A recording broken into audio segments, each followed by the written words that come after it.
Hey, good afternoon, everyone. It is Pal Ponder on Weather coming to you live here on this Wednesday afternoon. It's about 12:20. I'm coming on a little bit earlier because, man, things are really kind of lighting up along the dry line here. And I'm currently counting 9 tornado warnings across portions of Mississippi here. So it's already starting to get very active as we head towards the kind of more the peak heating of the afternoon, as well as this low level jet really starts to come together and it kind of ignite everything. So we're going to be doing extended severe weather coverage and tornado coverage on this channel for the next several hours at least. Hey, weather to go. How's it going?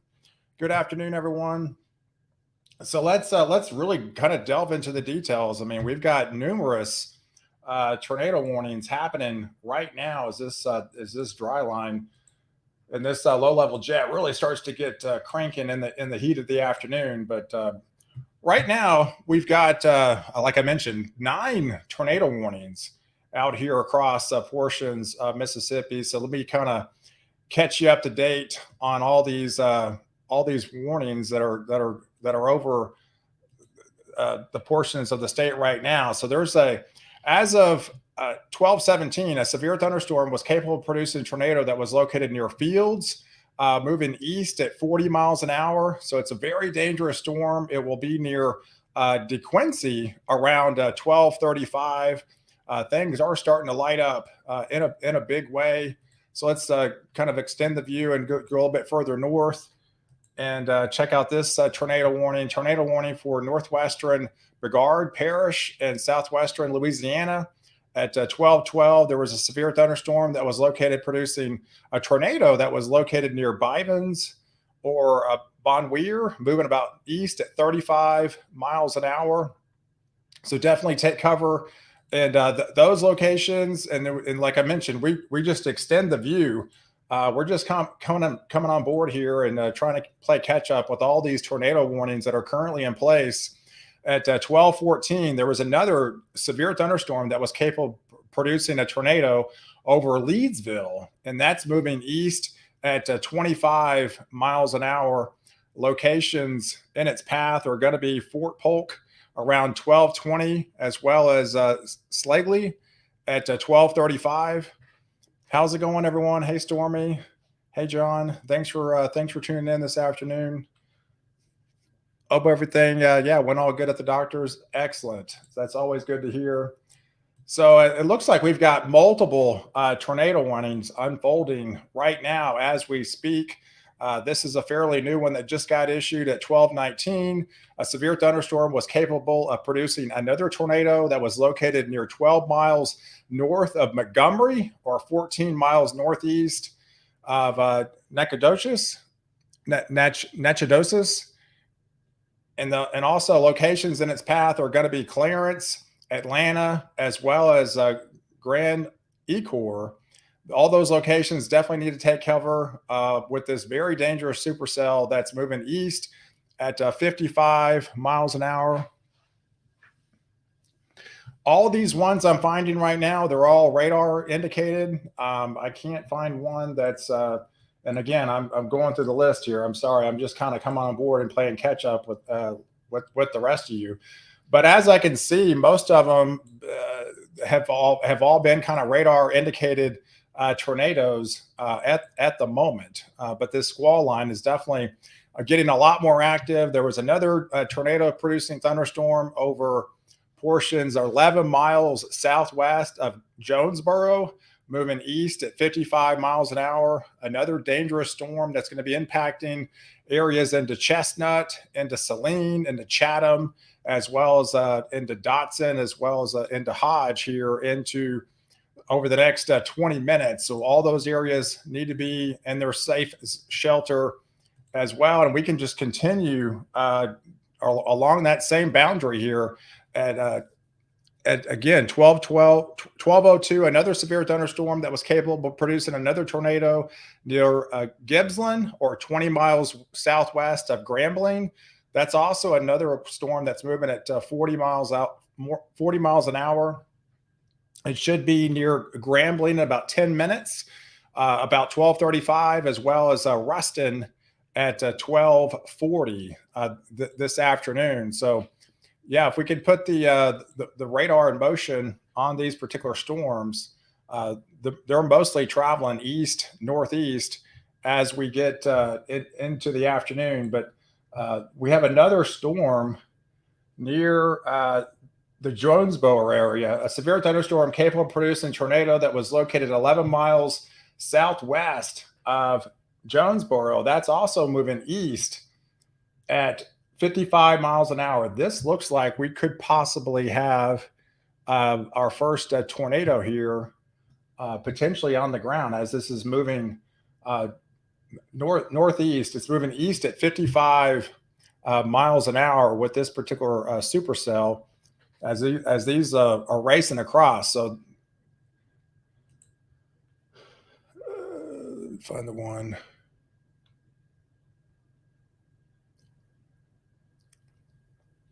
Yeah, there's so much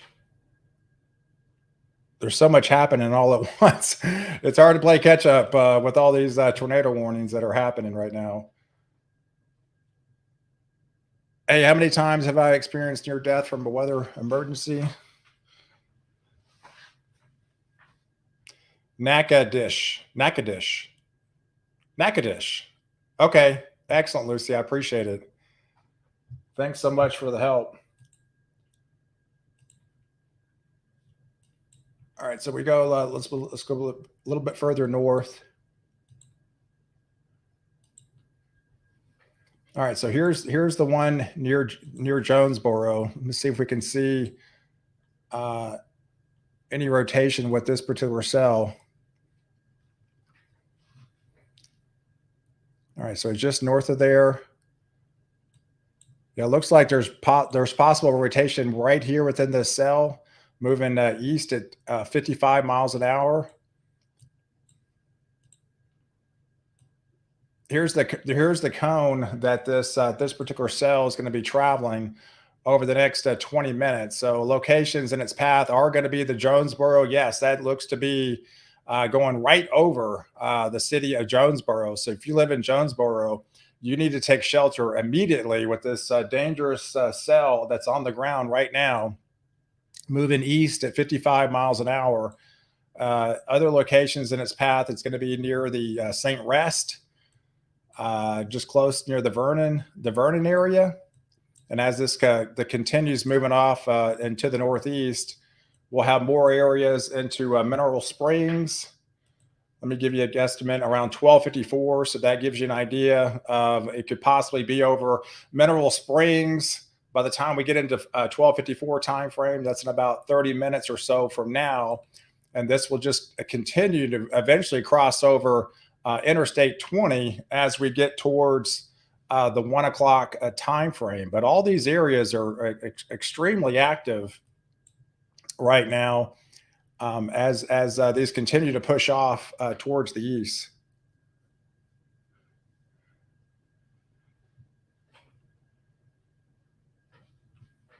Hey, Monroe, prepared to take cover.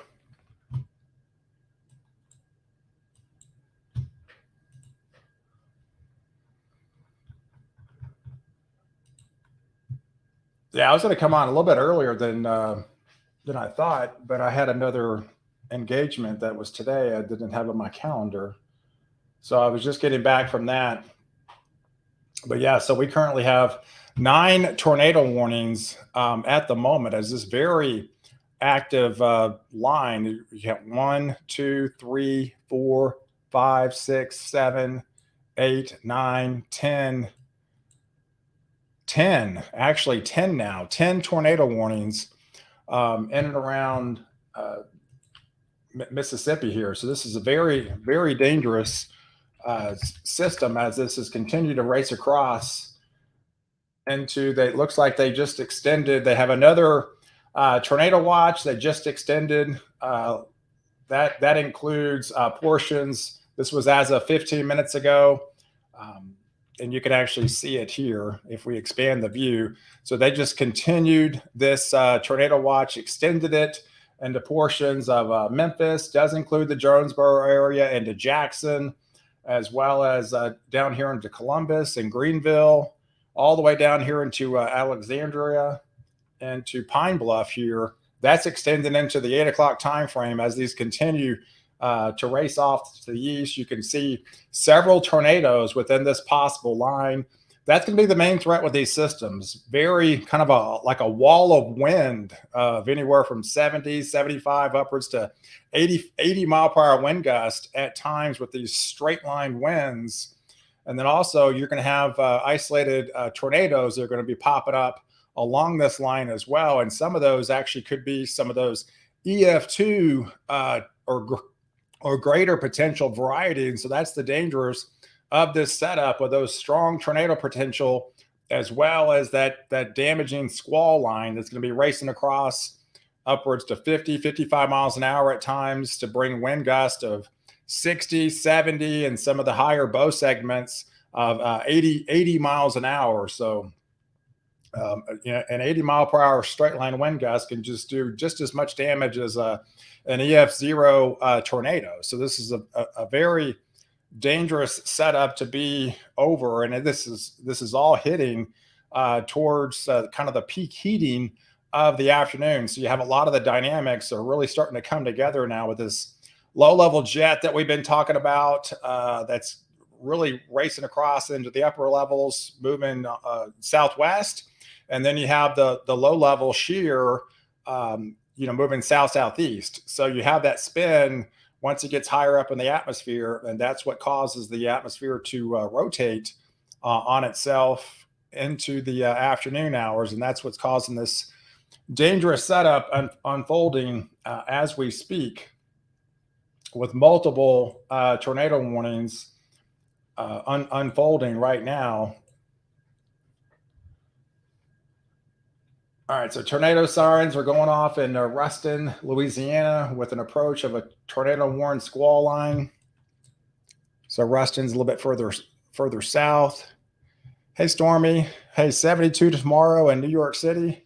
Hey, Ross. Yeah, you literally went from kind of the deep freeze as far as March goes to well above average temperatures. Hey, storm shelters aren't that expensive. You can get a room for them for about $1,500 and up.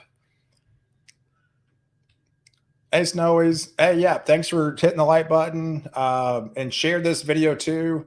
If you got friends and family in this area, I'll be doing live coverage for the duration of the event today to keep everybody as safe as possible. And we'll be giving real-time warning updates to give you plenty of time to get you in your safe zone to get you out of harm's way as these systems will be popping up throughout the afternoon. So I'm definitely expecting a very busy day. It is one of those days that has a potential to be a tornado outbreak day, and as well as a damaging wind threat. You can get some hail from these systems, but that's not going to be the main concern as these race across. And with them moving so fast, 40, 50 miles an hour, you're not going to have terribly too much warning to get in your safe zone. So it's one of these things, if you are in these yellow shaded areas right now where it indicates you are on a tornado watch, you need to stay tuned to this coverage. You need to find a way to get all the latest warnings. You need to have a plan B in place if something happens at a moment's notice that you need to take shelter and get out of harm's way. So it's one of those things that really for the next 6, 7, 8 hours, if you live in these yellow shaded areas, that you need to be on high alert and be proactive with these warnings that are going to be coming across. So this is a very dangerous setup. So we're trying to have everybody as safe as possible to give you ample warning. Hey, not seeing any confirmation of these tornado warnings having a tornado on the ground just quite yet. So yeah, that's what it appears to me. A lot of these are indicated, radar indicated, but we haven't had, at least in the last 10, 15 minutes that I've been starting to do this live stream, one that has a confirmation that it touched the ground.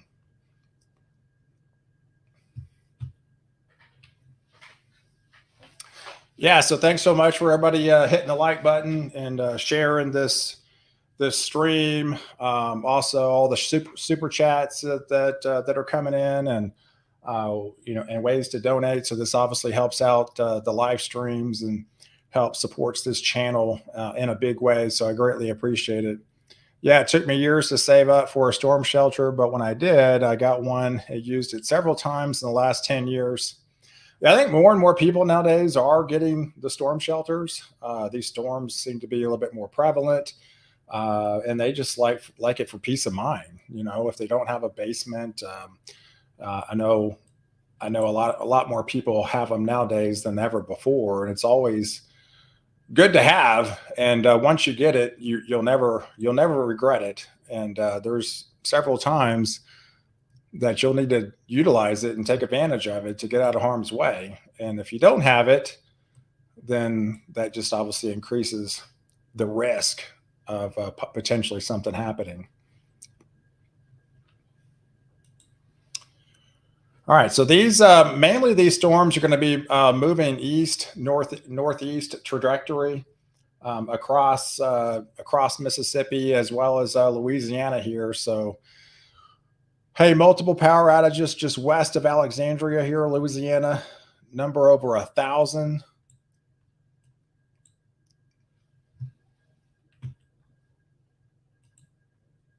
Yeah, let me pull that up. U.S. power outages.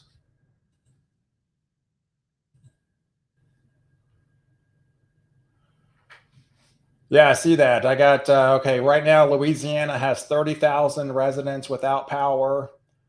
Portions of Texas still has 17,000 without power. They were fairly calm last night in Texas. They had a cap over much of North Texas and Central Texas. A little bit lesser of a cap as it went into East Texas and into Arkansas. And they did have some tornado warnings that were issued in far northeast Texas and East Texas, as well as into Arkansas this morning. But now that things have kind of heated up, the dew points are a little bit higher now. Things are starting to be a little bit more numerous and more widespread with this severe weather coverage. And we're really just kind of monitoring this whole entire boundary. So this whole squall line is producing 60 to 70 and upwards of 80-mile-per-hour winds at times, and sometimes it can get a little kink in the squall line that can produce and cause these areas to rotate. And unfortunately, so it's kind of a double-edged combination here of straight line winds as well as these quick, potentially tornadic type spin ups. And with these updrafts showing, longevity, these have a potential once they do form, are able to make, hit the surface and make a contact, be a tornado, then they could potentially be on the ground for an extended period of time. So that is definitely the most concerning aspect of this system as we get deeper into the afternoon hours.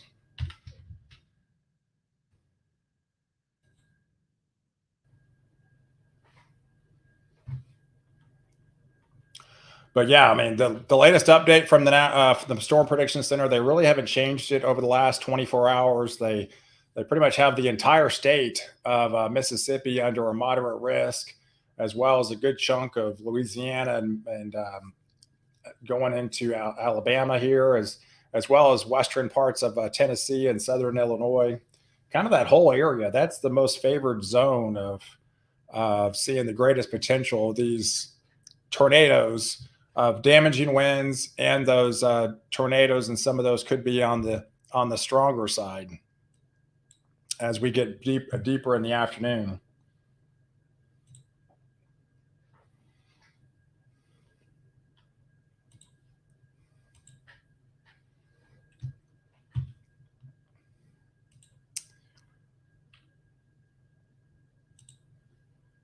All right, so let's zoom into some of these and see if we can spot any type of rotation within these cells.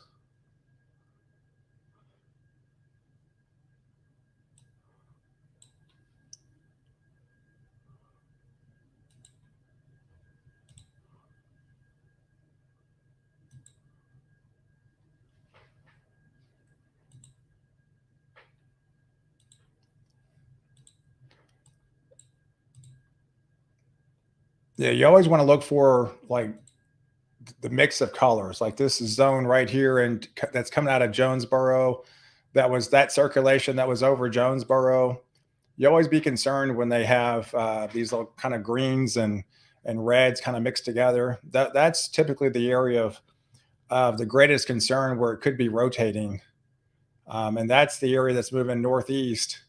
That's crossing over St. Rest right now into the city of Vernon, as well as is going to be in Cartwright here shortly around 12:43, and then it continues to lift off into the northeast. You can see the kind of the some of the area that's circulating right now at the moment.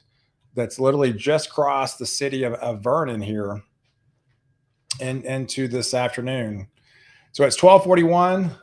We came on a little bit earlier than what is expected because we've just had numerous tornado warnings that have popped up over the last, I would say, the last 20 or 40 minutes, in and across Louisiana as well as Mississippi here.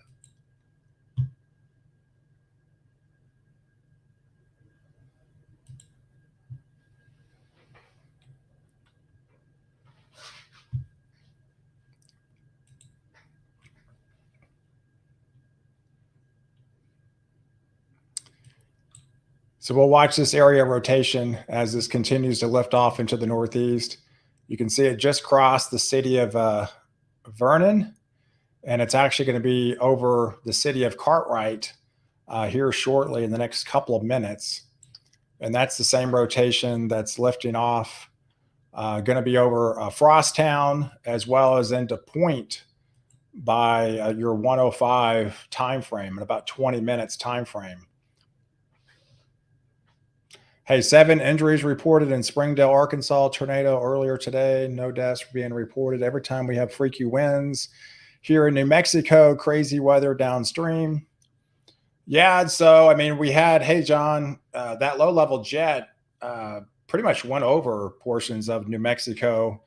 The further it's able to dig in these types of situations, the further it's able to pull up some of that moisture from the Gulf or even the Pacific there, the more lift it's going to be able to work with. The dew points have drastically changed. We've seen rapidly changing conditions over Texas, and Louisiana was very, very dry the last couple of days, but things have, once you get that southwest wind, things turn around pretty quickly. And with that low level jet, that's just bringing up all that Gulf moisture, raising the dew points.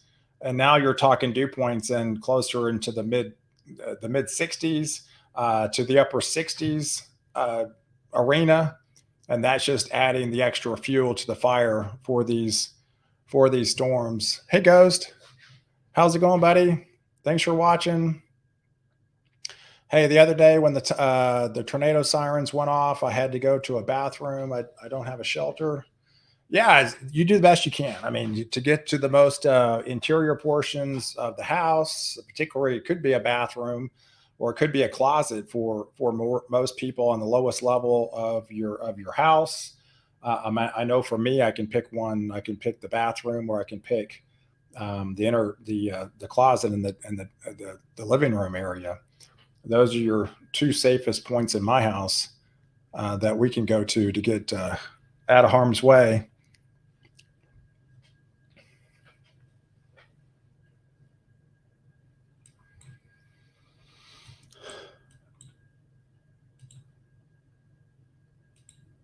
All right, looks like that one by Jonesboro that was able to expire just here recently.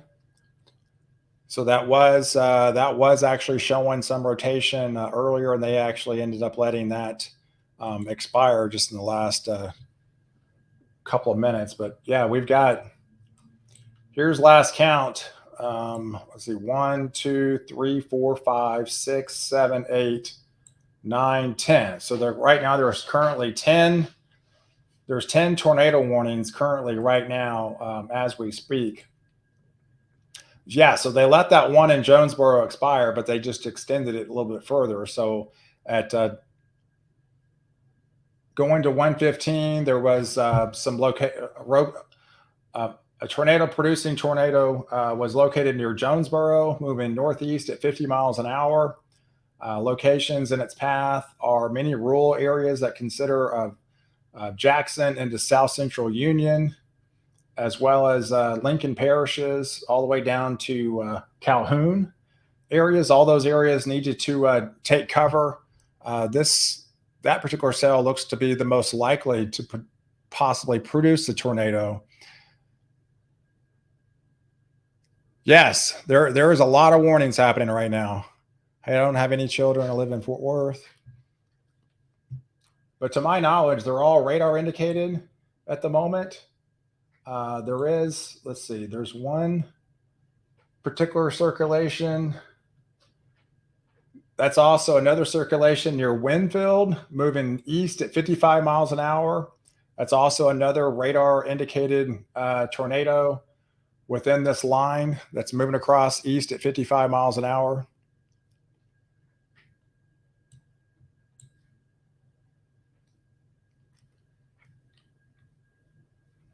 And these could be some just very quick spin ups as well. I mean, sometimes uh, you might miss a couple tornadoes in situations like this because they pulse up and pulse down so quick, and you're trying to find indications of rotation within these supercells.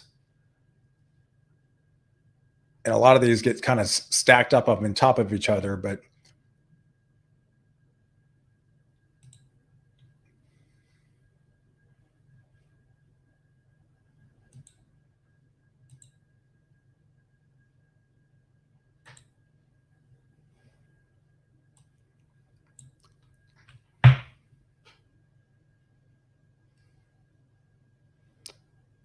trying to find any, trying to see if there's a notch. Looks like there's trying to be a notch in this setup by Simpson.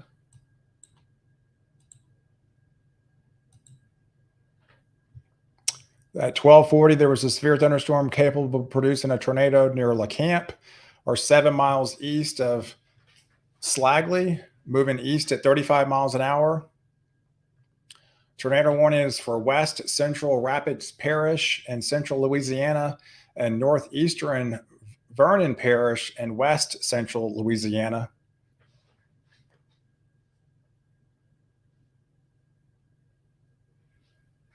Yeah, if anybody has a tornado that's in the path of these straight line winds, you definitely need to secure that. That's going to be up in your neighbor's yard or on top of their chimney, or that's going to be just a flying projectile. Any like flags that you might hang out, you need to be able to get them out. They're just snap in half in situations like this. Any pillows, patio furniture, anything that you don't want to maybe have like a flying debris in your backyard. If you're in the path, you definitely need to be able to secure all those objects right now.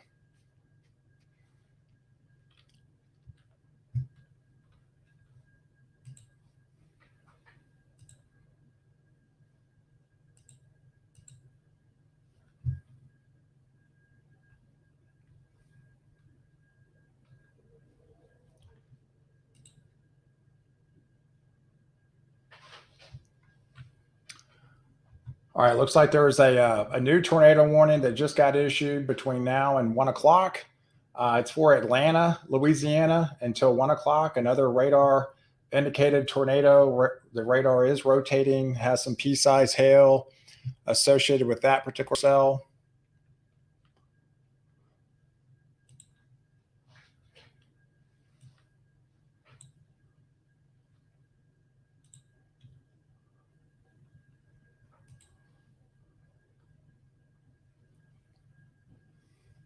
Let me go down to the newest.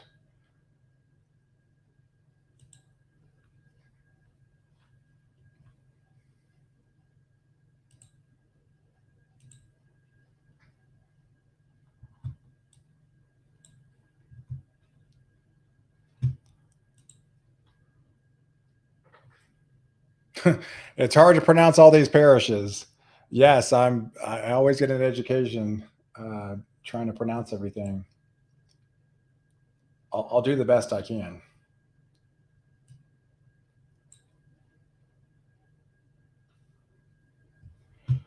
Yeah, but I'm trying to find like any notches that might be. Typically, you have these little notches in the radar. You see how it kind of curves out on the southwestern flank. That's typically where you might see a quick spin up along this area near Marquis. That little notch going towards Fullerton.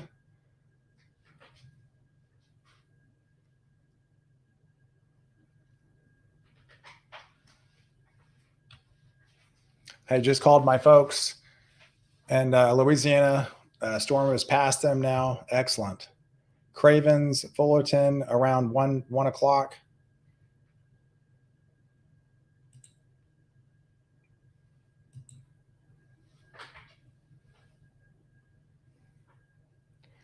All right, so here's the one that Ross was talking about.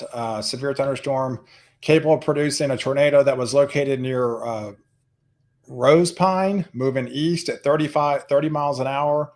Location is going to be in its path are that Cravens and Fullerton around 1 o'clock this afternoon. So for the next 8 minutes. So if you live in Cravens and Fullerton right now, you need to be in your safe zone as this rotating supercell is heading your way.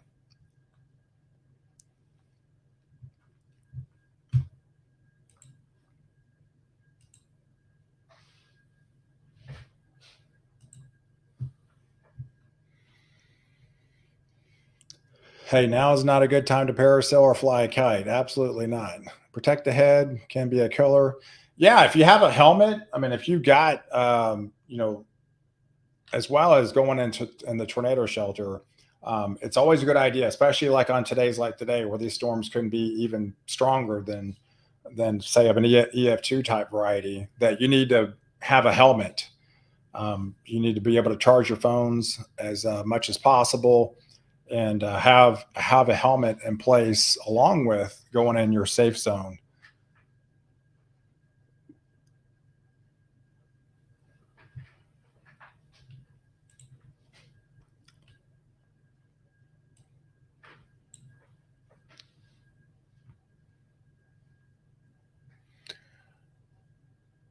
All right, so we're watching several tornadic supercells along this main line here.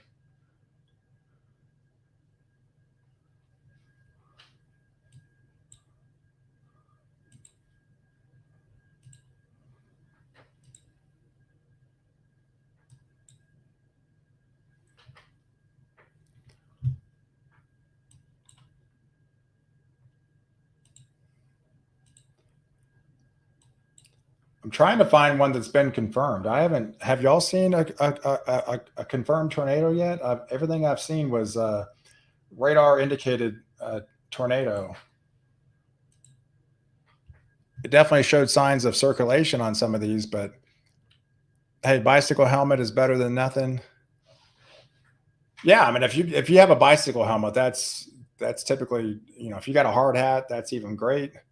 It's even better. But anything's better than nothing to protect your head. If you happen to be in the car, you need to be able to maybe potentially duck and get out of harm's way of the windows as well, because most people get damaged with flying debris in tornadoes, because obviously they can lift them up and spin them up and up pretty good far away, and everything's pretty much a flying projectile. So if you do happen to get caught in a tornado within the car, it's always advisable, if you have to remain in the car, to duck and get out of away from the windows. Then preferably, if you're able to put like a backpack or a purse over your head and in the middle of that while you're protecting yourself, that's even better.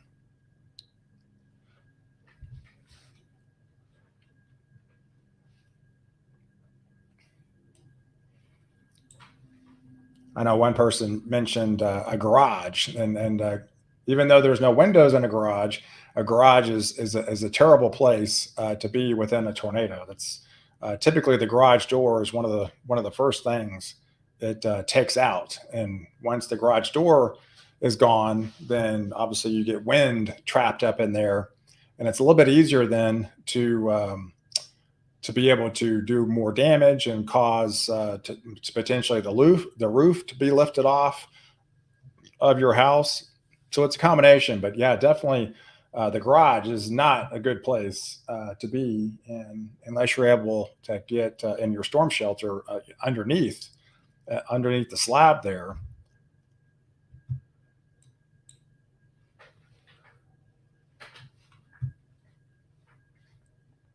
Hey, a lunch kit held over your head saved me from a hailstorm one time.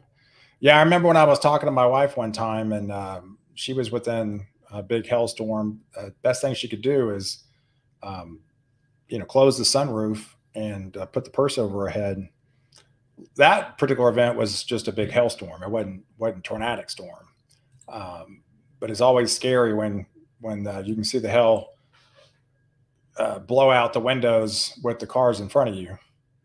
That's some serious hell. So luckily the car got beat up, but the windshields were fine just because the her trajectory of the window is not as tilted as the other ones. Hey, my best guess based on the HRRR and mesoscale, greatest potential for a strong tornado will be north New Orleans to Jackson, but do not discount any areas further north for the tornado threat. Yes, indeed. And now Arkansas is getting pounded by damaging winds on a weak tornado, possibly right now. I've been knocked out from hail when I was 8 years old. Yeah, hell, if you get hit with a hailstone, that's very dangerous because some of these, depending on how big it is, can travel. Some of these baseball type, softball type size hail can travel upwards to almost 100 miles an hour because you got to understand how high the cloud tops those hailstones are coming from. I mean, you're talking upwards to 40,000, 50,000 foot range producing that type hail. So that's a long ways away. I mean, you're talking 7 miles, 7, 8 miles up in the atmosphere. It's going to travel fast by the time it actually hits the surface. And you don't want to be in harm's way of that.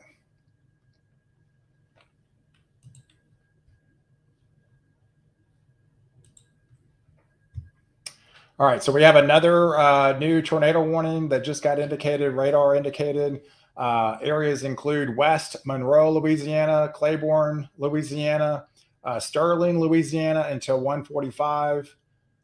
Areas in its path. This is moving northeast. Penny-sized hail, but radar indicated tornado. Points of interest are Downsville into Point, as well as into Calhoun. West Monroe, Fairbanks, Spencer, all those areas need to be in your safe zone with another radar indicated type tornado that's lifting off into the northeast. This is northern sections of Louisiana here.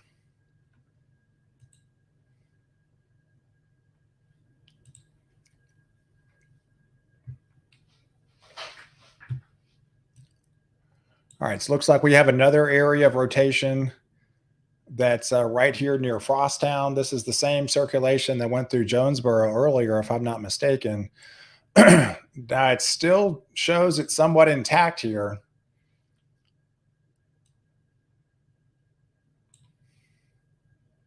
So it's over the city of Frosttown currently right now. So let me just circle it. I'm going to show you what we're looking at here.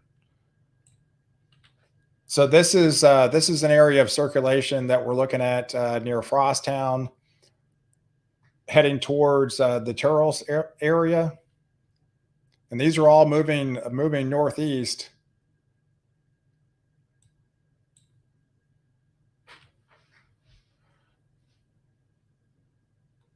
The city of Point will need to take cover from this particular cell. as well as it's about to cross over Farmersville off County Road 143 in the next 5 to 10 minutes.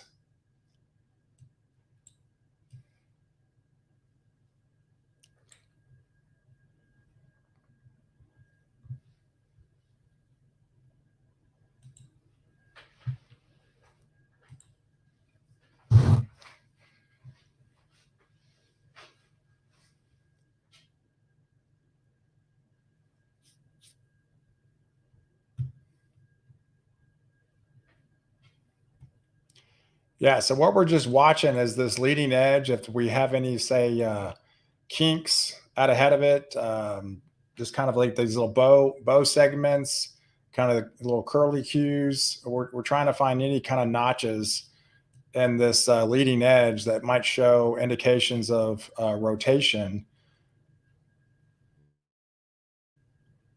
And you can almost see this this line is more linear, but it's actually trying to what's referred to as bowing out.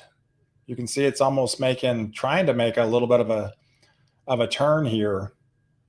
Whenever you see that on radar, that's always an indication where it could be trying to pick up some even more intense winds as this continues to race across to the northeast.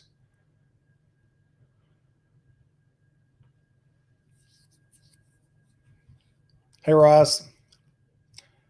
Yes, they extended that earlier. Tornado watch. Yeah, the bow echoes indicate the high winds, and you're almost seeing that trying to bow out here. It's not actually a straight line. You can actually see some curvature here, and that's the concern with these tornado watches. It does indicate that it has at least the atmosphere has the capability of producing some 80-mile-per-hour wind gusts within this embedded cell. Hey, I'm no expert, but I think it's May. Yeah, I mean, you got to think about it. This 2 back-to-back weeks here, right? I mean, last week we had that dangerous setup on those back-to-back days over Texas and some of these same areas this afternoon, and then it was a little bit calmer yesterday in the central part of the U.S., but things have really ramped up big time for today. This was the quote unquote main event for the severe weather, at least the most concerning, the most damaging threat for severe weather this week. But it's always concerning is when it's only March and we've got, basically 2 weeks in a row of back-to-back moderate risk, and looking like potential tornado outbreaks with these sectors. So it's always definitely concerning. And there's already indications for Monday and Tuesday of next week. We could have yet another setup that moves across Texas and Oklahoma. And by Tuesday, it ends up right back where we're talking about in a lot of these same areas. That's what we're kind of highlighting and looking at next after this system moves out. And then, of course, it moves off to the East Coast tomorrow. Things get calm a little bit for a couple of days, but things look to reload again, going into Monday and then going into Tuesday of next week.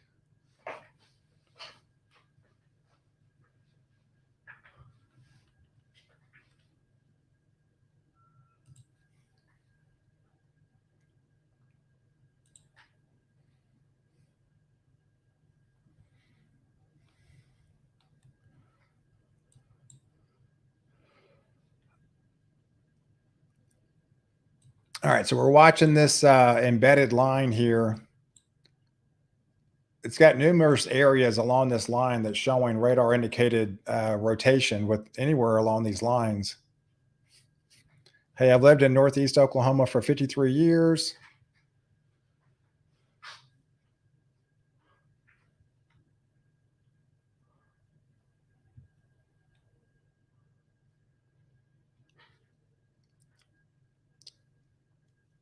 Hey, severe thunderstorms were located along a line extending from Sugartown to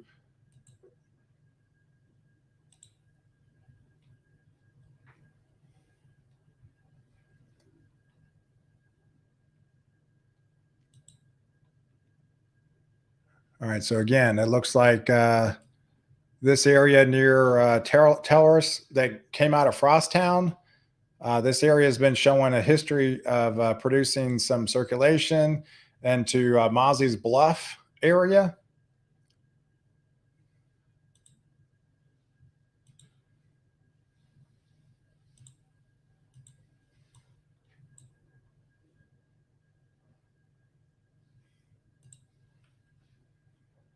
It looks like we're coming out of one radar site and heading into another one.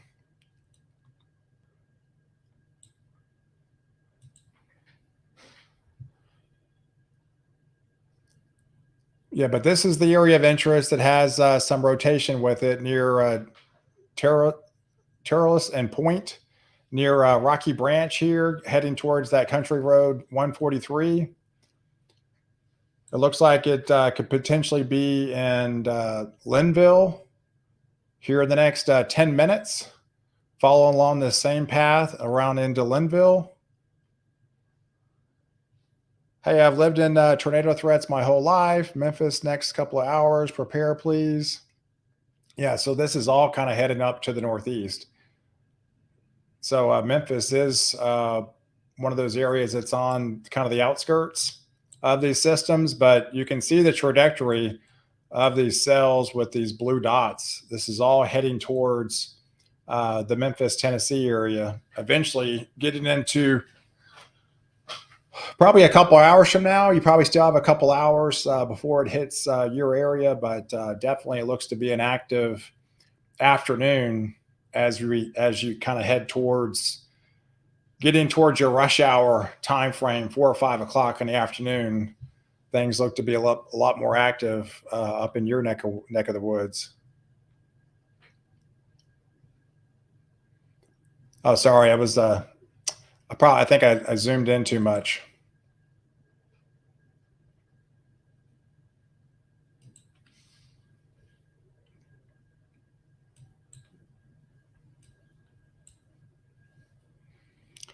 Yeah, but we're watching this nasty squall line that's just south of Alexandria, goes up through Ruston, all the way to Pine Bluff, and it'll eventually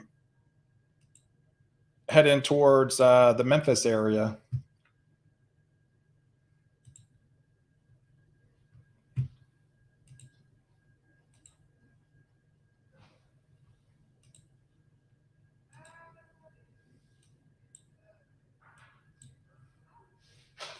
Yeah, I wanted to switch radars real quick and see if I'm missing anything out further north. We do have some storms, but they're not severe in nature, so I'm not missing anything further north. Everything's down further south into Louisiana at the moment.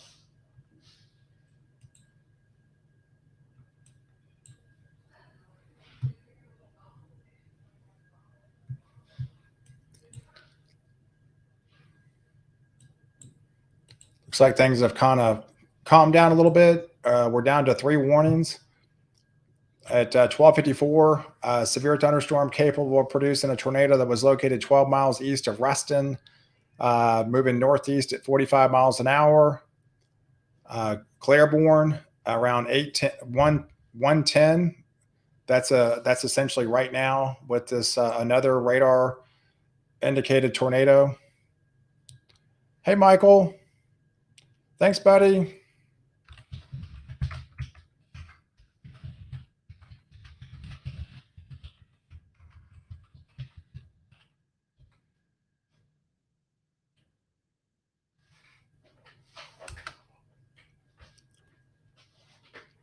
Hey, appreciate your support, Michael.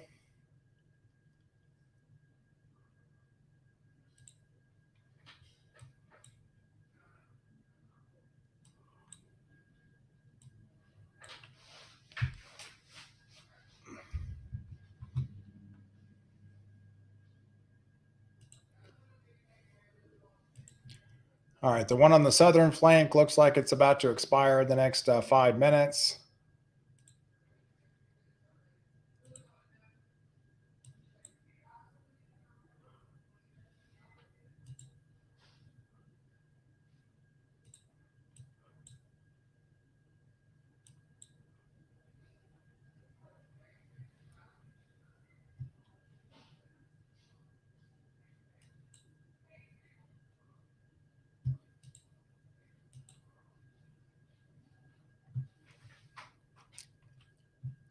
There was also another severe thunderstorm warning, not a tornado warning, but it is showing a little bit of signs of rotation at 104. There was a severe thunderstorm that was located along a line extending 18 miles northwest of Clark's to 10 miles northeast of Colfax.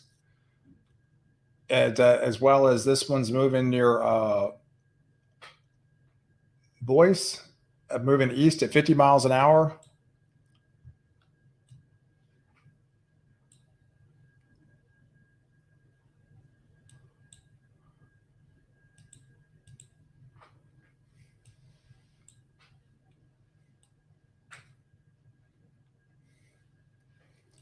And we'll have to watch out for any water spouts down here too, as well, that might form out in the ocean and then lift inland.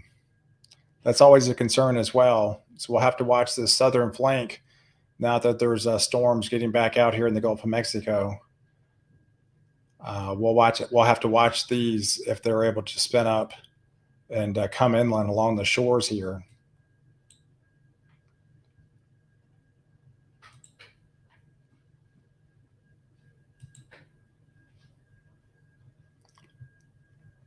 Hey, at 109, there was a new tornado warning issued. There was a storm capable of producing tornado near Raleigh, moving east at 35 miles an hour. Locations near its path are the Reeves area at 120, LeBlanc at 125, Harmony at 1035, and Amity at 140.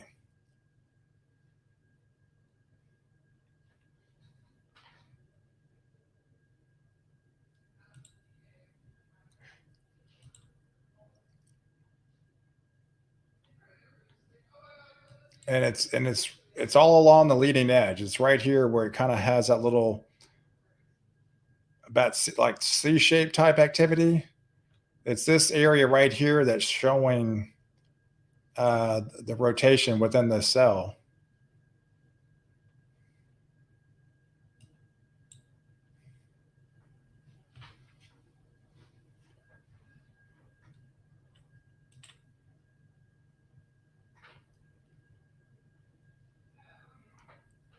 Do y'all like the gray background? Can y'all see that better with the gray background? It seems like it shows up fairly well. And then we can zoom in. We can zoom in pretty far if we need to as well. All the way down to the street corner.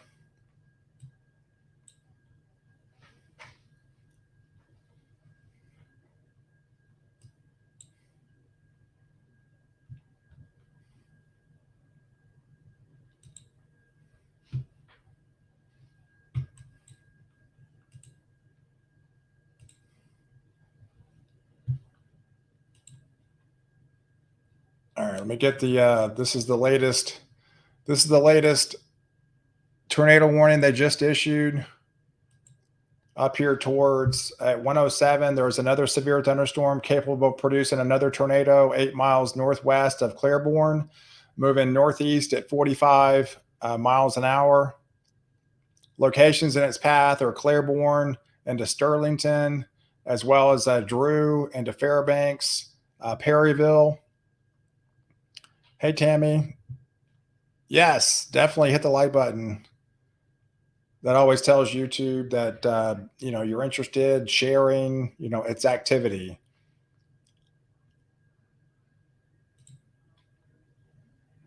I mean, the more activity, the more it's going to be able to get shared, and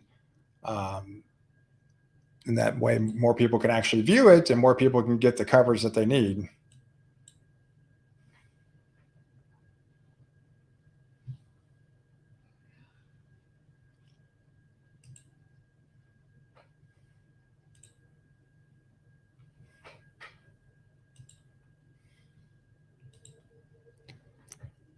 All right, so there's another new tornado warning. A severe thunderstorm capable of producing another tornado was located over Gardner, or 8 miles southwest of Alexandria's International Airport, moving northeast at 35 miles an hour. Locations in its path are going to be the Woodworth area. It's going to be near the airport around 125. That's in the next 9 minutes. Into Kingsville or Tioga at 135, and into Paradise into the 140 time frame. So if you live in those cities, you need to take shelter with this radar indicated tornado heading your way, moving east at 35 miles an hour.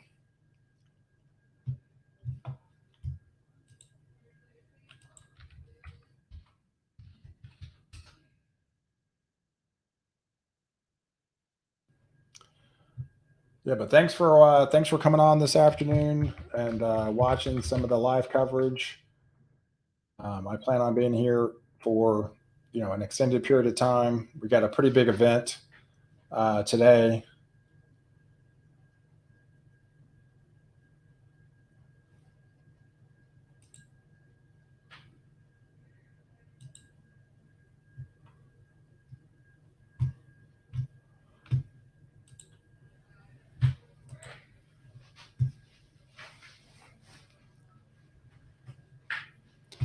But yes, thanks, Michael, for the super chat earlier. Greatly appreciate the donation.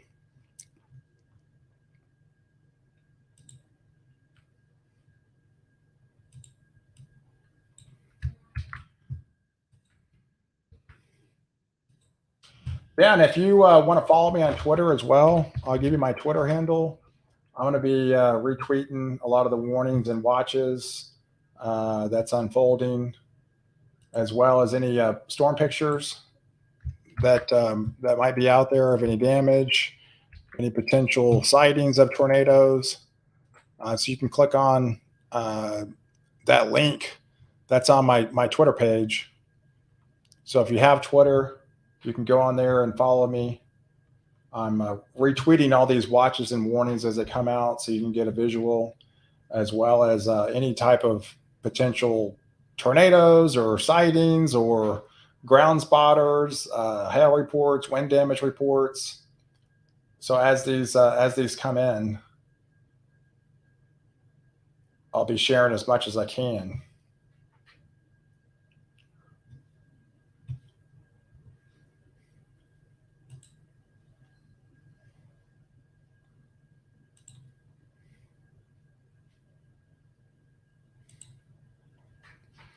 All right, so let's go back to this.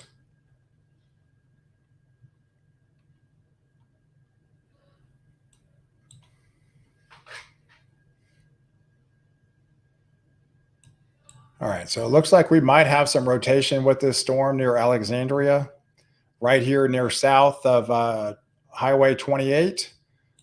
This storm is moving. It looks like it's going to be making potentially a direct hit. 133, if this circulation is in fact on the ground, at around 133, it's going to be in the Alexandria area. So if you got friends and family that live near, and you can see it already picked up another frame. So this is not very far away. So you're talking 12, 15 minutes away into the Alexandria area. You need to let your friends and family know to be out of harm's way from this particularly this rotation that could be on the ground right here, moving into the major city as we speak over the next 10 minutes, mainly traveling all the way up into County Road 71 here. It is going to be crossing over, looks to be some heavily populated area into the Alexandria area towards the 130, 135 time frame, as well as into Pineville. So we're watching this little circulation at the moment that's showing some sort of rotation as this particular might be going over the city of Alexandria in the next 10 minutes.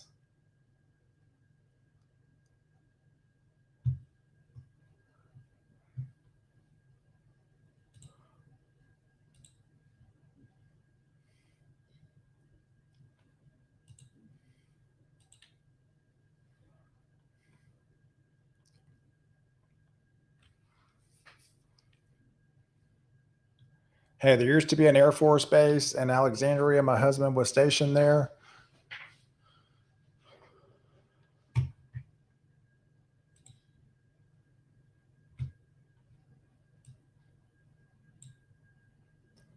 It looks like we've got several new severe thunderstorm warnings also too that just got extended a little bit further to the east.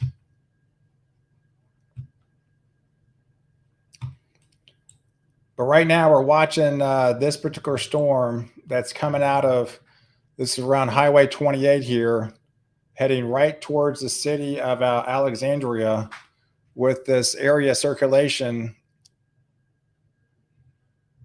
as we speak.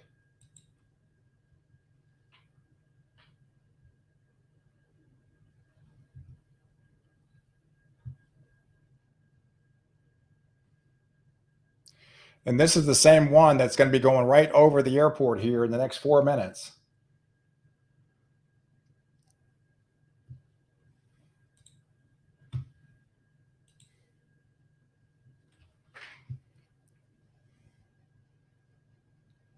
You see the area, this is the area I'm concerned about right here. That's crossing parallel to Highway 28. And it's going to be going over Alexandria here in the next couple of minutes.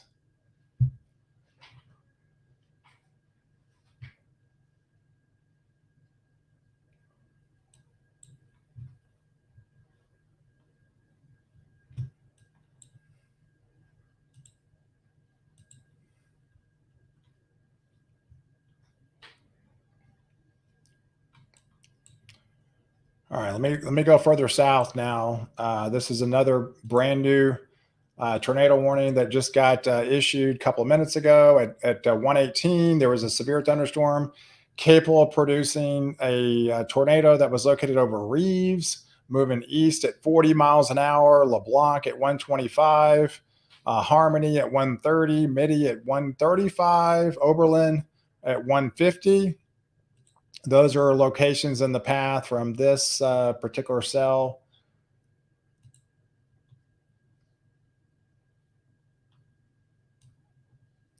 And again, kind of the same deal. We just see these little notches in the radar here. That's the area to be concerned about of that's rotating.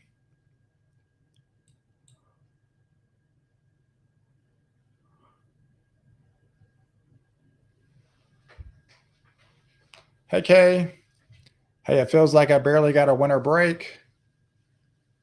Be ready later this afternoon. These storms will continue to intensify with damaging winds and tornadoes. 2007, an ice storm knocked out my power for 18 days. And that's why I have a small solar setup now. Yeah, I just got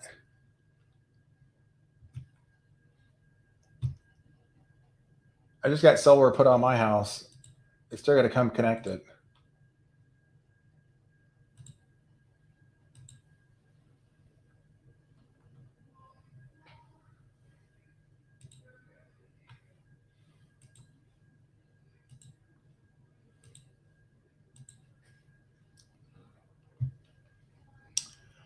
We have a new tornado warning that just got issued.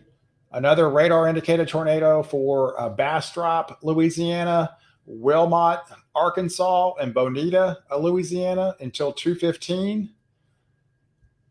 This is another cell that has another radar indicated tornado attached to it that's racing across to the northeast at 40 miles an hour.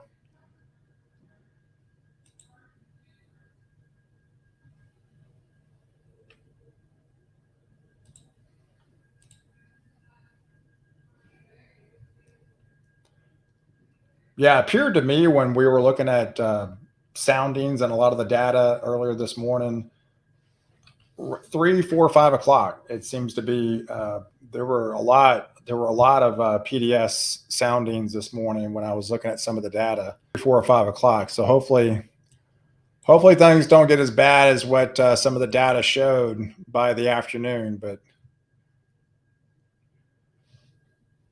hey, I just have 200-watt solar panels and a battery enough for lights and a 12-volt TV. Hey, due to no tree break like we have in Mississippi.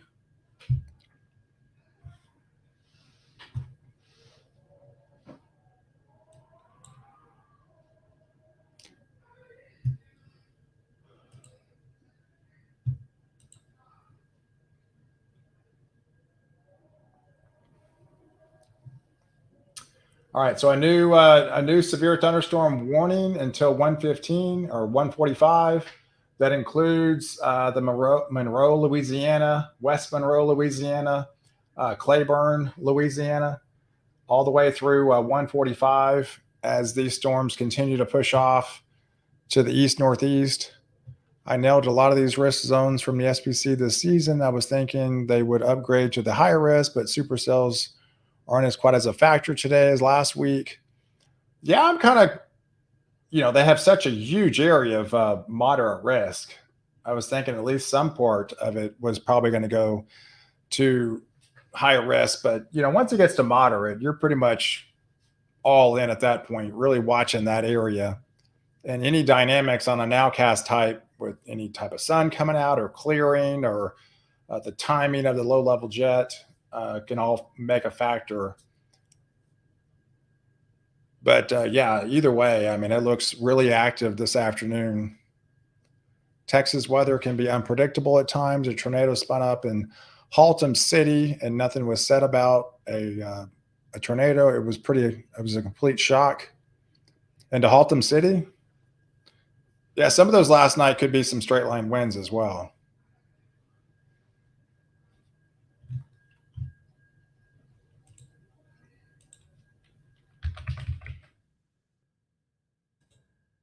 That's always a concern around the leading edge of these quick spin up tornadoes.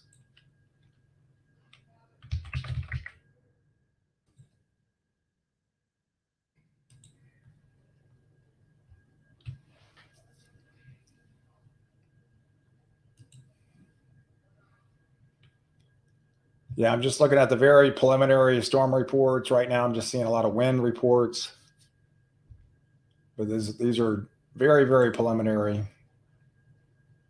since the event really didn't get going until like midnight last night.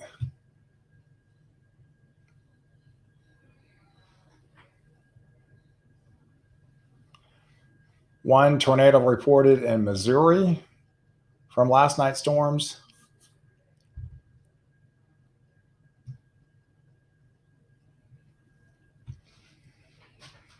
Hey, multiple impassable roads near Alexandria, Louisiana, lots of trees over the roads. Yeah, there had to be something there in Louisiana. Alexandria there with that circulation. It looks like it's whatever it was. It looks like it's kind of fizzled out now once it's hit the populated area. You can see this area that was coming in. It's not nearly as pronounced as it was. But this is right over the city right now.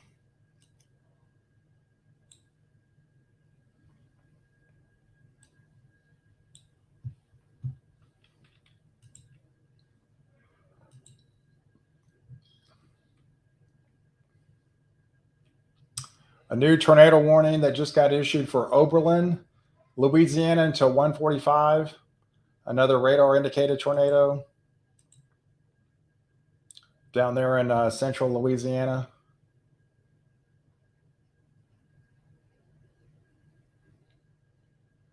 Yeah, it looks like we had some damage to Springdale earlier, airport.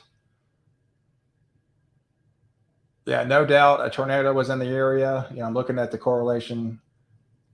This was 7 hours ago, but convergent wind pattern to the damage from what I see co-located with the TDS on radar. So it appears there was some damage earlier near the city of Springdale airport.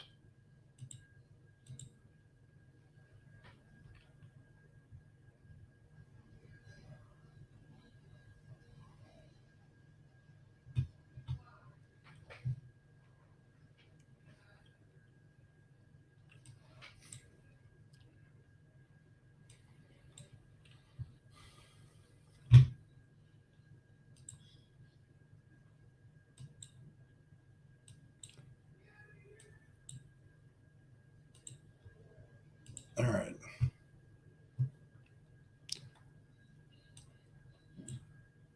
All right, so here's the further south one in Oberlin. At 127, there was a severe thunderstorm capable of producing a tornado that was near Harmony, moving east at 35 miles an hour. So locations are going to be Harmony at 135, and then as well as Oberlin at 150. So this is another tornado indicated radar tornado that's moving your way.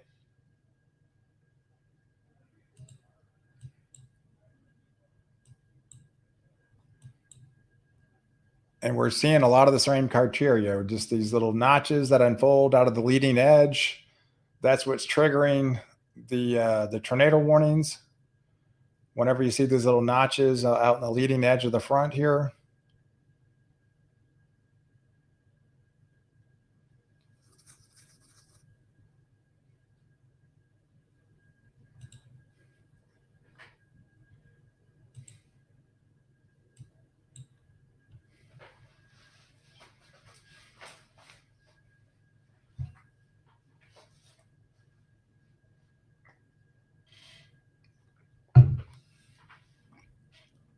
Yeah, you got to think if your city is heading towards this leading edge, right? I mean, you got all this unstable air mass out ahead of it, and you got this low level jet that's causing a lot of updrafts.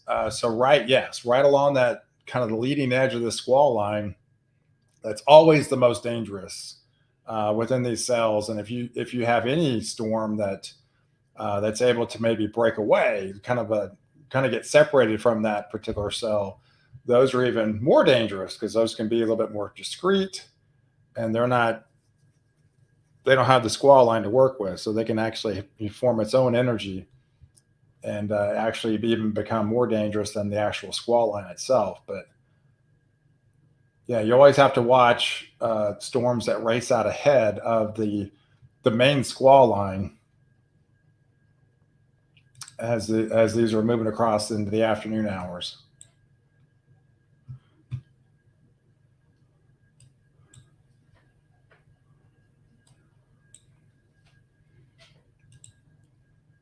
All right, so let me go further north because it looks like there was another one issued at 121. A severe thunderstorm was located 8 miles northwest of Sterlington or 15 miles west of Bastrop, moving northeast at 50 miles an hour. Locations in its path are the Beekman area at 145, Berlin at 2 o'clock, and to Parkdale at 2:10. So in those cities, you need to be in your safe zone with another radar indicated supercell that's heading your way.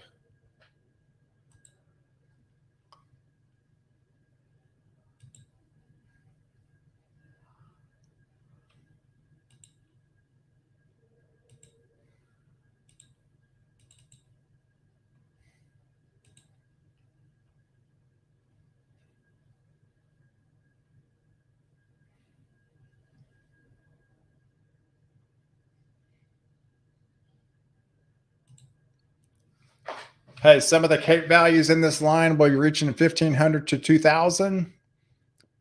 Yeah, so it only takes 1,000. Yeah, so that's more than almost double than what you would typically need in a supercell.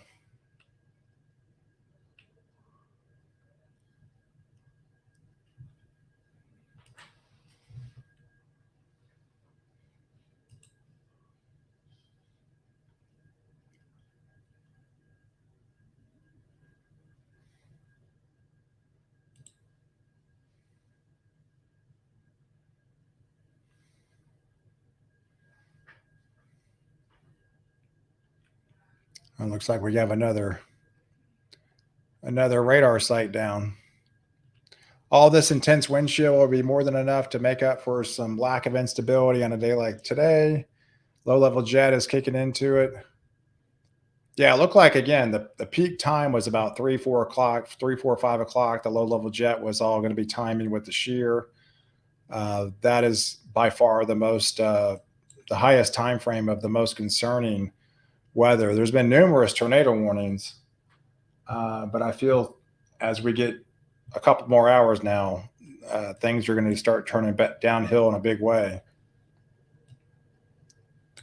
As all these dynamics are kind of really starting to come together now.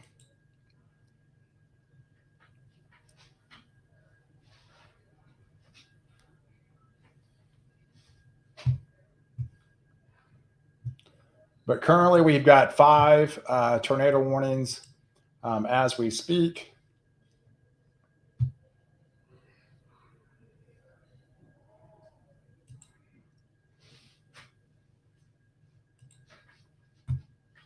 Hey, thanks for all the new subscribers out there. Welcome to the channel. Thanks for finding me. Appreciate you following. Yeah, so I do live coverage whenever there's big events, as well as daily broadcast. Sometimes skip a day every now and then when things are a lot less active. But for the most part, I do daily videos and give you plenty of advance noting, warning with potential dangers that might lay ahead.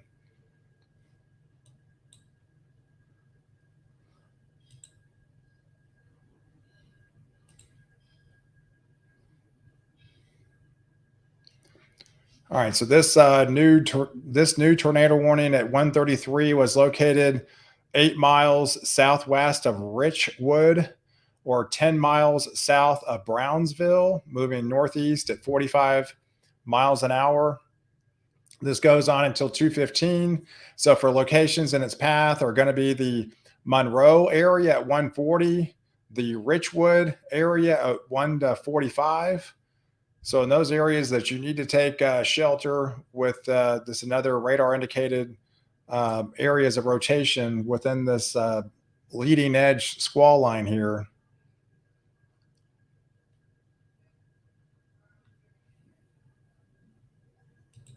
Hey, Snowies, thanks for the super sticker.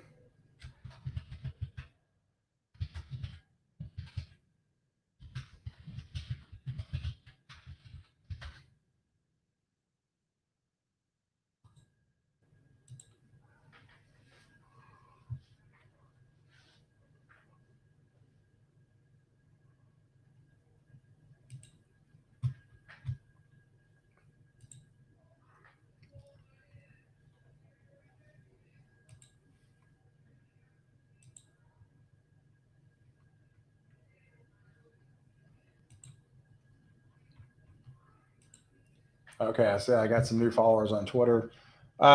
There's another new tornado warning. I'm sorry, severe thunderstorm warning that just came out, just got issued for Jonesboro, Louisiana, Jonesville, Louisiana, and Wisner, Louisiana until 2:45. Some 60-mile-per-hour wind gusts and some penny-sized hail with that particular cell as these continue to race across. Looks like earlier there's a lot of damage at the Springdale School District, potentially, maybe an elementary school. Looks like there's possibly 7 people that may be injured and 2 in critical condition from that overnight possible tornado into the Springdale area.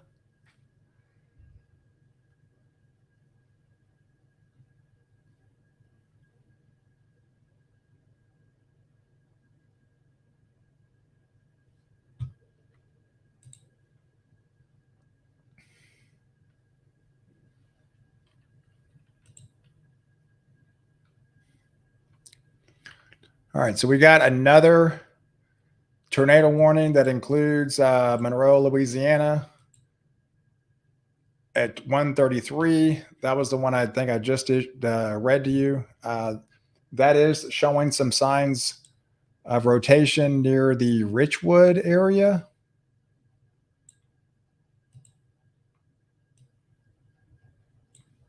Yeah, right there. You see it? Yeah, right here by this is the area of interest that I circled. This is just south of Monroe, right around the Witch Road area and near Interstate I-20. This is definitely showing rotation within this cell moving east here.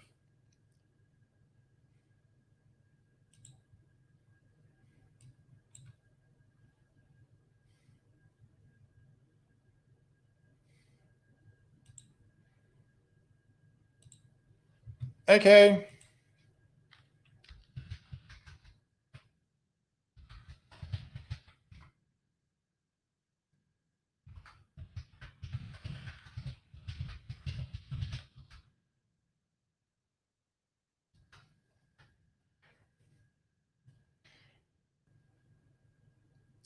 But yeah, so definitely showing rotation here within this cell by Richwood, where it looks like it's right over Interstate 20 as we speak. This will eventually looks to move into the Crew Lake area, Town East, Crew Lake and Town East, crossing over Interstate 20, heading into Town East and Crew Lake.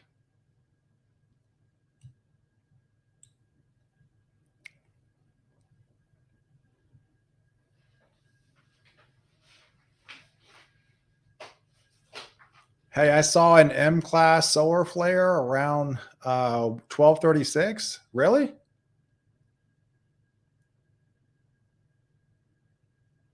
Yeah, I think there was a fireball the other night too. Forgot what day that was. Someone took a picture. It was like 8:45 at night. It was spotted in like in central Texas and portions of Oklahoma.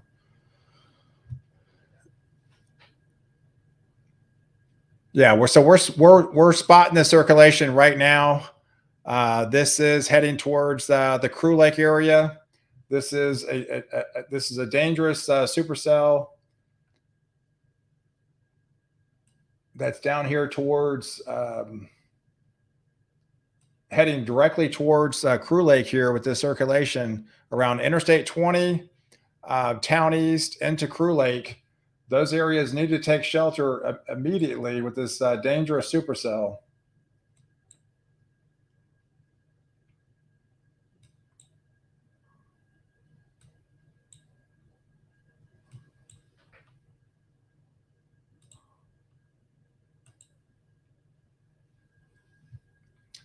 So that storm, it was going to be over in Monroe at 1:40. So if that's already passed into the Richwood area, you can see it on the last frame. This is the area of interest that we're targeting here right now. Is this circulation right here that's essentially heading towards Crew Lake into Town East here um, with this radar worn supercell.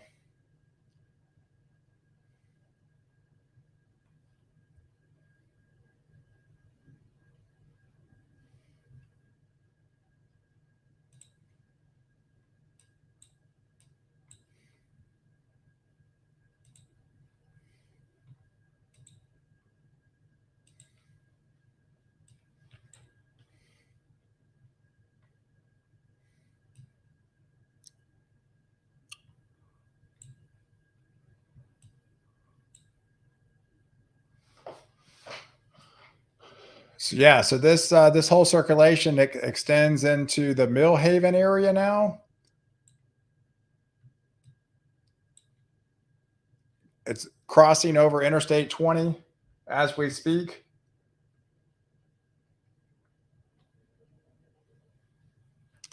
And it looks like Schwartz is also in its path.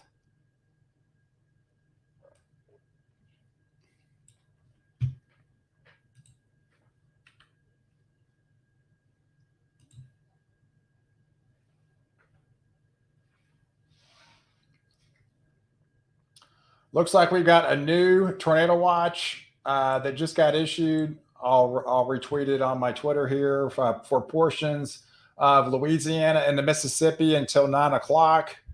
So this is just an extension into the New Orleans area down here into Homa, Baton Rouge, as well as into New Roads. They literally just extended it further south.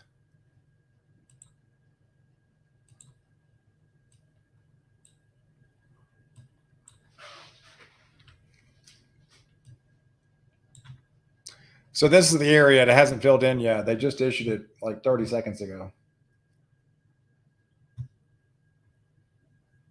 But yes, it's an extension that's coming out of, you know, western Louisiana, heading into eastern Louisiana as we get deeper into the afternoon, into the evening hours. So this gap that's not in yellow shaded area is just basically filled in now. At 1:39, severe thunderstorm was capable of producing tornado was located, near Bastrop, near the Schwartz area, 7 miles northeast of Columbia. This is the cell.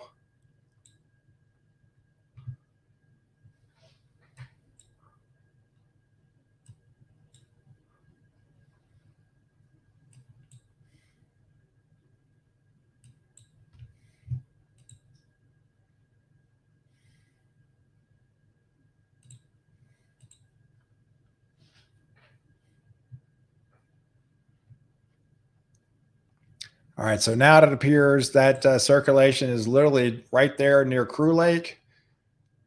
This is the same circulation we've been eyeing for the last 5 to 7 minutes. It's heading towards the Oak Ridge area off 425 here. Hey, funnel cloud observed east of Monroe. Yeah, so this is the area that they're talking about right here. This is Monroe. Here's Town East. Here's the circulation that's really evident. That's been evident for a while now. Right here near Crew Lake and Start.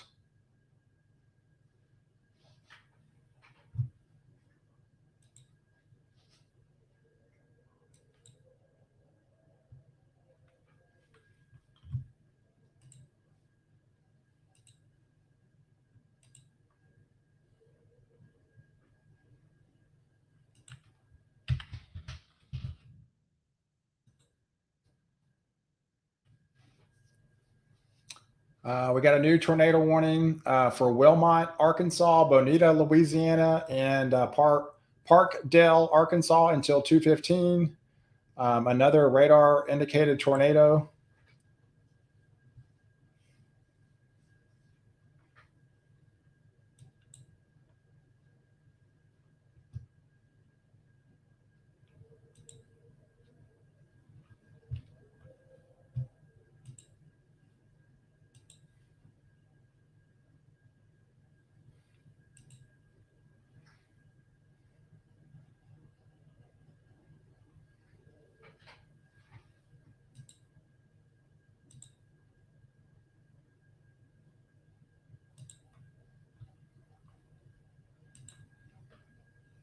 Just kind of clicking around, make sure I don't miss anything.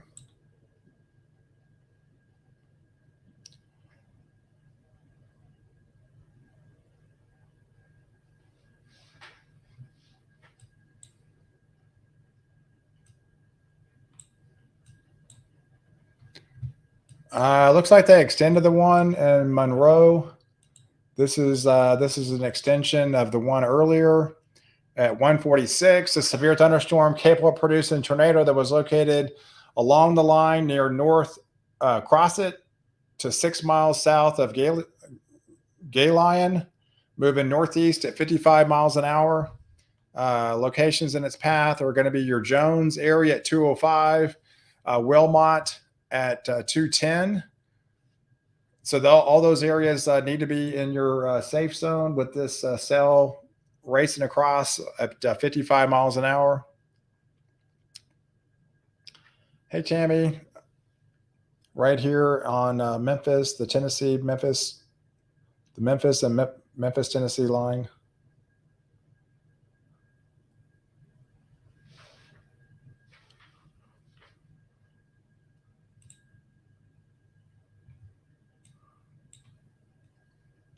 So we've got 3 active severe thunderstorm warnings and 2 active tornado warnings as of currently.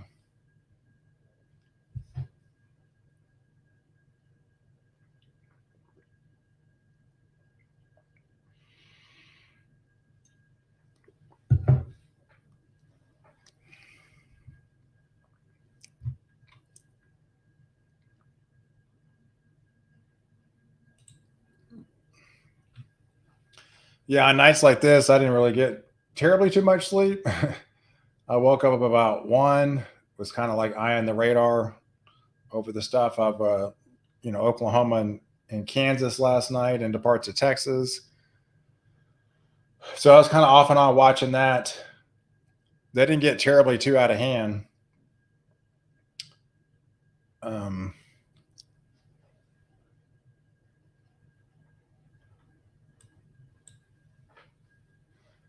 but then I had to get my kid to school to try out for soccer practice at school, so he had to be there at 6:30. And I forgot I had a radio interview, so I'm gonna be on the radio. I did it this morning. It's one of those things they tape today, and it comes out on Saturday night. But it's a local radio station here in Dallas that interviewed me. It's going to be here on Saturday night.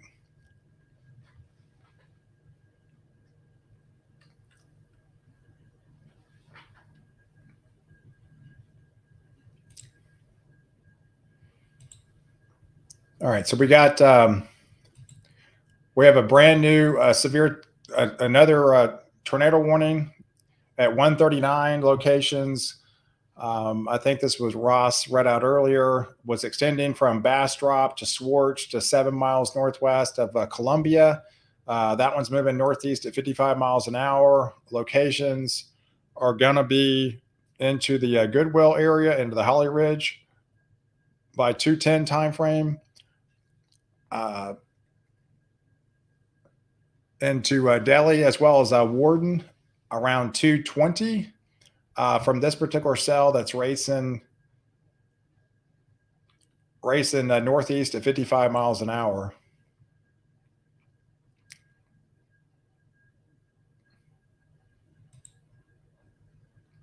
Yeah, I remember doing live coverage during the derecho for Iowa, and it seemed like we had so many tornado warnings that just popped up. That particular those cells were moving even way faster. I mean, these were moving 55, so you can imagine how quickly these pop up and pulse down. But that cell, the one over Iowa, was cranking at 80, 90. Some were moving 100. They even had one tornado that moved 110 miles an hour. And I think at one point, if I recall, that was in December, right? 90 something tornado warnings for just the state of Iowa. And I think there was only 2 counties in Iowa that did not have a tornado warning that popped up at some time frame. So almost the entire state was covered with that particular event. Yeah, I was just shocked to have a tornado watch last night in DFW. Yeah, I was pretty shocked when I saw that. I mean, the weather balloon clearly said there was a pretty weak cap, if not moderate cap. There was a strong cap in the Metroplex during the day, but still the weather balloon went out at 7, and it showed a weak to moderate cap in the upper levels, which all indications were that's going to keep those storms at bay, but not enough to inhibit the squall line, but at least keep them not severe. So I was definitely, kind of maybe taken back when they issued a tornado watch because the data didn't really represent it. Yes, you had a lot of dynamics. You had the low level jet, you had the shear, you had a lot of strong shear, but you had the cap in place. And I think they just issued it because just on the possibility if the cap was not as strong that it was indicating, then if it weakened more, then sure, those things could have been more tornadic. But the cap was pretty prevalent over the last couple of days of that event. It was mainly a straight line wind event, but there was always going to be some sort of weak cap in place, really for the last 2 days of that particular event. Remember, the slight risk got issued 6 days prior. I mean, it remained at a slight risk for day 5 days. It remained at a slight risk for 5 straight days. It was basically a thunderstorm last night, which was good. You had the best of both worlds, Travis. It was one of those things that it wasn't as fast as what some of the data was, so it was able to produce a little bit more rain, and they needed more rain. And then also the severe threat wasn't as prevalent, right? It was like you said, it was just a garden variety thunderstorm that has some 50 to 60 mile per hour gust and some pocket change hail, which is a kind of a normal thunderstorm and in the springtime. Hey, Daniel. Hey, I'm good. Rainy month here in Spain after a really dry winter. And the weekend, we're expecting to have some negative temperatures all over Spain. Just crazy. Yeah, sometimes, again, you can get some of those big swings and temperatures.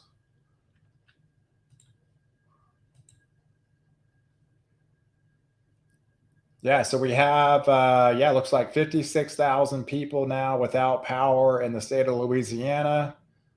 10,000 power outages in Arkansas, and upwards to 15,000 now in Texas.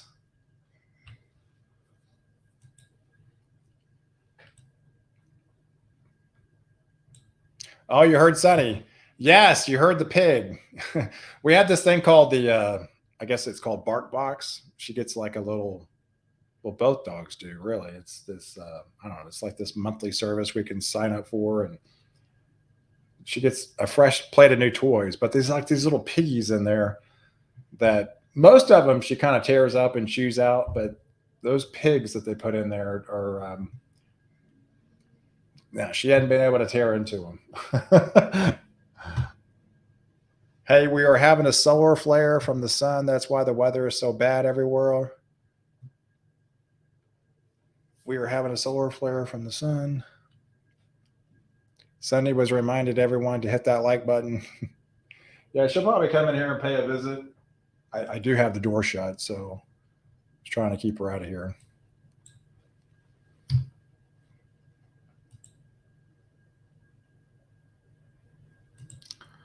But she's big now. She's like 23 pounds.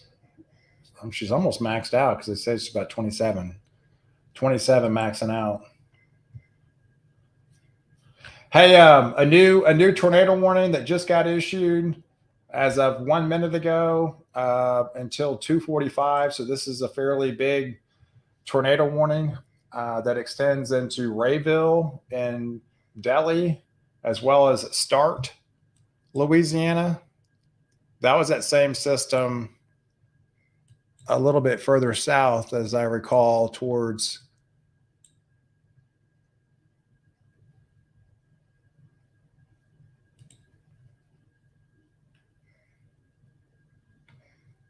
okay, here we go. Yeah, so here's that circulation, really the same circulation that was over Crew Lake.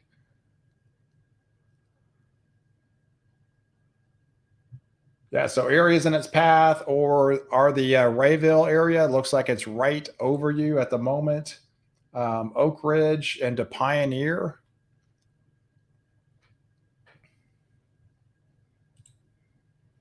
Here, let me put a cone on it for you so you can actually get a visual. Here's it's about to cross over Interstate 20. It's right on Interstate 20 at the moment. It's going to be moving towards the Holly Ridge area near Highway 80, and then eventually heading towards Warden. Going to be at Warden around 2:17 in the next 17 minutes with this rotating supercell, and eventually possibly into the Epps area in Monticello around 2:27. So in the next 25 minutes.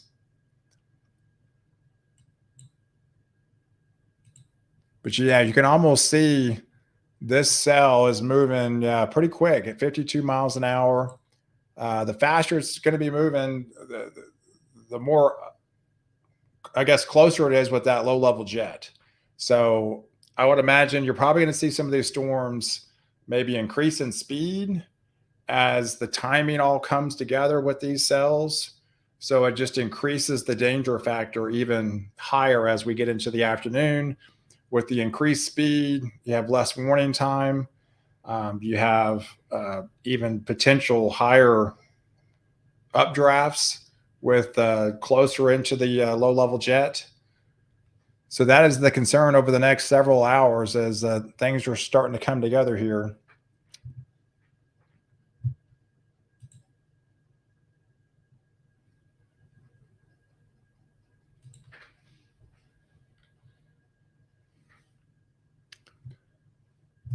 It looks like we had our first.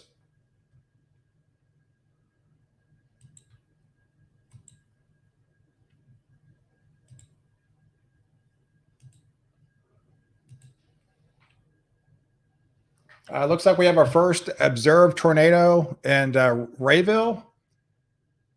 Yeah, so this the tornado producing storm was located along a line extending from near Galen, 9 miles north Rayville to near Magnum.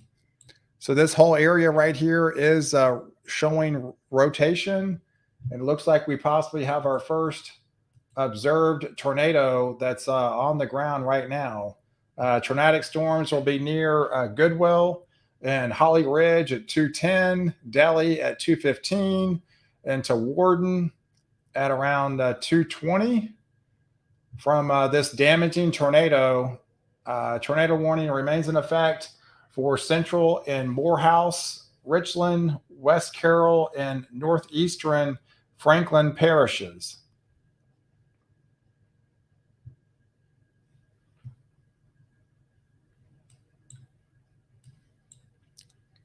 Yeah, this whole area right here is showing signs of rotation.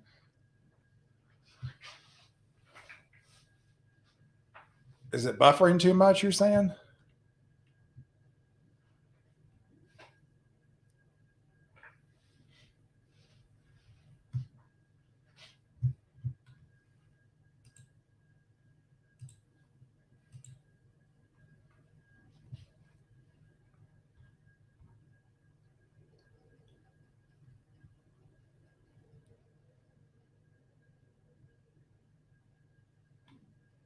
Yeah, I'm looking at some more tornado damage right now near the Springdale earlier. I surveyed the damage this morning. It looks likely possibly an EF2 type tornado, not official, just kind of eyeing the damage. And near the Springdale area of that storm that hit near the mall, near a mall and the Razorback Cinema.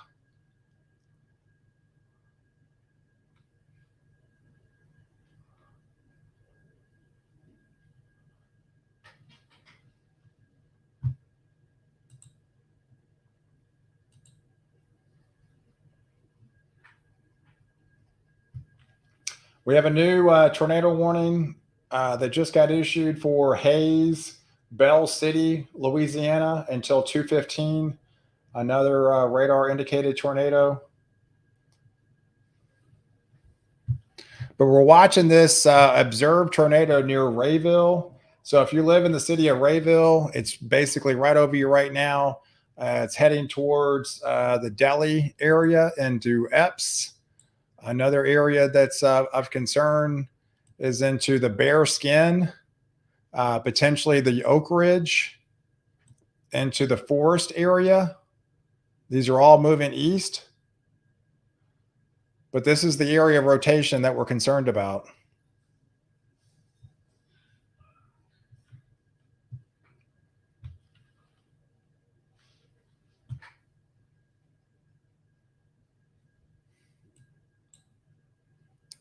Yeah, if you zoom out, you can really kind of highlight this area over Rayville that has an observed tornado on the ground right now.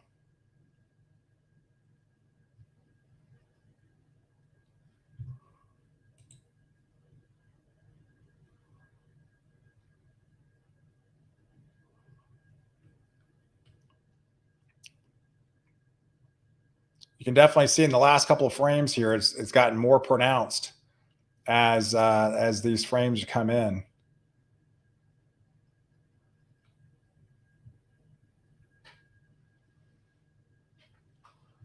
Hey, moderate damage to the north of Rayville with that observed tornado, tree damages as well.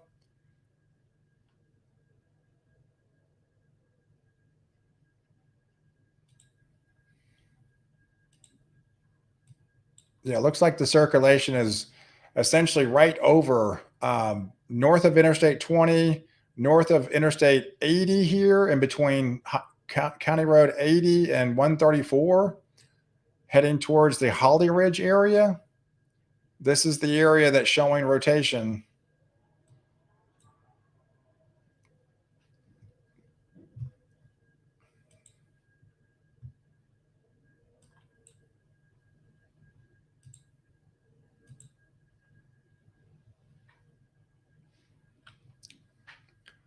There's a new tornado warning for southern Louisiana at 158. Producing tornado was located near Sweet Lake, or 9 miles southeast of Grand Lake, moving east at 40 miles an hour. Locations in its path are going to be your Gibbstown at 205, which is right there, Hackett's at 210, and the National Wildlife Refuge at 225. So that's another radar indicated tornado that's in southern Louisiana, right near Lake Charles, just south of Lake Charles area.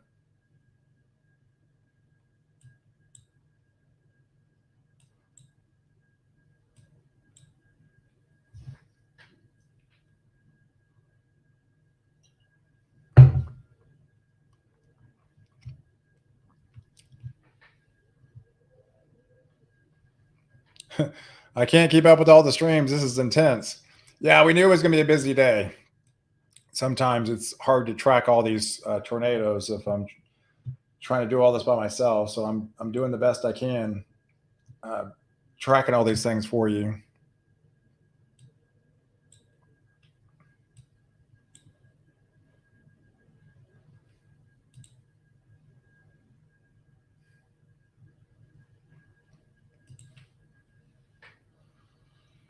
All right, so this is another new tornado warning that just got issued. And a producing tornado was located near the Liddell, or near site Snyder to Wilmot area, moving northeast at 55 miles an hour. So another dangerous storm. It's going to be near Portland in the next 2 minutes. Montrose at 2:15, and Dermot at around 2:30, into the Lake Village area around 2:35. So this is another dangerous supercell as this continues to race off to the northeast at 55 miles an hour.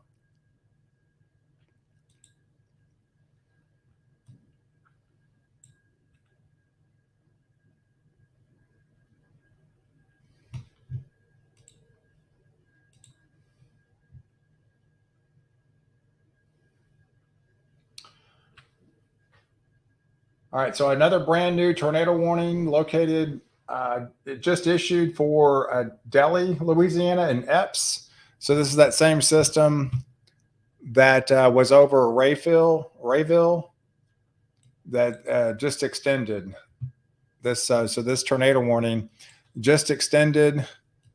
We have new areas of concern that around Highway 17. It looks like it's going to cross right near the city of Epes, and eventually getting into the Lake Providence area, potentially by 2:39 if it holds together in the next 20 to 30 minutes.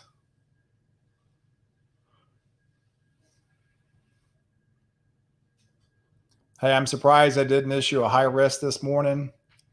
You know, you would think with such a huge moderate risk in place that maybe a portion of it, I was thinking central Mississippi was going to get it. Um, but I think the risks are the same, whether high or moderate. Remember, that just shows it's just the probability of something happen, not the actual severity. The severity is there.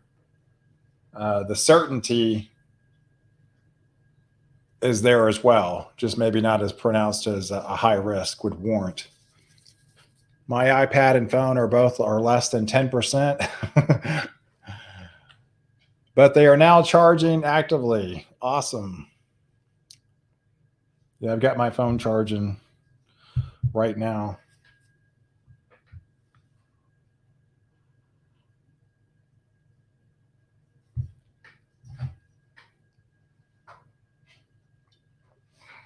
Let me take a break. Let me get some more water.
Okay.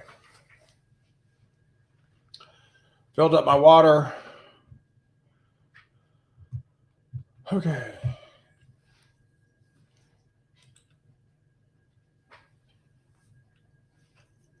All right, so we still got the southern storm.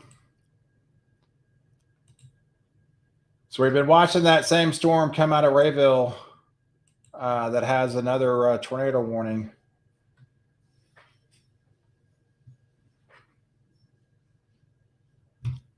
Yeah, this is the one that had the observed tornado with it earlier.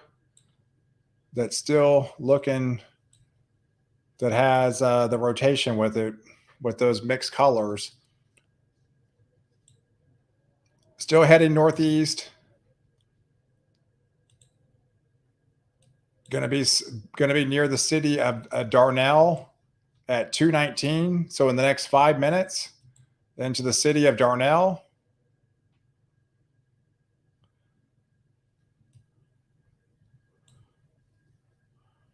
And if we extend the view, it'll eventually head towards the Lake Providence area at 2:39.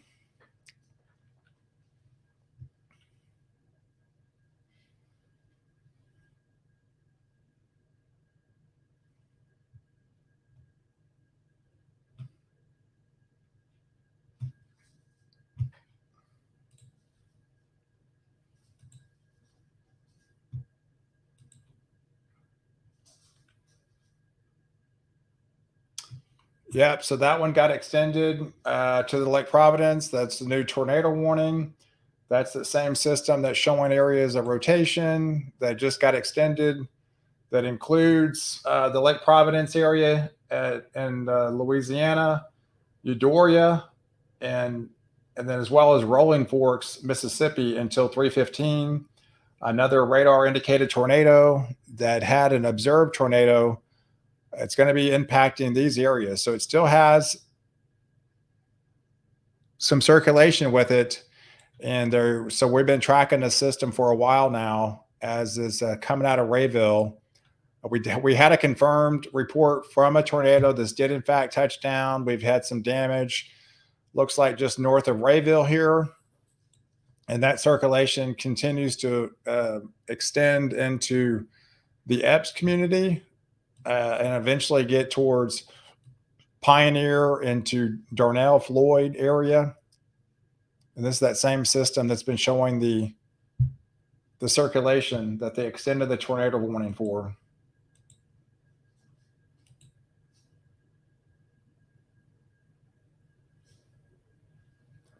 Another tornado warning for Lake Village, Arkansas, and Dermott, Arkansas, as well as Portland, Arkansas, until 2:45.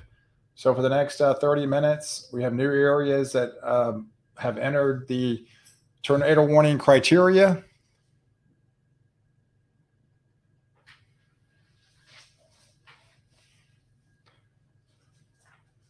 Hey, I believe that tornado is still being observed west of Monroe. So this is the area of concern that we're watching here.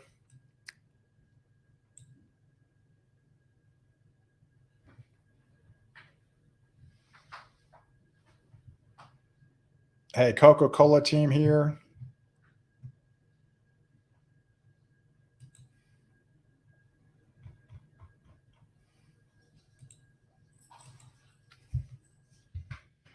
So here's my Twitter handle again.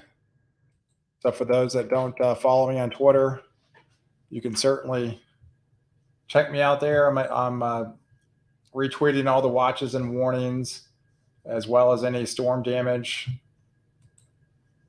that maybe storm spotters have spotted.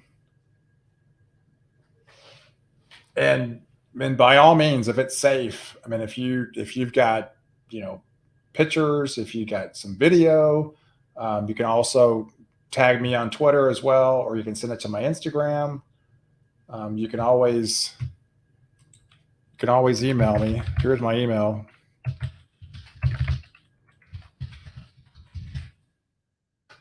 onderonweather@gmail.com.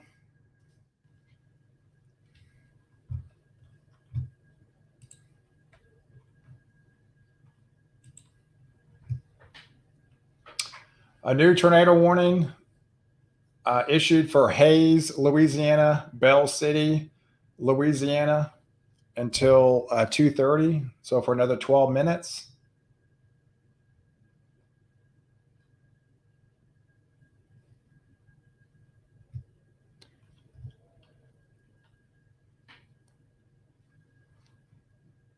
Yeah, so these storms, this low level jet is about to hit literally just kind of in the heart of Mississippi here, and we're heading into the 2 o'clock afternoon time frame, 3 o'clock. I mean, three, 4, 5. That was when it looked like things were starting to show its kind of peakness, if you will, of maybe the highest potential. So it does appear that maybe the worst is still yet to come with these cells.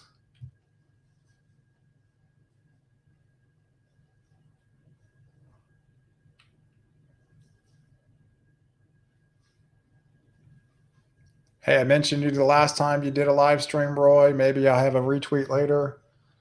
Yeah, awesome, Daniel. Yeah, thanks for sending me everything you have.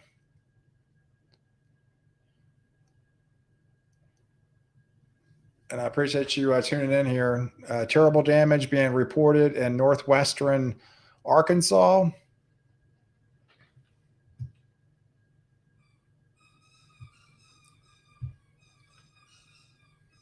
Yeah, observed tornado with this storm in northern Louisiana. You folks in Lake Providence and Rolling Fork, which is Mississippi, get into your shelter now.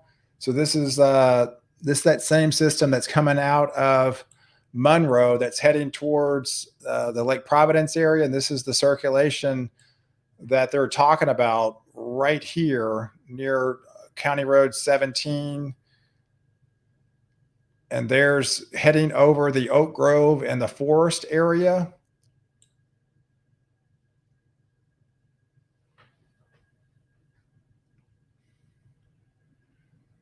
And eventually over the city of Lake Providence here.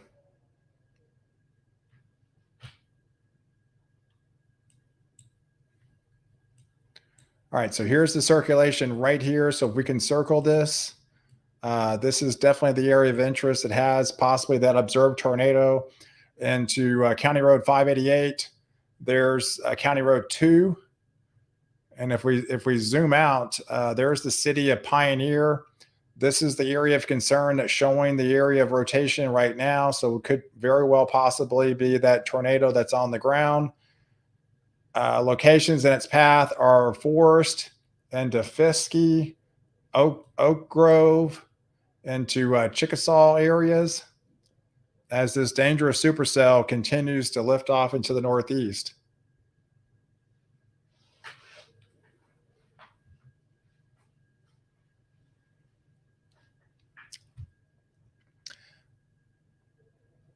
Yeah, we might even have maybe potentially multiple vortices with this.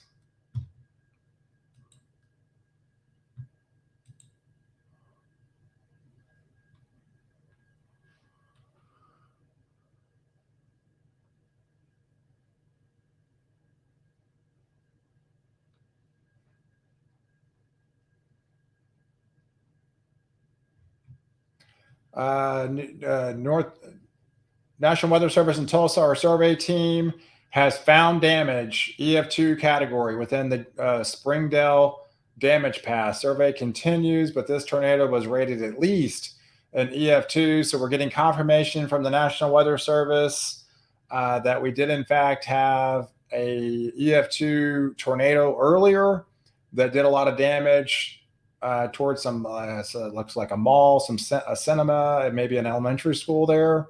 That has been rated at least an EF2, and they're still surveying the damage within that particular tornado.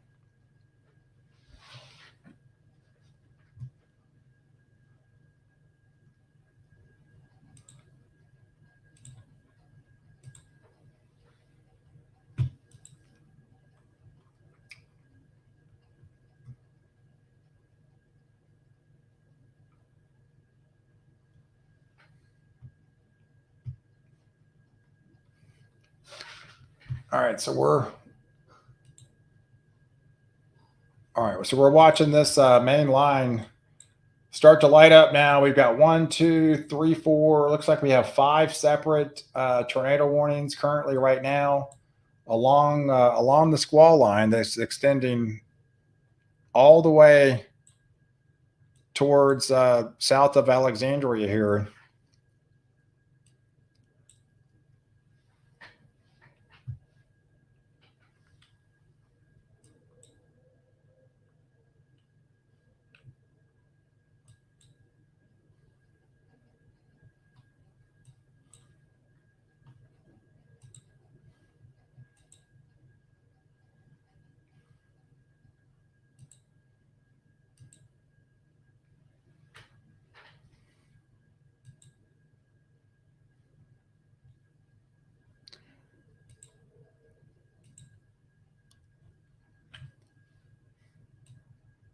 All right, so this area is still showing that rotation near the Lake Providence area.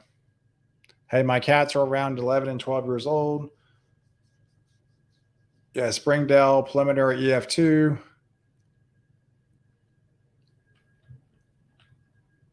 Hey, thanks, Heather. I know you're busy.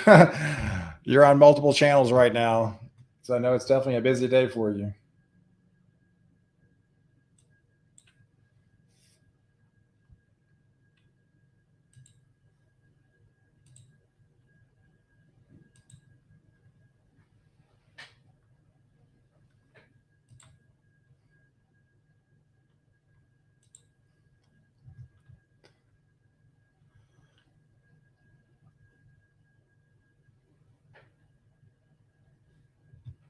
Earlier, possibly 2 tornadoes that were on the ground in Oak Ridge and Rayville at the same time. It looks like, yes, there was some sort of possibly split there for a second. It could have been splitting into two vortices. Looks like Reed Timmer had one earlier about an hour ago that had the funnel near Downsville, Monroe. Looking like at the time that was 105. It was crossing over Jonesboro, Louisiana at the time at 105. But it definitely appears that one was touching as well.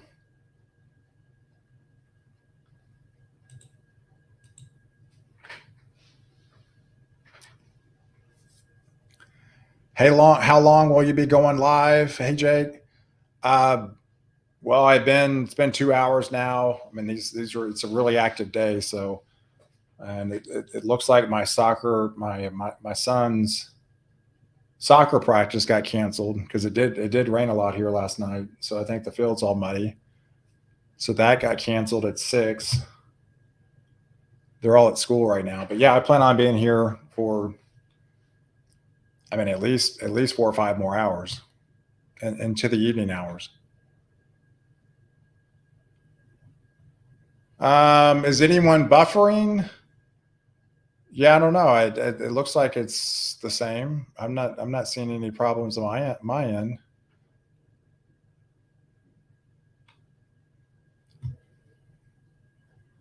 Hey, thanks, Stormy. Yeah, it doesn't look like it's buffering on my end. Looks like everything's pretty clear and coming out pretty smooth.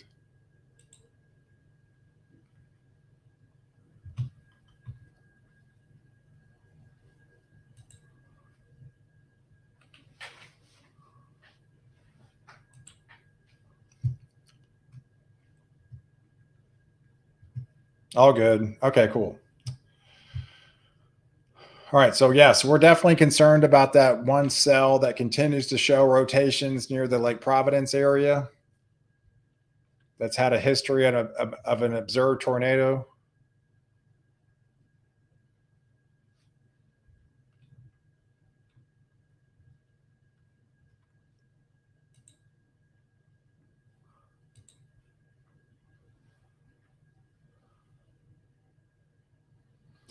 New tornado warning for the Lake Village, Arkansas area as of 30 seconds ago, and to the Dermont, Arkansas until 2:45.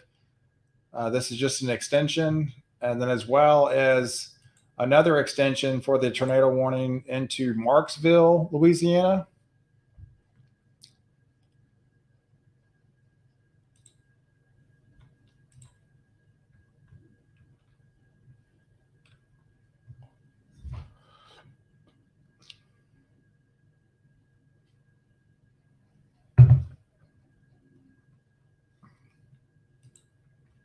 But we're definitely heading into spring storm season. Things look pretty active as we get into April. It appears the next setup is Monday into Tuesday for next week already.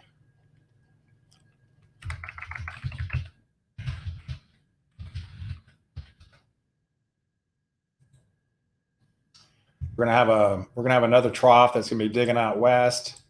That's gonna come across the southern plains, and it appears we have some storms that could be breaking out along the dry line again into parts of Texas and Oklahoma, and it looks like we'll be potentially talking about the same areas next week as we get into Tuesday timeframe. So today's Wednesday. We could be talking about a lot of the same areas that we're highlighting today with another storm risk.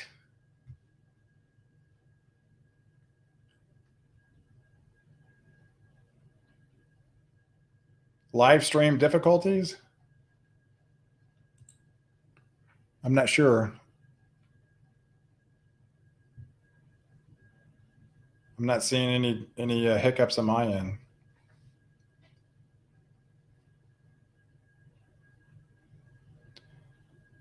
Hey, weather to go. Yeah, potentially a higher Cape next week. I mean that would just seem to be the trend because obviously if we get every day that goes by, just we have a noticeable uptick on temperature. We have our average high go up, the average low goes up. We get deeper into spring storm season. So and then the instability would increase over time too. So my Wi-Fi networks are going good. Hey, we need James Spann to link up with POW. Hey, that would be cool. James Spann, he's a legend.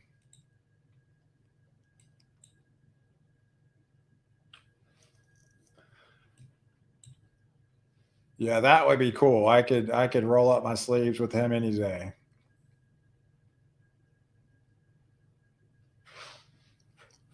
Hey, I love severe weather, of course, not all the damage. Yeah, I love forecasting it. I just hate to see the aftermath of the damage it causes. Hurricanes, hurricane season will be coming up again. I love the challenge in forecasting hurricanes. All the dynamics that come with that. So we'll be, I mean, we're not that far away from hurricane season. Actually, it'll start in June, but technically they'll be issuing advisories at the middle of May. So that's only 6 weeks away. That's not that far. And of course, we're in the La Nina, so that typically favors above average.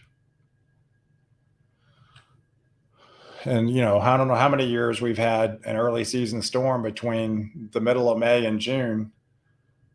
It's almost every year now, so it's almost a certainty we'll have some sort of early season storm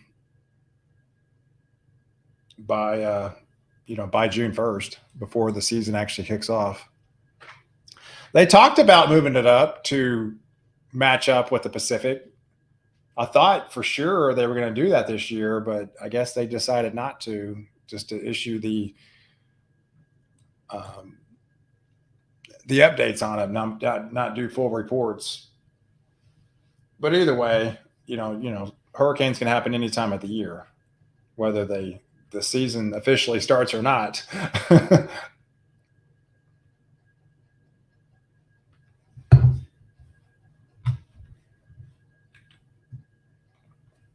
So I'll have to work on my hurricane forecast over the next couple of weeks and give you my thoughts on how I think it's going to play out.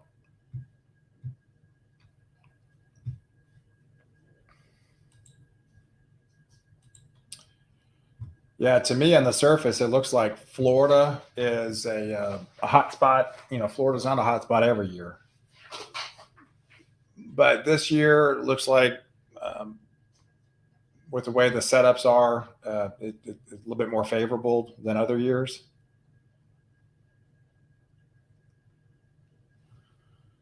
And then I would think the second tier would be towards the Carolinas, actually. South Carolina, North Carolina, I think that's the most second favorite area.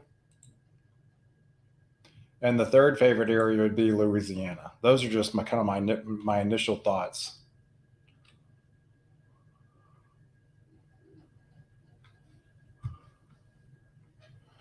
Hey, lost connection there for a second.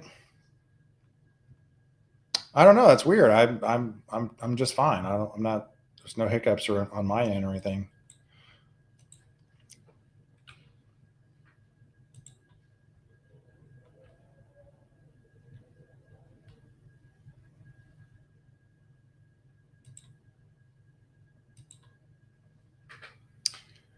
All right, so here's that tornado warning we've been tracking for a while now at 212. That severe thunderstorm was capable of producing a tornado that was located near Jones or near Goodwill or near Bakers, moving northeast at 65 miles an hour. You see the forward speed pushing up? That's an indication these storms are starting to get more entrenched to that low level jet. They've taken a noticeable increase in forward speed over the last 20 minutes.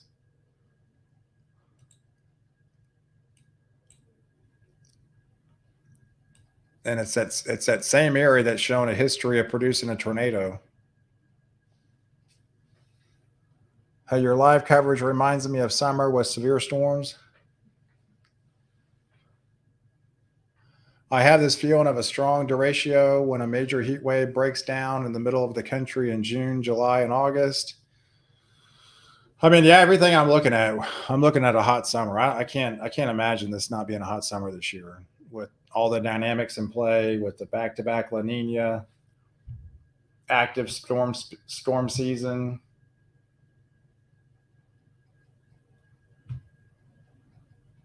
There's probably going to be a lot of records broken.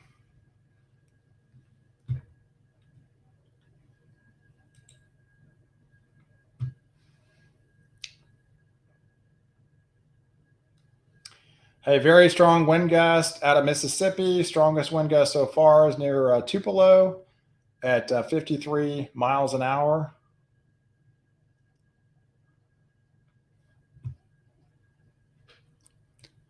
All right, so if we expand the view, so we've got 1, 2, 3 current warnings out right now as we speak.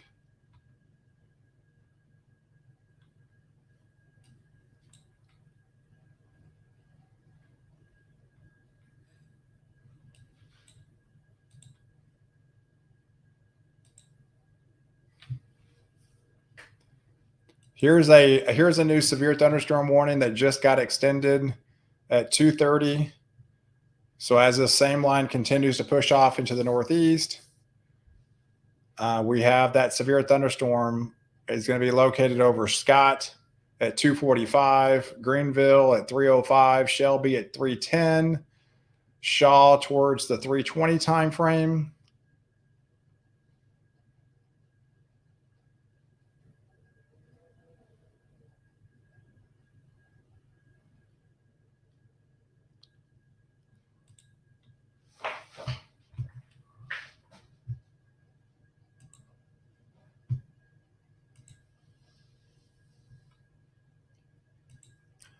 Yeah, so I appreciate everyone watching and sharing the live feed. If you have any, those are always good to share with any type of groups you have might have as well, to reach as many people as possible.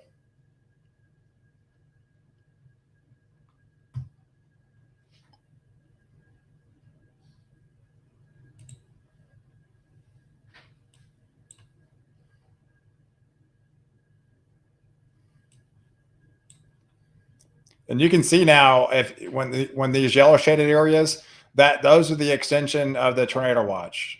So they have it up here now, so you can actually see it got extended all the way back into Louisiana, into Jackson, and this extends through Tupelo, and that all goes until 8 o'clock, 9 o'clock tonight.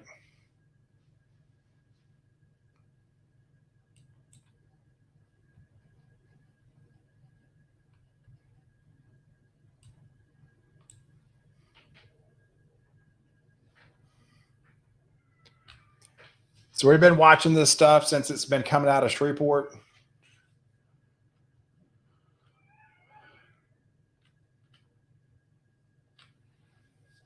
Hey, I got to go make lunch. Hey, hey, no problem. Whether to go have some pizza. We'll be here. New thunderstorm warning until 3:15 for northern Washington County and Bolivar County.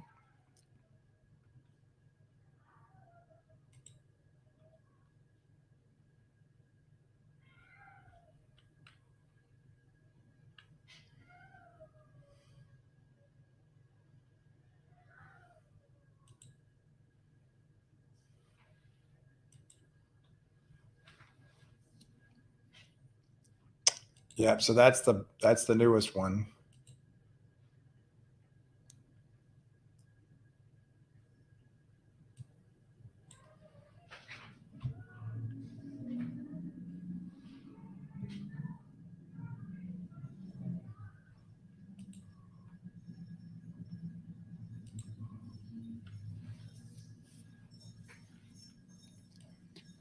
All right. So let me head a little bit further south and see what's happening down here. And it does appear that we do have some rotation down here towards the Marksville area.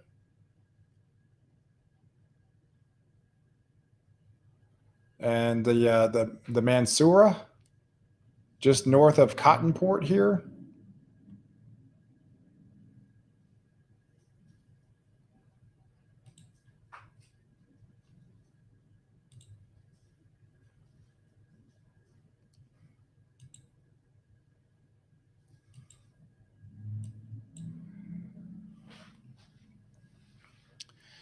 Yes, we're watching this one cell down here. It looks like there are some signs of rotation within this cell as well, near the Bunkie area and Mansura as it goes into Simsport.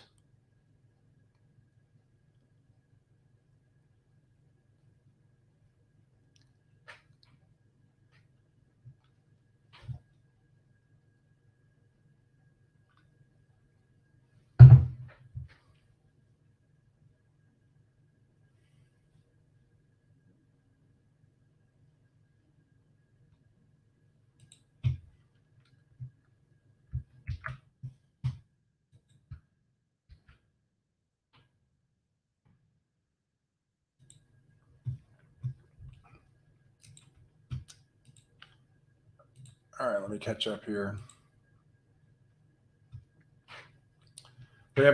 We have a new severe thunderstorm warning that just got issued for Mark Tree, Arkansas, and Early, Arkansas until 3:15.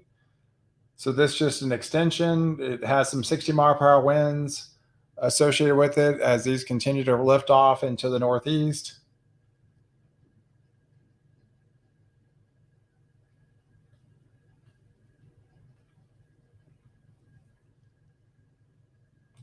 Oh, wow. It looks like there was a pretty big wildfire that broke out yesterday.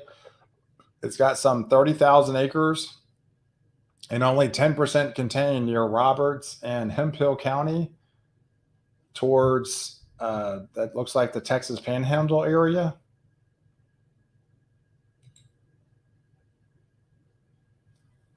And the update on that looks like it's now 20% contained.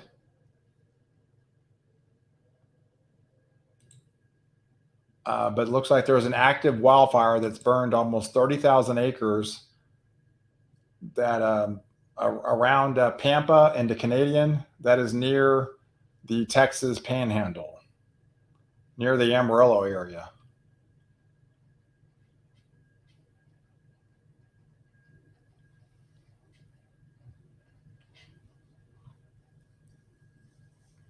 Hey, it's 57 degrees and the AC just came on. I forgot to turn it off.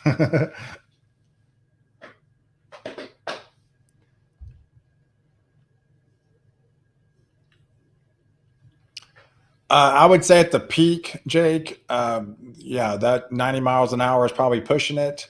But yeah, 60, 70, 80, and it's probably not out of the realm of possibilities of some of these 90 per hour wind gusts. You're going to have to give some sort of Boeing segments in the radar to be able to produce something like that.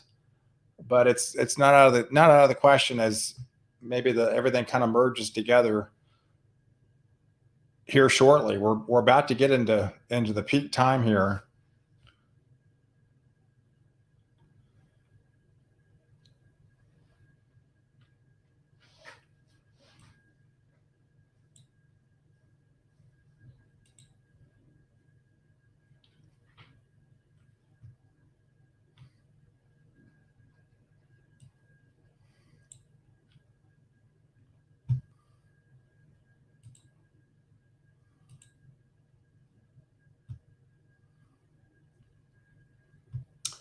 Looks like we got a new tornado watch that just got issued as of 30 seconds ago. New tornado watch issued for parts of Illinois, Indiana, Kentucky, and Missouri. So for areas into Poplar Bluff, into Murray, Clarksville, Madisonville, Evansville, Paducah, all those areas could likely see possibly a few tornadoes. This goes on until 10 o'clock this evening. So this is an extension of a brand new tornado watch that just got issued. So I'll retweet it on my Twitter page here. Quarter size hail and some possible 75-mile-per-hour wind gust going into the early evening hours until the 10 o'clock time frame for parts of Illinois, Indiana, essentially just kind of on the southern and western flank. Illinois, Indiana, Kentucky, as well as Missouri.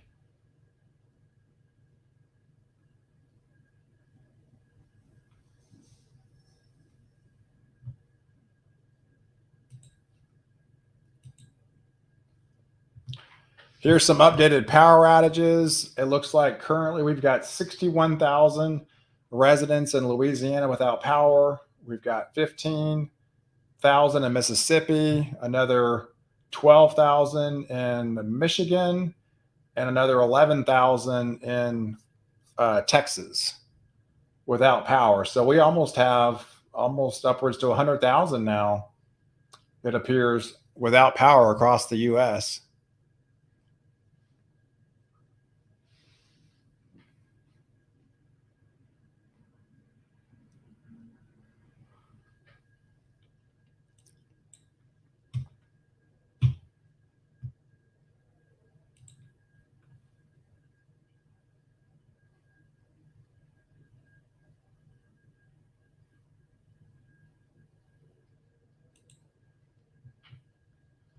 But yes, I'm looking at some of the data for next week, and it appears that we could potentially have yet another severe weather setup heading over towards portions of Oklahoma and Texas on Monday, and then that will dive down into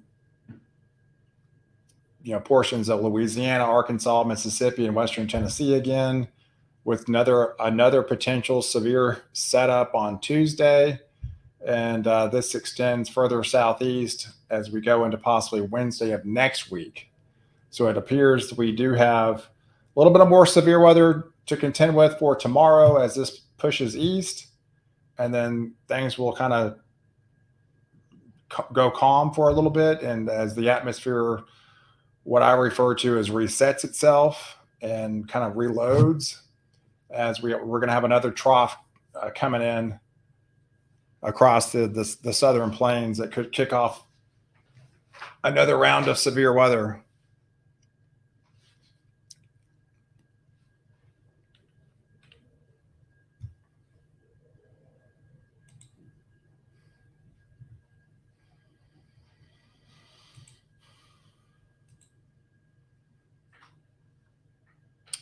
All right, so we have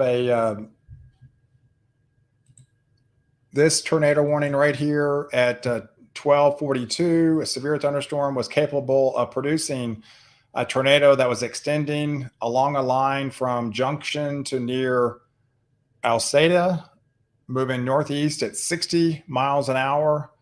Locations in its path are going to be your Glen Allen area at 250, your Grace area at 255, Onward and Panther Burn at 3 o'clock, Rolling Fork around 310, and to the Nita Yuma area at 320. So locations in its path does have a radar indicated tornado associated with that particular cell. So you need to be in your safe zone if you're in the path of this storm. Hey, Daniel. Yes, eventually this will all be heading into the Alabama area. But that won't be until tonight.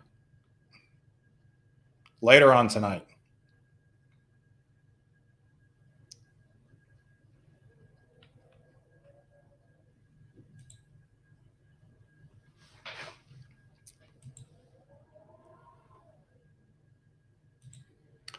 So we're down to one active tornado warning. It's the same. It's the same warning that the same areas of this cell that's been showing rotation for a long time now is over portions of Lake Providence into Brunswick.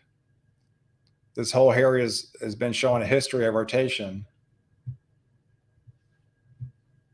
and it's been confirmed on the ground at times.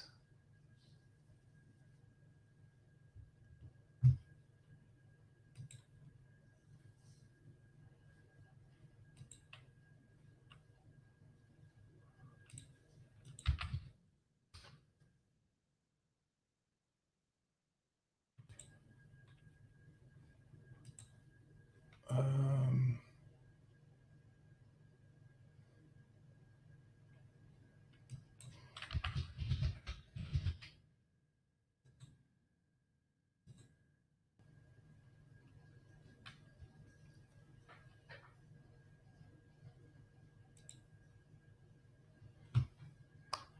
Yeah, I was seeing when the Storm Prediction Center is going to be updating. They did the morning advisory. It looks like around 3 o'clock. So that'll be updating here shortly in the next 10-15 minutes. So we'll see if any of that changes within the afternoon update. In Texas, we've got several severe weather in spring. Sometimes it's in fall too. Texas has had tornadoes in December. Hey, Sonia. Yeah, I mean, severe weather can technically happen 12 months out of the year. I mean, obviously, we had a very warm December, record warm December. That's what caused all the severe weather and a typically lighter month than you would typically have in December. But yeah, it could definitely happen 12 months out of the year. You have your peak times, I would say, between now and the middle of June. And then you have a fall peak time that's not nearly as long. I always say around the middle of September to around Halloween timeframe. those 6 weeks can be fairly active when you have, colder air coming in, changings of the season, heading into fall. Typically, that kind of sparks more severe weather during those times. But right now, no doubt, April and May are your two most active months out of the 12 months, coming up. And this year, where it already looks above average just on the surface, then yeah, I mean, we're talking it could be pretty active with systems to come in. Then you have a 4, 5, 6 day respite, and then you have another severe storm come in. So you get these lulls in between that are kind of just long enough for the atmosphere to recover, regenerate, and reactivate, I would say, before the next system comes in. So, you get them spaced out just enough, then you can bring the Gulf moisture back, and that's when things can start pretty active.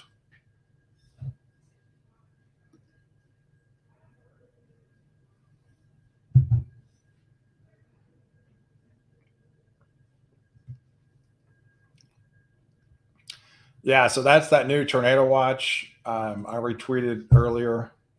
It's on my page. They just issued it for parts of Illinois, Indiana, Kentucky, as well as parts of Missouri here.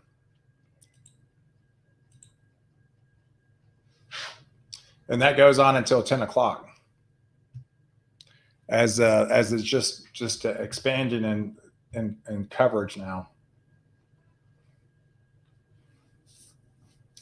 Let's see. Reed Timmer was textbook QLCS tornado chase along I-20 with the rain curtains ripping south to north as the circulation as it crossed. Tree branches cracking in the inflow. I continued east and deployed pressure sensors into Calhoun. So he's on that storm near Calhoun by I-20.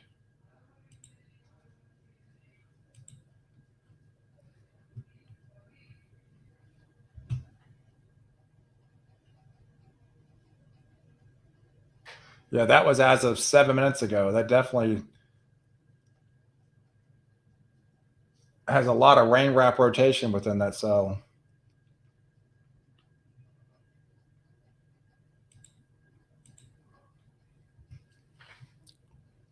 And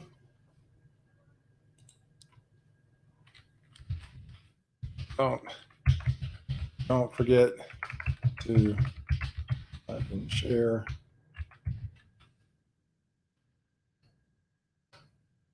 Hey, thanks, Ann. Thanks for the reminder. Hey, that's why I love California. Hey, Heather. Yeah, it looks like you finally got some good rains the other day. I know Santa Barbara, San Diego, Los Angeles, Sacramento. It was probably your best rain you've seen so far this year. So hopefully we get some more troughs for you guys that you can, get a little bit more precipitation in your area. I know you're way, way behind.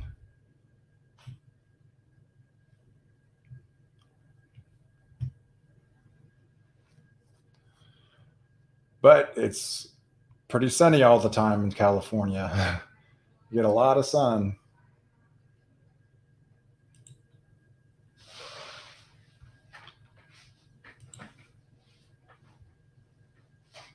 All right, new tornado warning just issued 2 minutes ago for Yazoo City, as well as Tallulah at Louisiana and Richmond, Louisiana until 4 o'clock. So brand new tornado warning that just got issued. It's this particular cell right here that goes on for 64 minutes at 2:52. A severe thunderstorm capable of producing a tornado that was racing, again, northeast at 65 miles an hour. I think Yazoo City was a city that got hit just from that last superstorm, severe thunderstorm. That was just that last event we had. This is a dangerous storm that will be near Eagle Bend at 3:05, Redwood at 3:10, Valley Park at 3:15, into the Phoenix area at 3:25, Tinsley at 3:35, and then Yazoo City at 3:45, and Benton around 3:50 time frame. So if you live in those cities, you need to take cover of this radar indicated thunderstorm that's capable of producing tornado that's moving northeast at 65 miles an hour.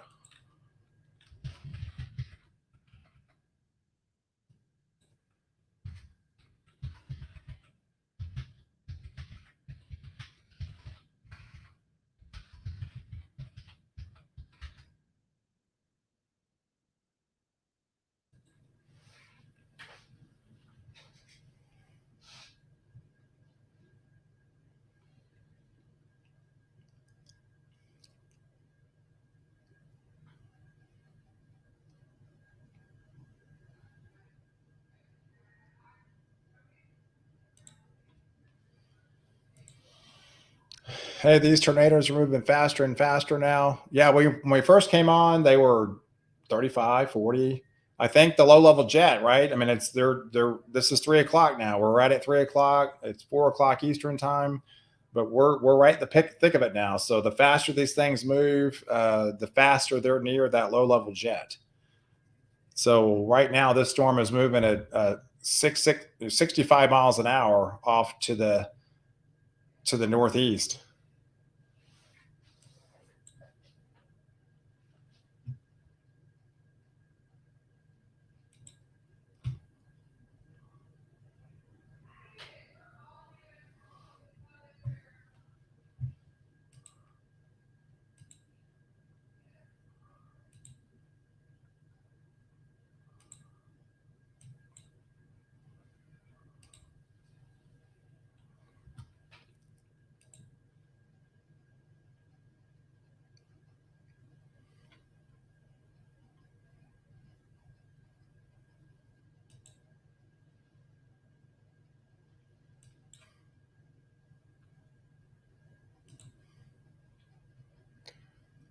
All right, so let's swing out further north because it appears we have a new tornado warning that just got issued a little bit further north, up into this is north of Memphis, Tennessee.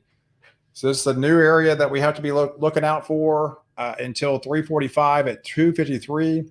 There was a severe thunderstorm producing a tornado that was located over Gilmore, moving northeast at 45 miles an hour.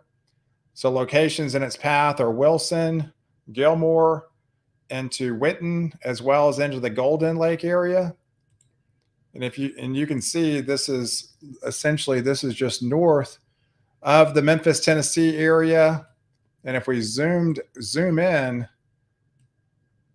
near the Mark Tree,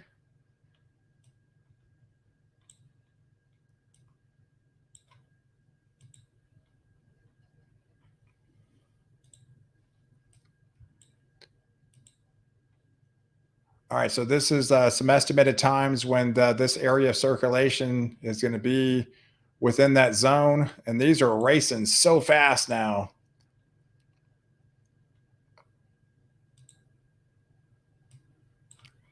So you can see the circulation coming out of, this is just north of the Memphis, Tennessee area. Looks like it's south of Mark Tree. And this is all heading off into the northeast.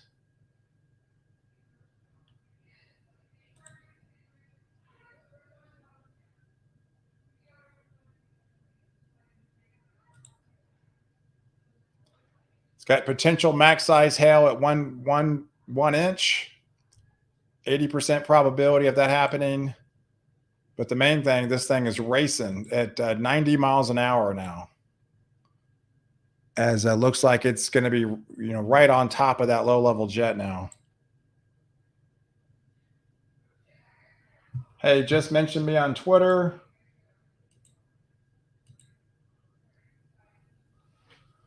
Oh, hey, Daniel. Hey, weather's looking kind of crazy in the U.S., and the best way to follow is tuning in to Pal Ponder. Be safe and stay inside of your houses, everyone.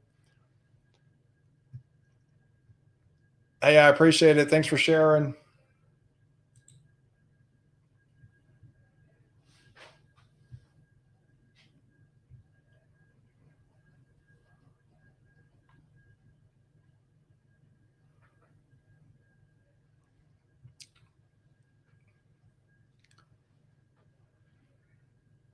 Hey, if it makes you feel better, cauliflower, broccoli are my worst nightmares and have never succeeded. No, we had a great start this year, but then it just stopped until a few days ago.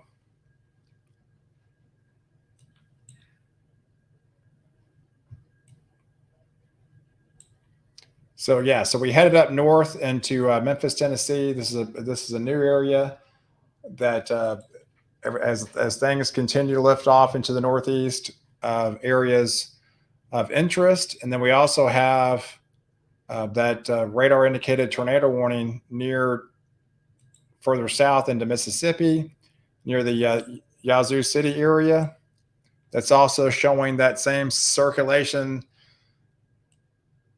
that was coming out of Monroe into Raidsville, into Lake Providence, and now this looks to continue in towards the Yazoo City area.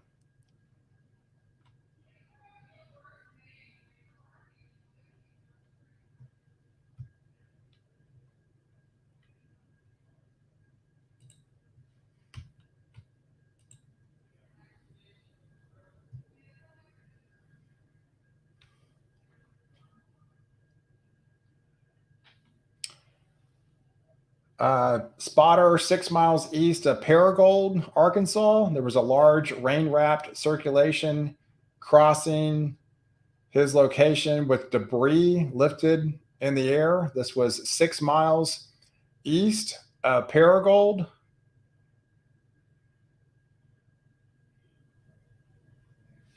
New tornado warning just issued until 4 o'clock for areas of Hollandale, Mississippi, and Moorhead, Mississippi, until 4 o'clock. So this is another brand new tornado warning that just got issued.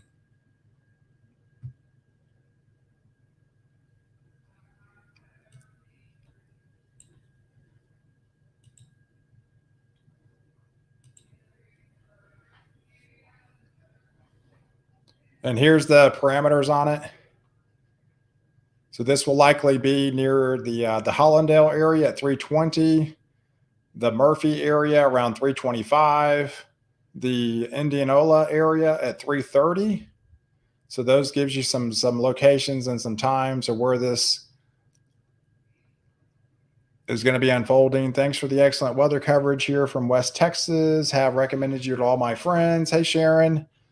Hey, thanks so much. Appreciate your support. I can't keep track. It's so crazy. Yes, I know. By the time you type it all and issue it, they got another tornado warning happening.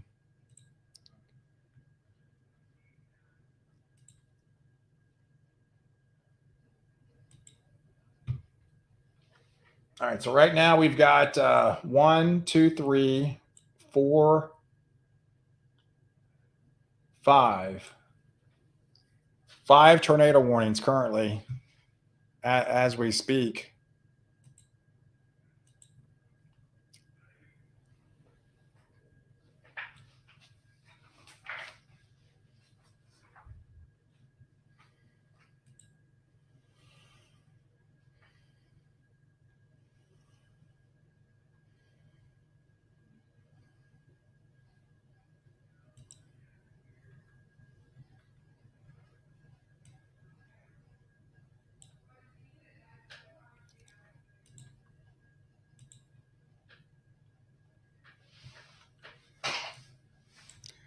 You can still see that area. It's still by Lake Providence, coming out of going into Rolling Fork. This is that same area has been showing circulation for a long time now.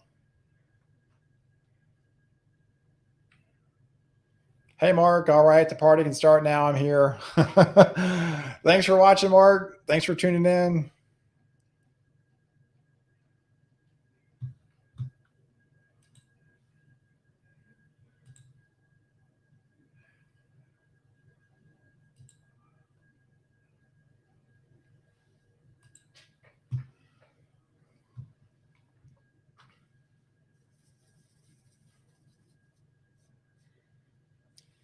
Hey, rest of the year we have one of the best weathers in Spain.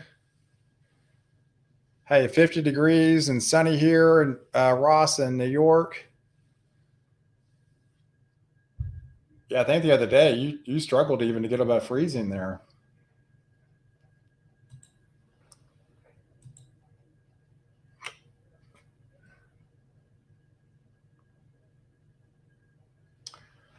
Severe gusts and several large tornadoes are possible in the deep south. Storm chaser Aaron Jajak is live from the field, and meteorologists are updating the. So he's on another storm.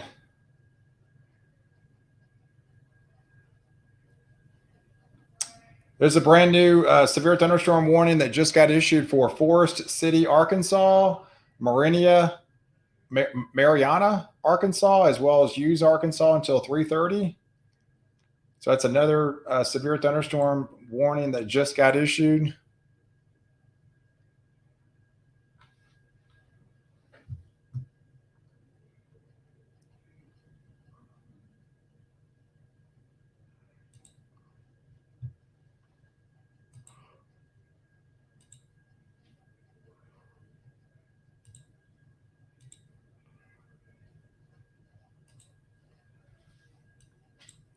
All right, so let's check out the new updated from the Storm Prediction Center. So it looks like they've kept the slight risk. The moderate risk for severe weather for a lot of the same areas that were issued earlier. Looks like they've possibly expanded the enhanced risk. It looks bigger than it was.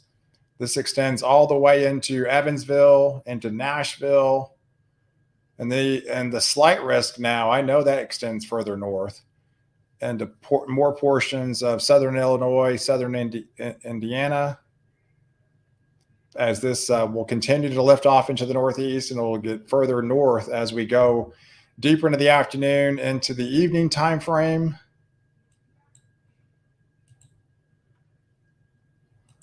And like I mentioned, the main risk from this scenario is you're going to be your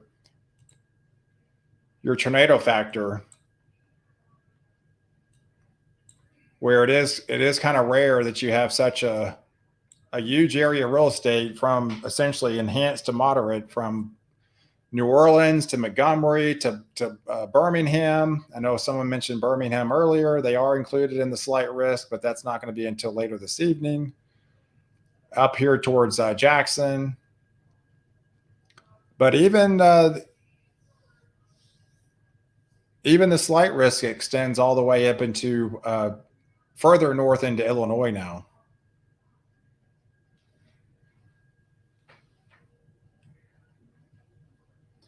But that is the latest update from the Storm Prediction Center that they just issued. That's the newest one at 3 o'clock that just came out 10 minutes ago. So it's got a huge risk, a huge hatched risk. Favorite areas: Memphis, Tennessee, New Orleans, Birmingham, Alabama, Baton Rouge, and to Montgomery. That extends into Gulfport, Jackson, Tuscaloosa. All those areas are favorable to see a stronger EF2 type tornado.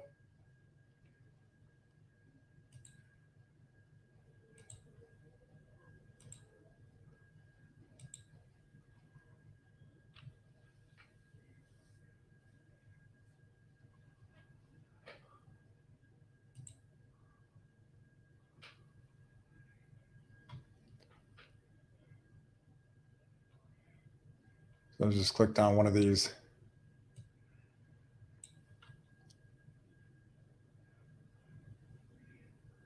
It's like another person doing storm coverage. I clicked on the TV.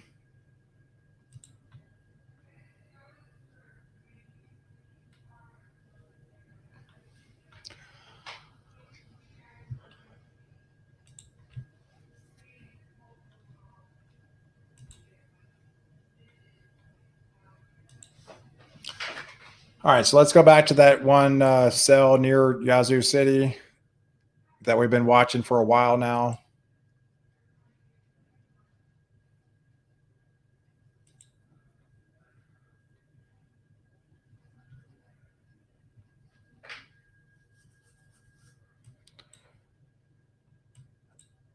Yep. Okay. So now here's the circulation near Hollands. This is the area of concern right here that still has that circulation attached to with it.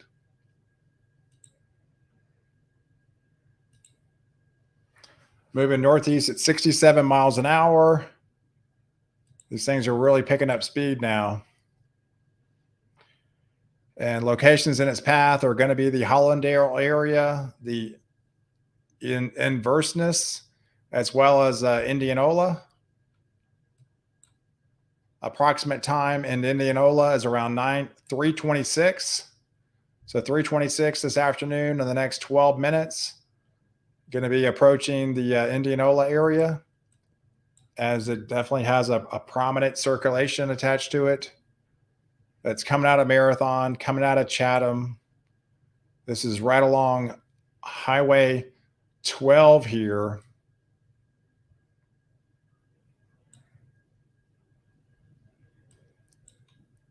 And this is heading towards the Arcola area. Arcola right now. So this might have another 30-second, a minute delay here, but moving at 67 miles an hour.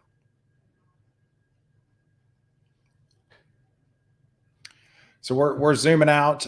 This is Louisiana, heading into portions of Mississippi here, into Yazoo City. We've been watching this circulation for an extended period of time.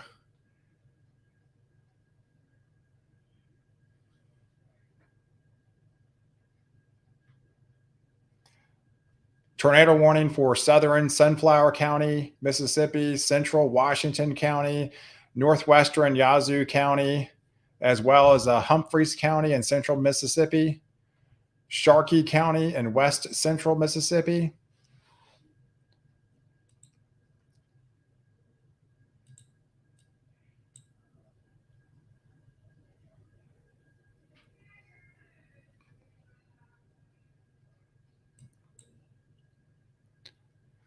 So this is the area right here that we're concerned about, that has the circulation right now. Let me circle it for you. So this is the area that's moving across.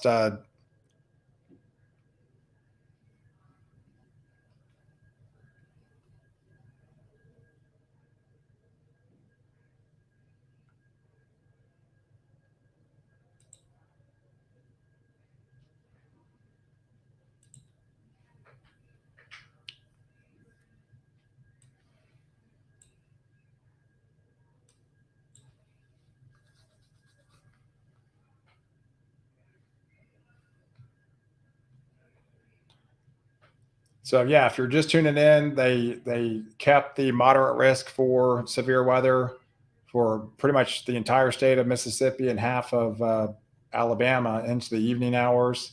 They extended the enhanced and slight risk slightly further north, heading into central Illinois, Indiana areas, as all these storms are moving east northeast.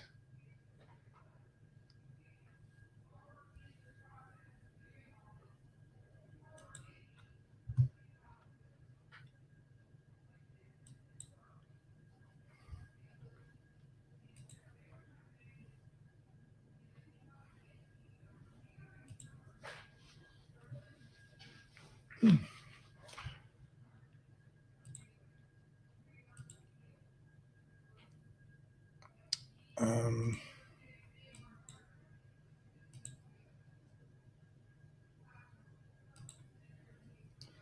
All right, so 312. This is a brand new tornado warning. A severe thunderstorm was capable of producing a tornado located near Gunnison or 7 miles west of Shelby, moving northeast at 55 miles an hour.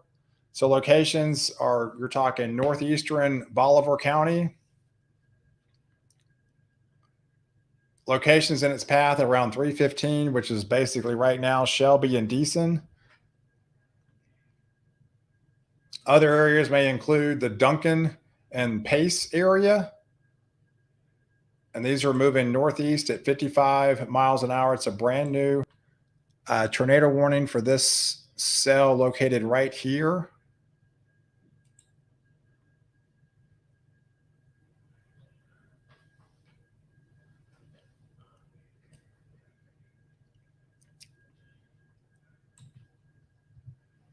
Which you can actually see where this lightning strike is near Highway 1.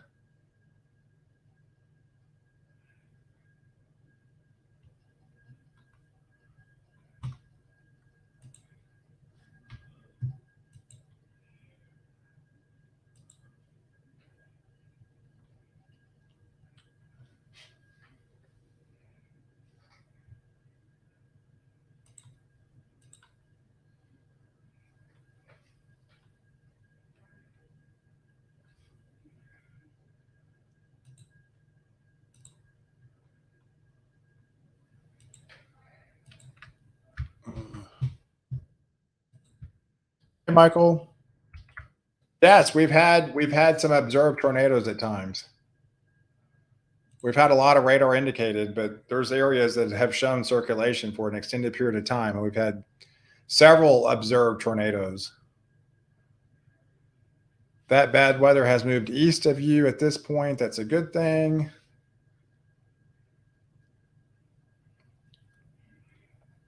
Hey, thanks for coming on up here, Michael. I appreciate you watching me live.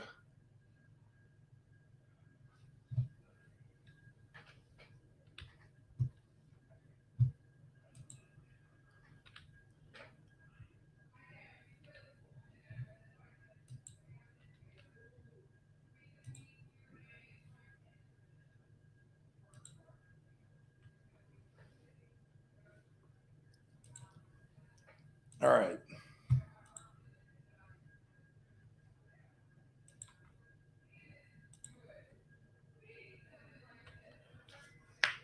What part of the squall line?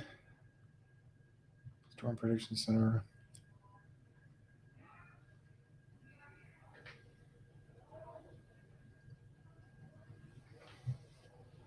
Yeah, it's still, I can still really hear the wind. The wind.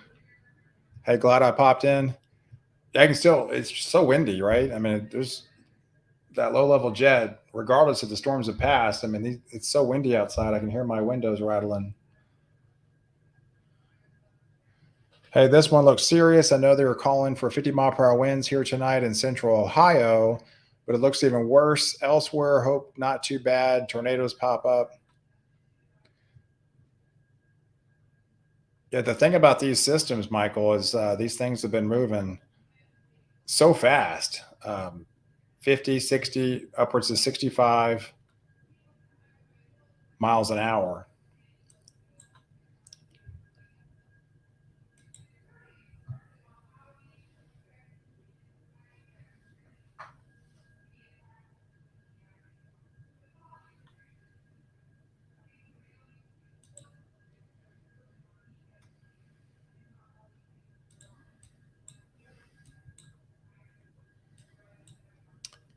All right, so here's that same circulation that's still prevalent, heading over towards the Indianola area. It's been over Hollandale for a while now, and it's moving northeast at 67 miles an hour.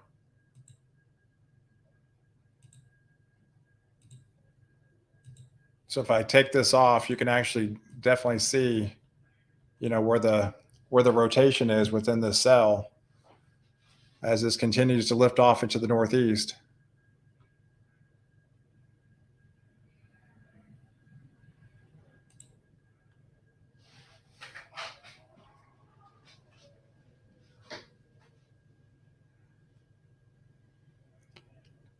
Storms just moving 70 miles an hour. I do think so. Like I mentioned, the ones in Iowa were technically last year in December, moved faster, but this has been one of the fastest at 70 miles an hour that I can recall this year, because storm season, pretty much just started a couple weeks ago.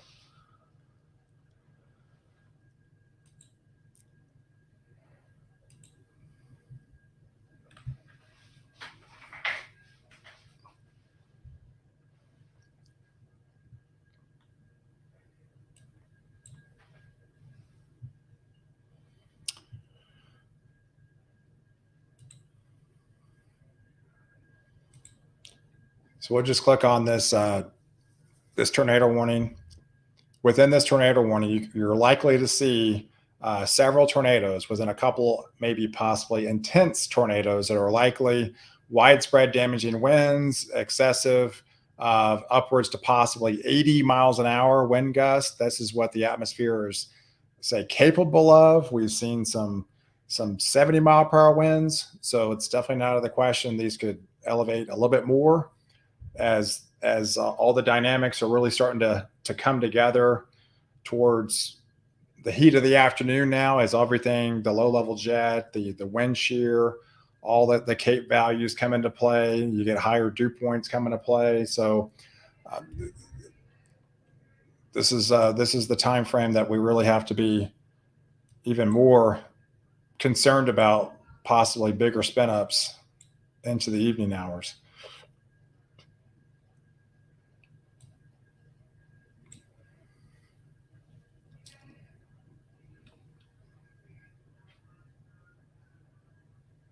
Hey, Stormy, you're back.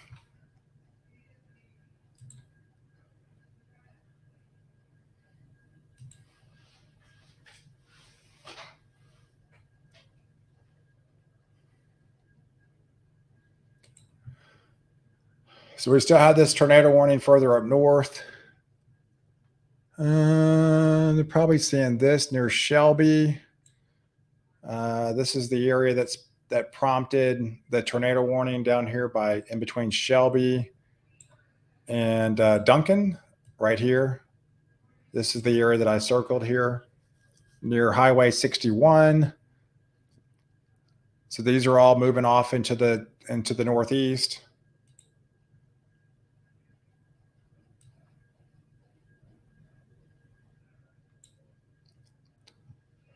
Hey, thanks for coming back, Heather.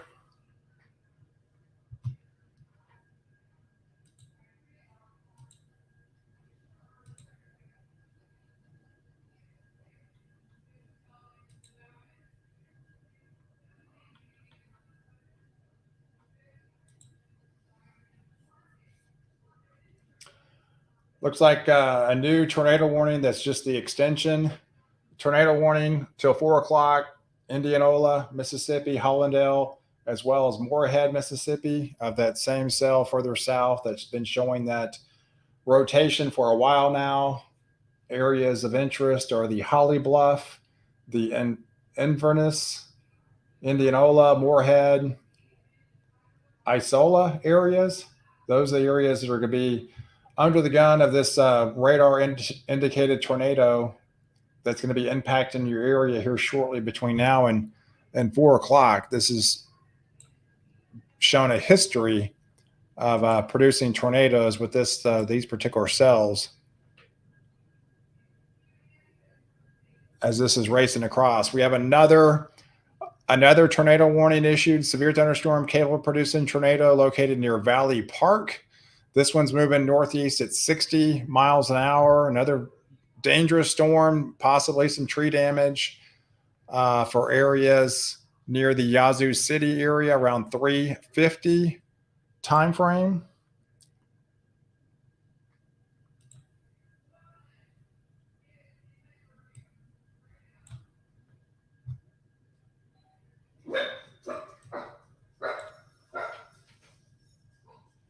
Someone's at the door. Yeah, so we're watching this circulation coming out of Vicksburg. This is all lifting off northeast along this leading edge here. And Yazoo City is in its path around 3:50 time frame.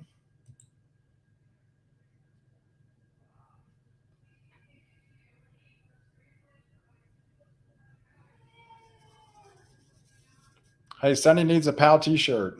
Yeah, I'd have to find one that fit her.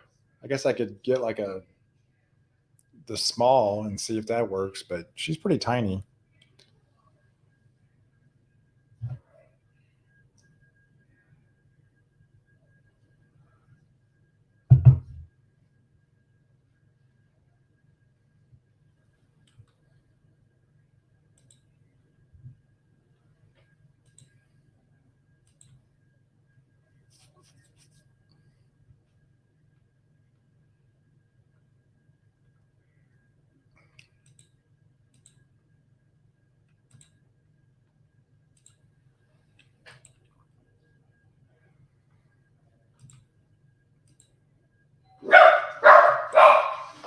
Here, let me see who this is. I'm sorry. Hold on.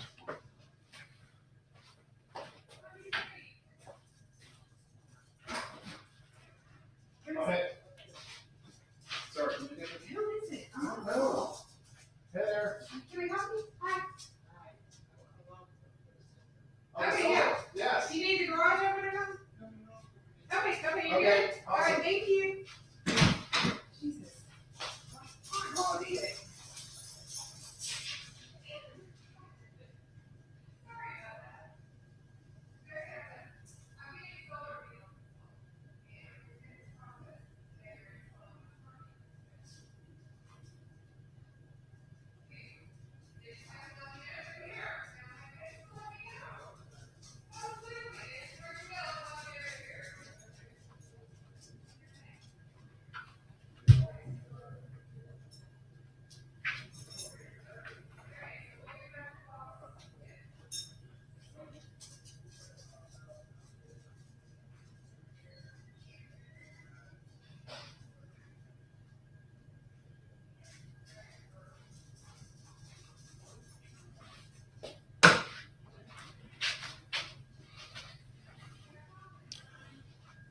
Okay, sorry. Who delivered the food? No, it's the people that are installing the solar panels on my house. They have to connect to everything now. So I can maybe be live now, hopefully, after they leave.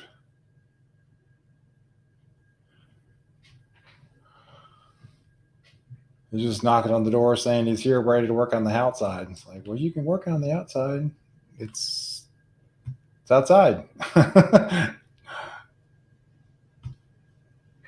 Okay. All right. So we're still tracking 3 tornado warnings down here as these cells move across.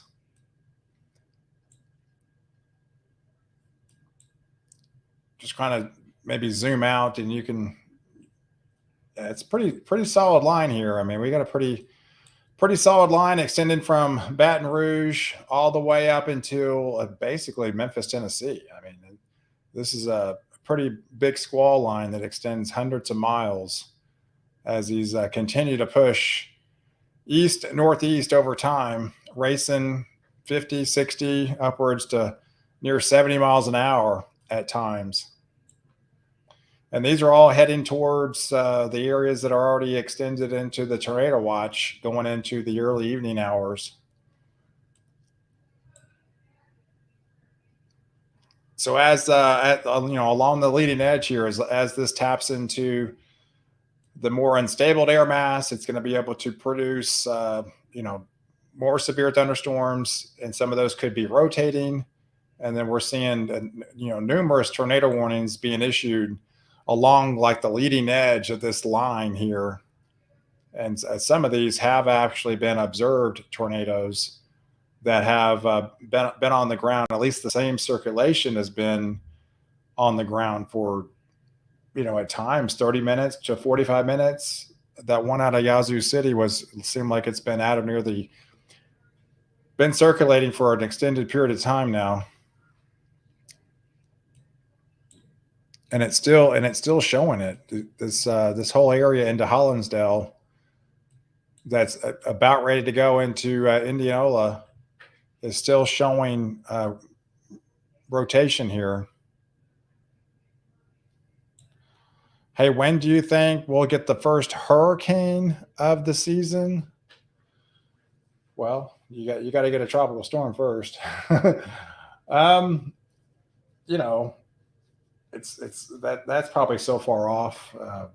June. I mean, it could be a while. This is what, March 30th. It's still going to be a while. A couple months. Still a couple months. A lot of times you get these early season storms. Could be these little quick spin ups. You always have to watch closer to the coast, near at the beginning of the season. Maybe some cold fronts. You always have to watch the tails of cold fronts that tail off into the ocean. And it's typically always on that southwest flank where you can get kind of a sagging low pressure system form a low pressure system off the southern flank of the cold front, and you can get some deepening low pressures. But usually, if you get a June storm, it's always a lot of times it's always because of stalled frontal boundaries and the Gulf of Mexico.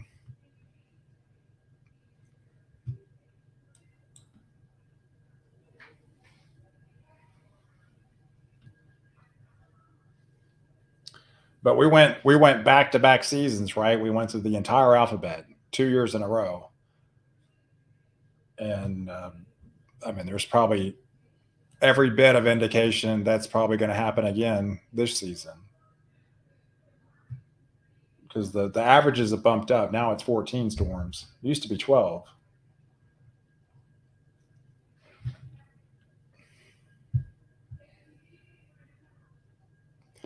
So yeah, so that's why they went ahead and added a whole nother set of hurricane names if you just happen to use them all. They've already got all those in place. We never really had to use it. We used the last name storm of the last year. But yeah, they typically plan that stuff out 6 months, 6 years in advance. You got all the hurricane names planned out all the way through 2027, 2028, and even secondary in case they need it.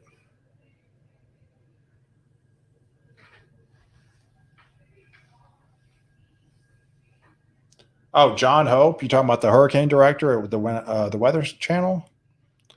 No, I never was able to work with him. Yeah, I know a lot of people miss him. He's really good at what he did. Do EF5 tornadoes exist? Oh yeah, they exist. It's just been a long time since we've had one. What was it? 8 years eventually. We've had some strong EF4s, but nothing officially EF5. It's been a while.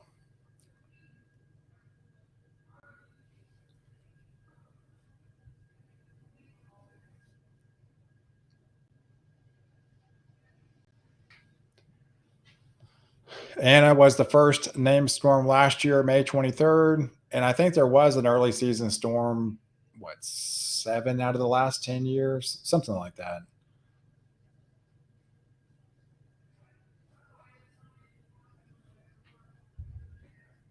Well, that's what I mean. It's not that far away, right? That's what, May 23rd. That's 8 weeks, 7 weeks away.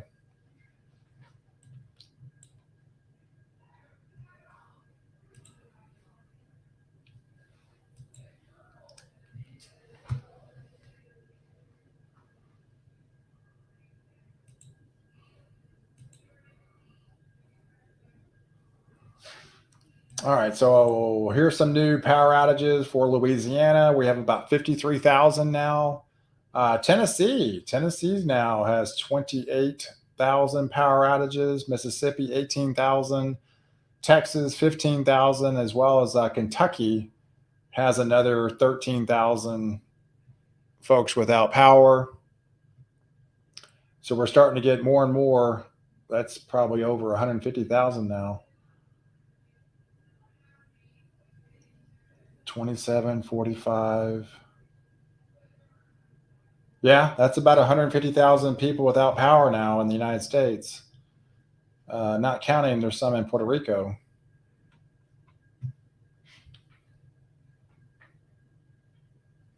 Yeah, trending earlier now, it seems too. Well, you got to realize, last year we remember we were in La Nina, and then really this time last year we went to Enzo, and we stayed Enzo till about October timeframe. We went back to La Nina.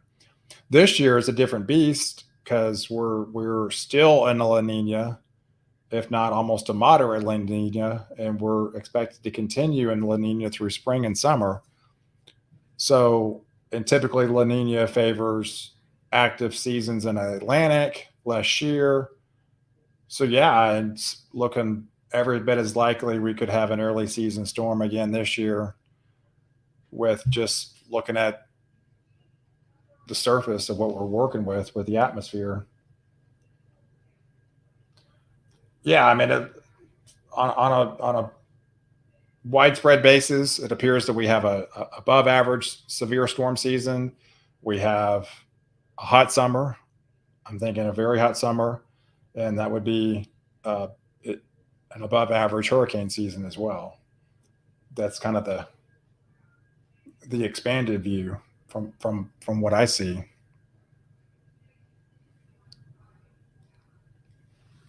Gary England retired. Hey Rex, you just got back on. How will this front be when it comes into northern New York? Yeah, so that's going to be impacting your area. Probably won't be until late Thursday into Friday morning. The rest of them going to be cold air along with it. You still got the northwest flow. You got the last piece of the polar vortex that kind of came down and gave you some really cold weather there for a couple of days, even some snow in some of the areas.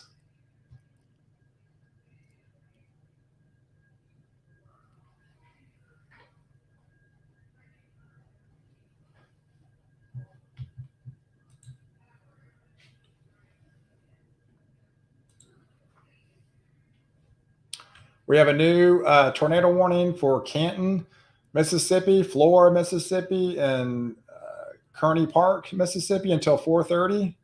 So brand new tornado warning that just got issued.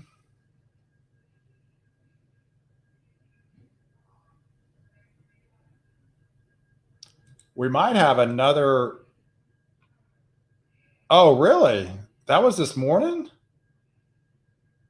Okay, it did. It looks like the National Weather Service in Fort Worth has done the surveys, and it looks like they confirmed a brief EF1 tornado over McClendon and Chelsom and Rockwall County.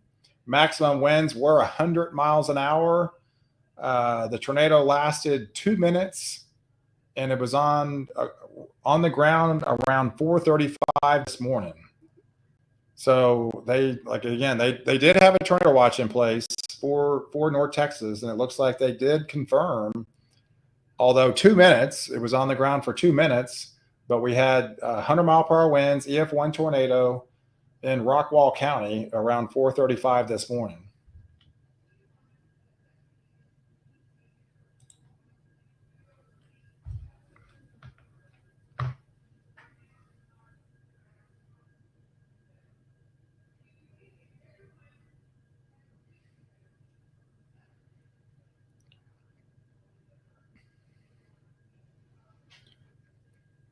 I got to post about that one.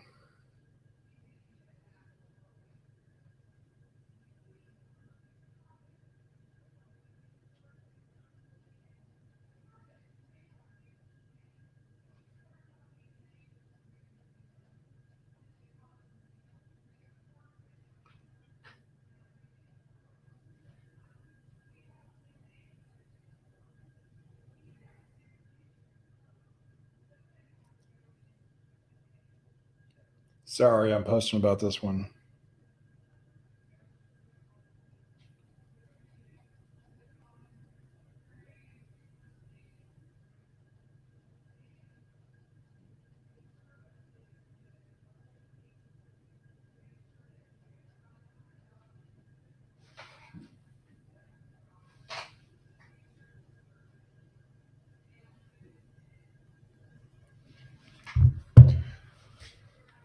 All right, so we have that new tornado warning near Canton, Mississippi. That goes on until 4 o'clock this afternoon.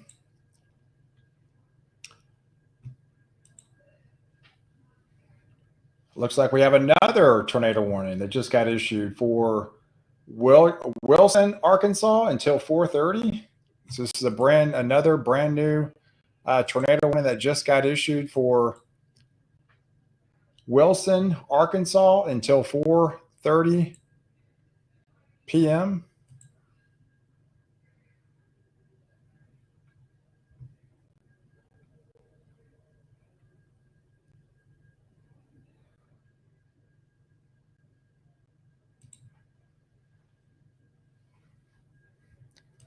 All right, so here's the cell near Wilson.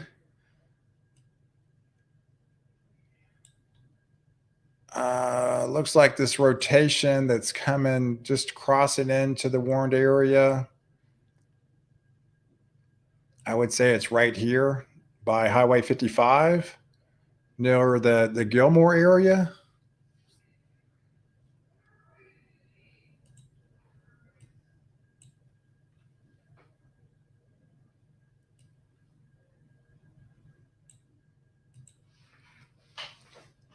All right, so here's Wilson, Golden Lake. Yeah, Wilson looks to be around 415. So if that circulation holds together, it'll be around 415. It's just this area right here by the Gilmore area near St. Thomas. This is the area, looks like, showing some rotations here as this continues to lift off into the northeast, impacting towards the Shawnee area by around 408.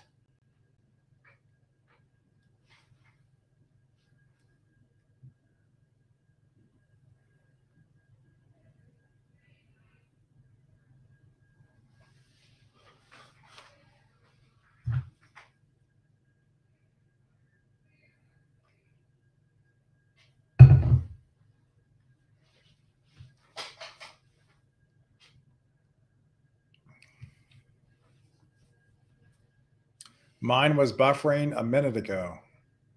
That's weird.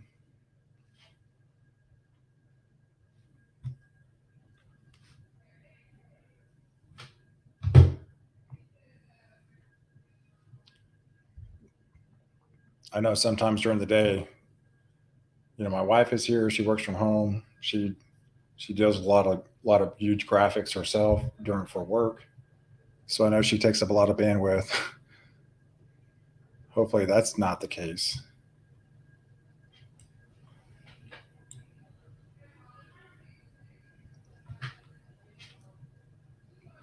But it seems to be fairly fine on my end.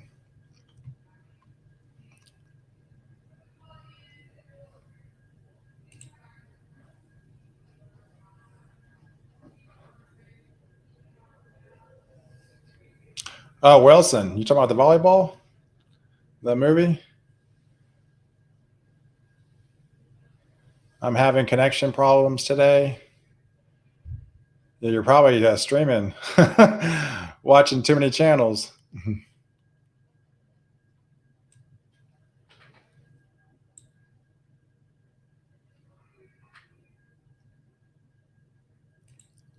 And a lot of time on days like this, obviously this is a big area. A lot of people there's more and more people on their phones, on the internet, trying to get access to warnings and data.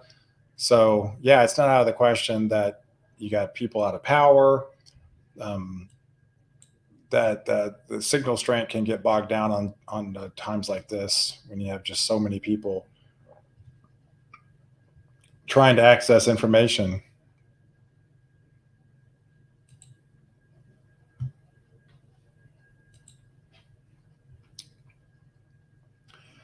All right, so we have a brand new tornado warning that literally just got issued 20 seconds ago for Helena, Mississippi, and to Brookings, Mississippi, as well as Hollywood, North Tunica, Mississippi, and Alexa, Arkansas. That's until 4:30. So a brand new.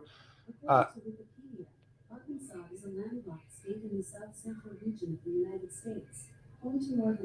Alexa, quiet. Yeah, so into North Tunica, Mississippi until 4:30. So this was a brand new tornado warning that literally just got issued about 20 seconds ago.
Hey, a brief tornado took place where I live about 10, 11 years ago, and it was scary, even though I think it was pretty short. It's so weird to have tornadoes here in Spain.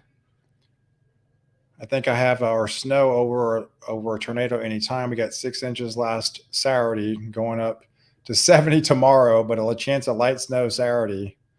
Yeah, don't you love that, Rex? You got snow and then goes all the way to 70 for springtime, and then boom, you go right back down to snow again.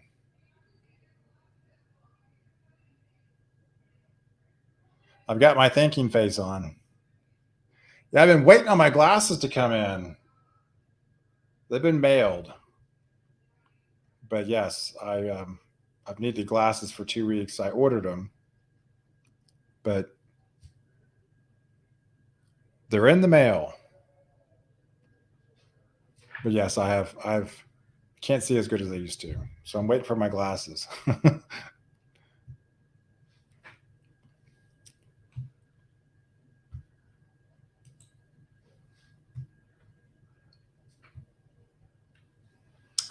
So we have a brand new severe thunderstorm warning for Greenwood, Mississippi, and Grenada, Mississippi, until around 5:15 time frame. So that's a brand new severe thunderstorm warning that just got issued until 5:15. So that's a long warning. That's about an hour and a half there.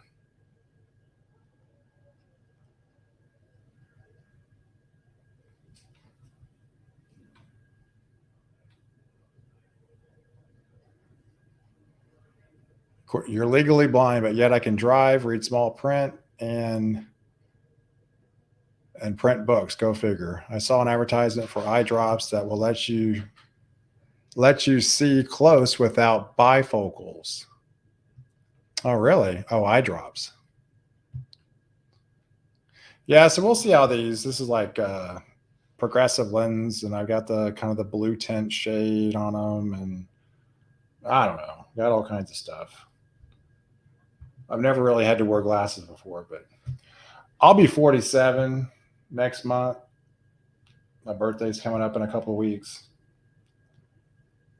So I guess that comes with the territory, right? And especially being on the computer a lot of times nowadays that I'm staring at this stuff for an extended period of time. Sometimes you need to give your eyeballs a rest looking at the computer so long.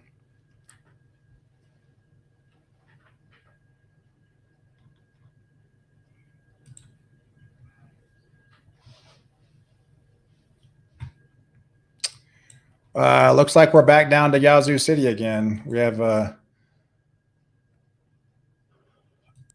another tornado warning that just got issued for that area into Yazoo City with that same circulation. Yazoo City until 4 o'clock. This one along this leading edge here, and that's where the circulation is. And yes, it's expected to be into Yazoo City by 4 o'clock, heading towards the Eden area, and eventually getting off into Winona areas until around 4:30. So these are all lifting off into the northeast.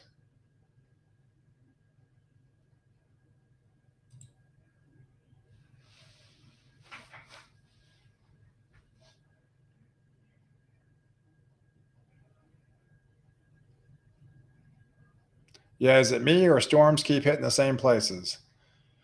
Yeah, they do. I mean, if you basically have a larger scale pattern of a La Nina in place, you typically get kind of the same type setups, and that's what we're seeing. We're seeing a lot of the same areas get missed. We're seeing, and that looks to take the same place next week. We have another severe setup coming in on Monday over Texas and Oklahoma, kind of what we had yesterday. And then on Tuesday, that same system looks to continue into Louisiana, Arkansas, Western Tennessee, Western Kentucky, Mississippi, Alabama, all those same areas that we're talking about tonight could be again impacted on next Tuesday timeframe.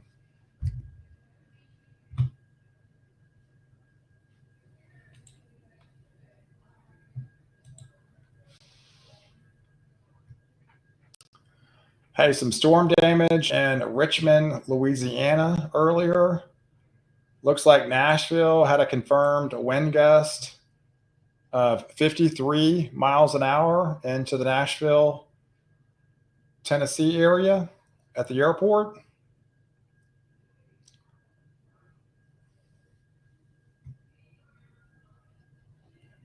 Yeah, so power outages are increasing for Alabama. As those storms approach that area, there's more and more power outages that are encompassing the Alabama area. Not quite the 10,000 yet, but close to 8,800 already in Alabama. So the power outages continue to rise as the storms get stronger as we go deeper into the afternoon.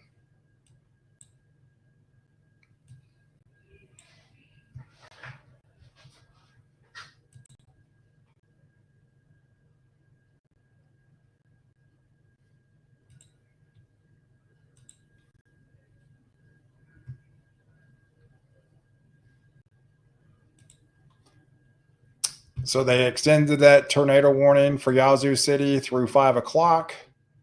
That's the extension. Yazoo City at 15 seconds ago, Lexington, Goodman until 5 o'clock for this whole line that's showing signs of rotation along the leading edge here. So they went ahead and just extended that warning until 5 o'clock time frame.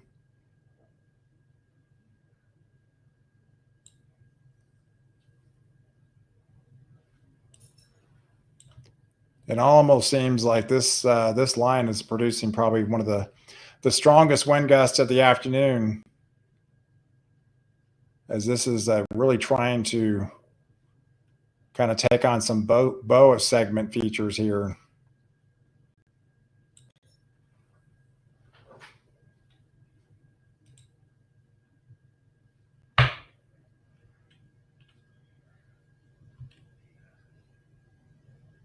Had to rescue a kitty that fell off the bed, 3 weeks old. They were getting mobile, and now Mama Kitty looks at me with help. Yeah, this thing about my corgi, I never realized they couldn't because they're so short. They're so short to the ground, and even on the couch and the bed and stuff, I have to, manually pick her up and manually put her down. She's jumped off the couch a couple times, but definitely not the bed. It's a little too high. She'd probably get hurt if she ever fell off the bed.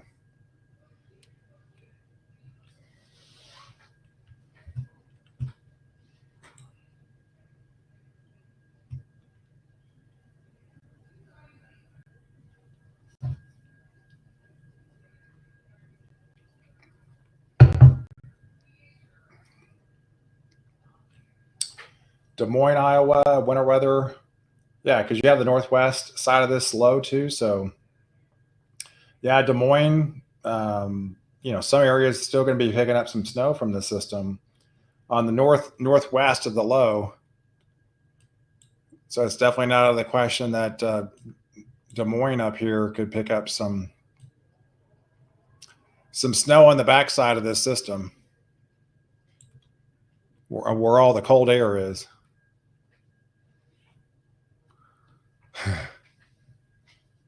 Oh, the beagle, yes, yeah. They can't. They just have little short legs, right? They can't. They can't hop up, hop down, which is a good thing, right? It's they actually stay in one place and they can't get in more trouble. But she's almost like in the my corgi's 7 months, 8 months old now. I would say she's in like the terrible twos, terrible three stage as kids, that she's kind of getting into everything. And I mean, she chewed on my bottom of my baseboard the other day. So that wasn't fun. So she just being a little bit more mischievous, a little bit more curious nowadays.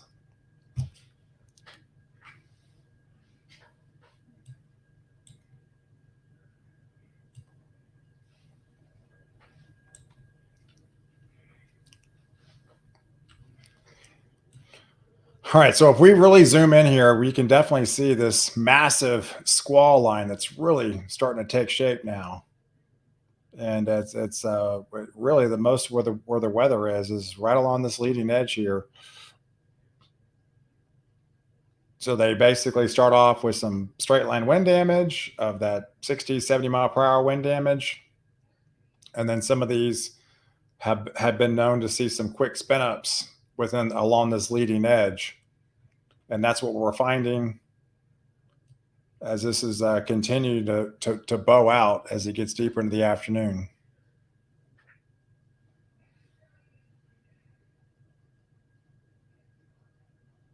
I hope that's water. Yes. Yes, I had plenty of water here.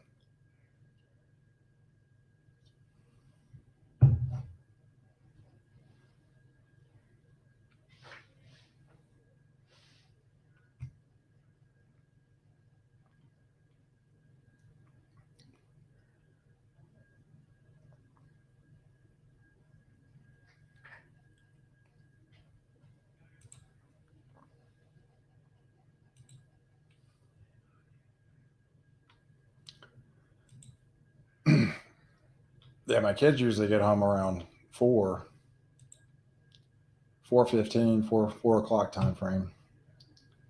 So this should be getting near. All right, so a new severe thunderstorm warning issued for Batesville and to Charleston, Mississippi until 4:45. So wind gusts potentially up to 70 miles an hour with these storms. So you can definitely see this bowing out here is producing some higher wind gusts as this continues to race off into the east. Looks like as of 1 minute ago, 53,000 customers are without power in Louisiana. And Cameron Parish, about 41%. So 41% of people in the Cameron Parish area in Louisiana are without power right now, which encompasses about 53,000 customers in Louisiana.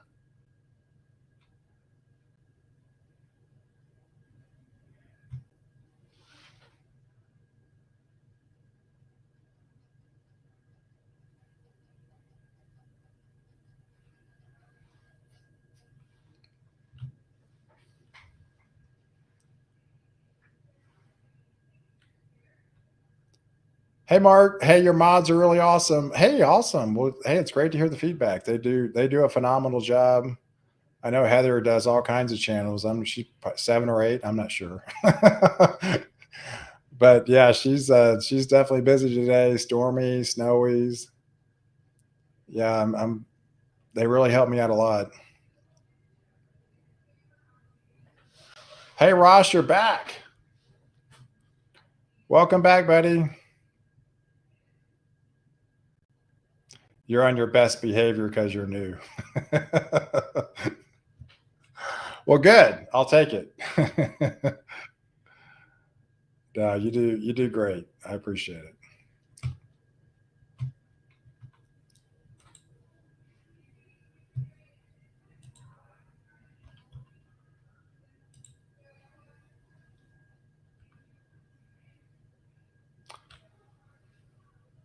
So we got a new severe thunderstorm warning issued for Jackson, Mississippi, Clinton, Mississippi, as well as Madison, Mississippi, for the extension on this line that's moving east here. So that goes on until 5 o'clock this afternoon.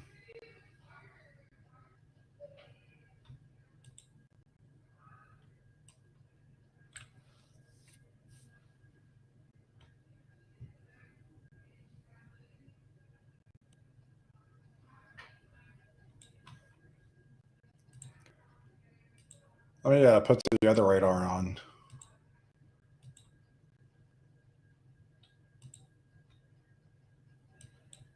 Okay, so now we can really get the big picture here.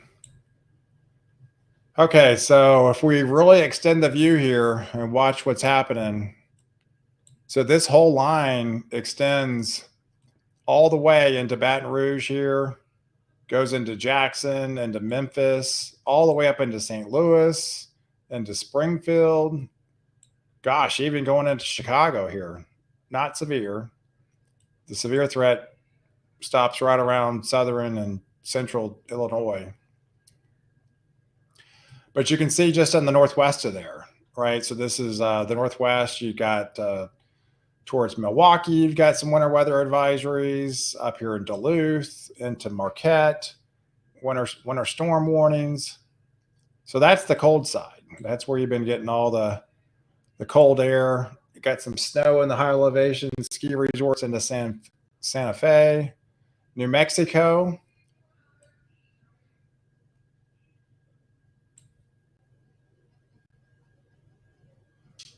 So that's what's happened. You get this kind of comma Q shape storm, and then followed by a cold front, and then further north you'll get some snow.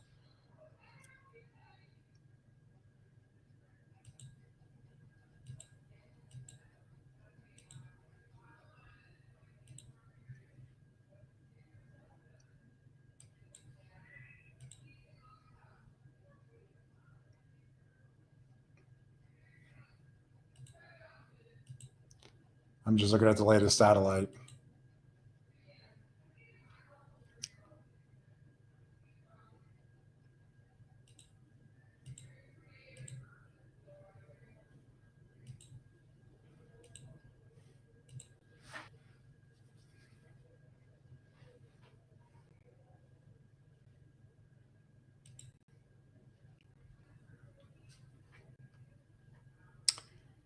All right, so we're going to be watching. Let's just go over some of the latest high resolution guidance.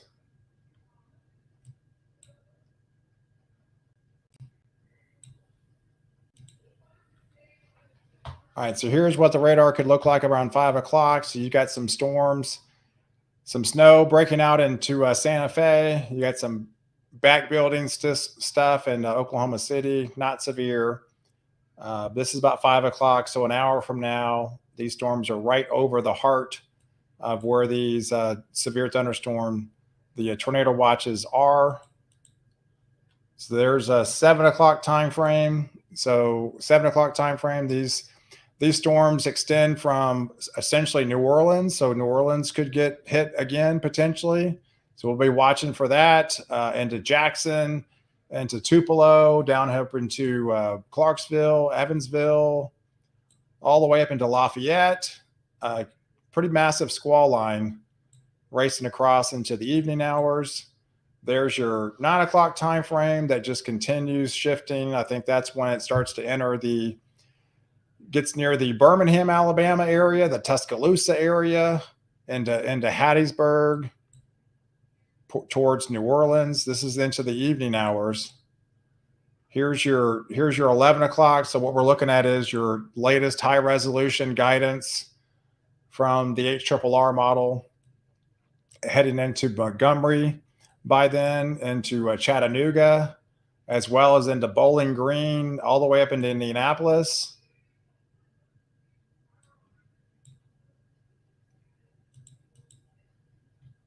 And it's really not until into the overnight, right? This same line just continues to push off into the overnight hours, into Atlanta, Georgia, all the way up into Richmond, into Lexington, back into Cincinnati. So it's going to be impacting Ohio by then, as it just really starts to really stretch out here.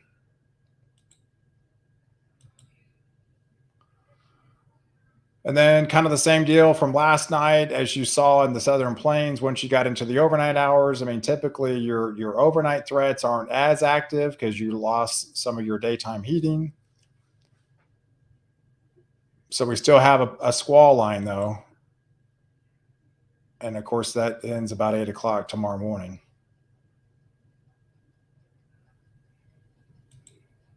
So this one only goes out 18 hours, but it'll kind of give you an idea of where these storms could be even this time, at about 8 o'clock tomorrow morning, extending all the way into the panhandle of Florida, extends into Charlotte, into Greensboro, and these will just extend into portions of Pennsylvania. And then you can kind of do the math. By the time we get into the noon, 1, 2, 3 o'clock time frame, that's when it'll be over portions of Philadelphia, Wilmington, Virginia Beach areas, Richmond, and they will have an increased severe threat again. Hey, Ross, 70-mile-per-hour wind gust.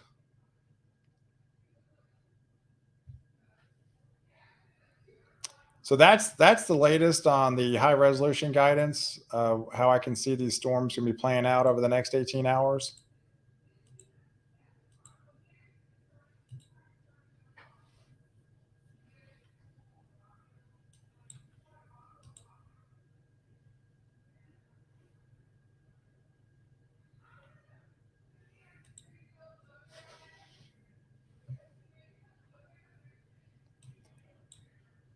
All right, so if we zoom back into Yazoo City, this is that same area that's been showing a history of circulation along its path, and it's still kind of showing that. It's still just along that leading edge there. Yeah, that's a pretty big storm. It is, Mark. Yeah, when you're talking, it extends all the way from basically Chicago to the coastline and to the Gulf of Mexico. That's a lot of real estate. That's what, almost 1,000 miles long.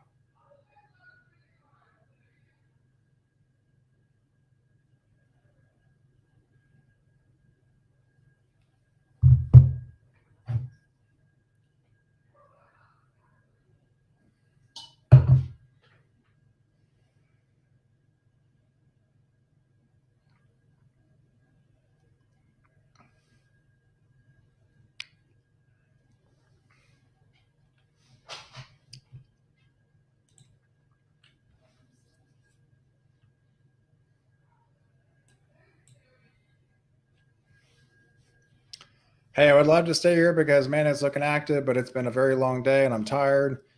Hey, no problem, Daniel. Have a good night. Thanks for tuning in. Thanks for coming on and watching.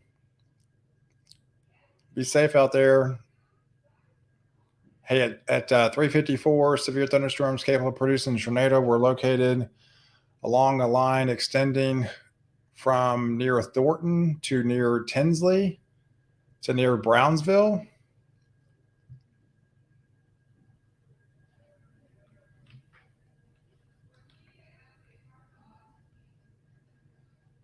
Bring home the basil. Hey, good night. Thanks for watching.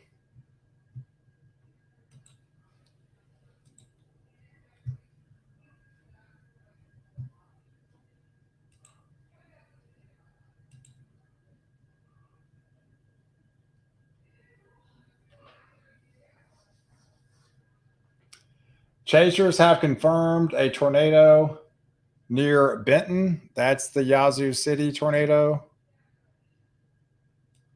So chasers have confirmed a tornado near the Benton area, right here along this leading edge. Yeah, this area right here. It's heading towards I-55. So this is the area, roadside and Benton. Looks like there's two areas of circulation as this continues to race across into the northeast. So we have confirmed storm spotters that are on the ground.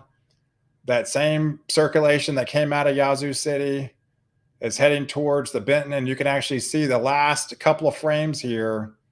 It's this circulation is a lot more pronounced right here into roadside, into Benton. Locations in its path are going to be the Evans area as well as the Midway area of Fort Dyke, as this continues to push off into the northeast. And there's I-55. And it may get close to the town of Pickens too. It may be close to them around 440. So we have confirmed we have a tornado on the ground in Benton down here near Yazoo City of this circulation confirmed right here that's heading northeast, heading towards Midway, Evans, Fort Dike. You need to be in your safe zones in those cities. If you got friends, family, relatives, aunts, uncles, anywhere in those areas that you can get a hold of, you can let them know. You can text them, give them a call, let them know to be in their safe zone in the next 5 to 10 minutes.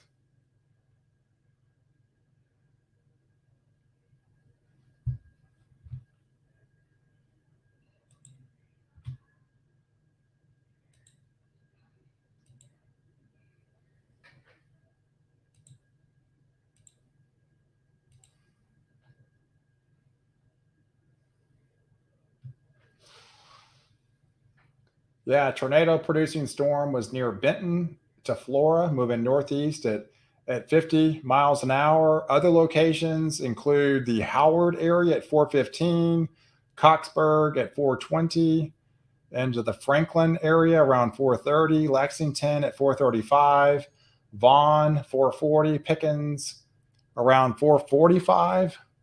So in those areas, you can see the areas of circulation that we're concerned about right now is this area near Benton that has been confirmed by storm spotters.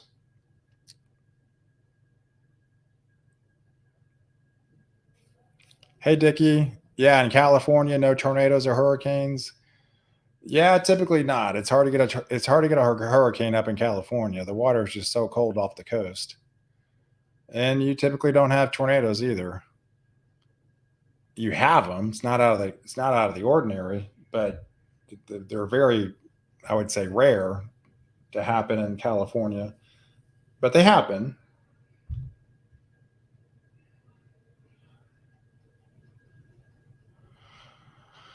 California has two seasons: fire season and not fire season. That's unfortunately true. That's the bad thing about a lot of rain in California. You get a lot of growth in the trees, and then if you go back into a drought, drier times, you got all that growth. Basically fuels fires of all the new growth on trees and stuff. So sometimes it can be a vicious cycle.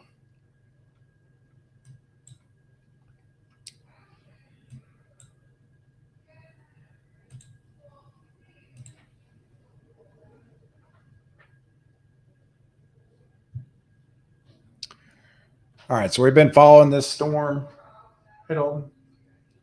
We've been following this storm over Benton. So this is the area of concern that definitely has that rotation on the ground still, heading towards the Evans area, into the Midway area, into Fort Dike, eventually into the Pickens area about 445. They are in the path of this rotating supercell. It has confirmation that this is currently on the ground as we speak.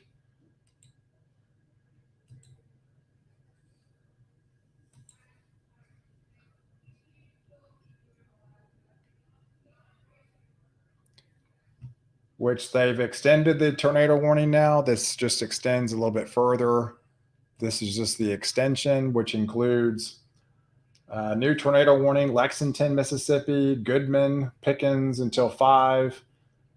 All cities: Vaughn, Pickens, Goodman, Lexington, Howard, Thornton, Midway.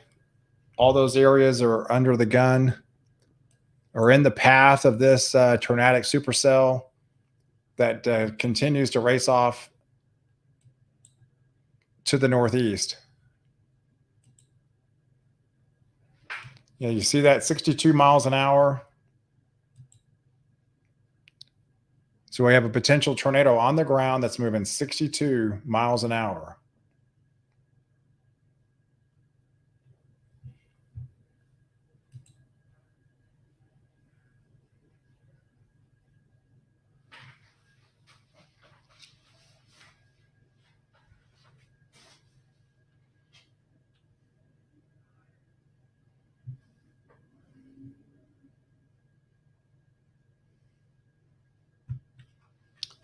Hey, Snowies, thinks there was a 3.2 the other day. Oh, talking about earthquake? Yeah, at 412, a severe thunderstorm capable of producing a tornado was located at Haywood City or near Benton, moving north at 70 miles an hour. Yeah, we talked about that 3, 4, 5 o'clock time frame with the low level jet increasing in forward speed. This is exactly what's happening. We're seeing this tick up another 5 miles an hour now to 70 miles an hour.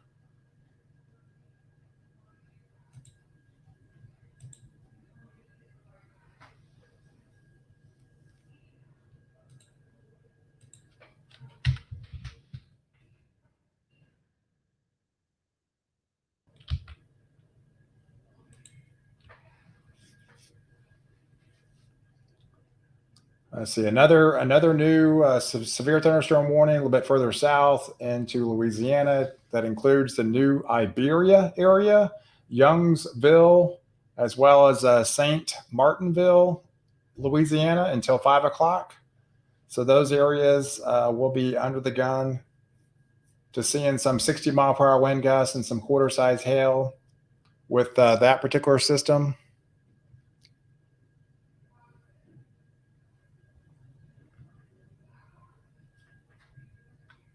Yeah, Oklahoma has earthquakes.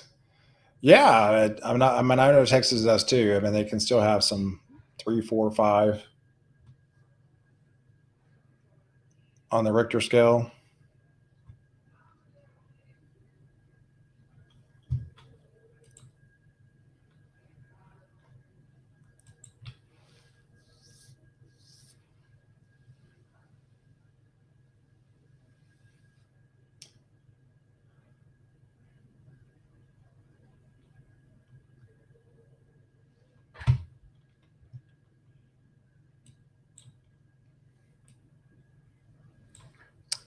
So we're watching this area of circulation moving out of Benton, heading towards the Midway area and to the Coxburg area. This shows a pretty significant area of circulation that's lifting northeast here.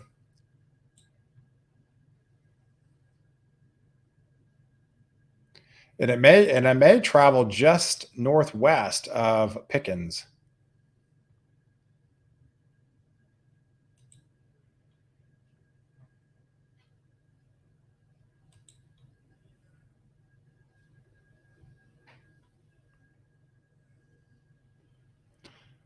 Hey, I'm an hour ahead of you guys. I counted 9 severe thunderstorm warnings at one time.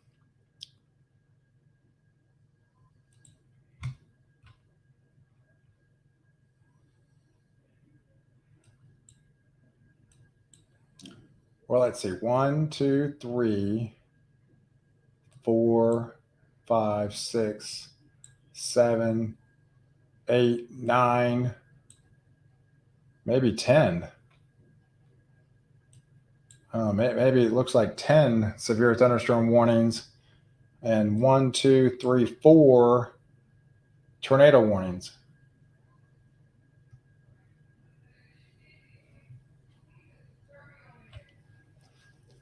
We've had small earthquakes here. The biggest one was 5.7. I want to say 2011. Yeah, I would say it's pretty big for Oklahoma. 5.7. 5.7. Yeah, that's fairly good size.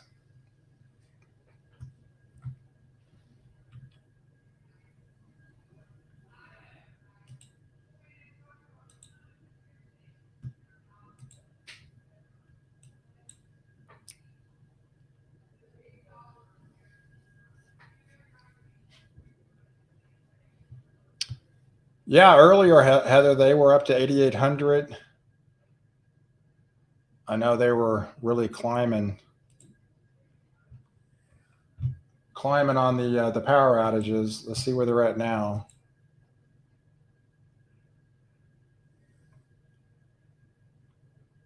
Okay, so they're past 10,000 now. Looks like Alabama has 11,700 people without power in Alabama. Louisiana 58,000. Mississippi's up to 32,000. even into Tennessee's 15,000, Florida 12,000. I imagine most of those are in the Panhandle.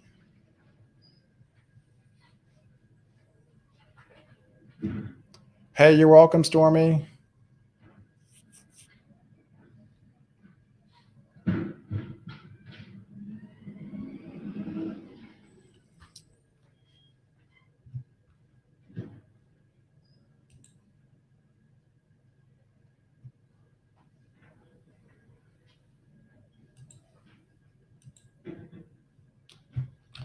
See, new tornado warning for Canton. I guess that was just an extension earlier at 4:30.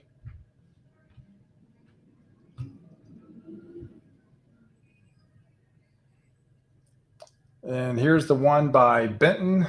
That tornado warning goes on until 5 o'clock. That's the one near Pickens. We've been tracking that one near Pickens.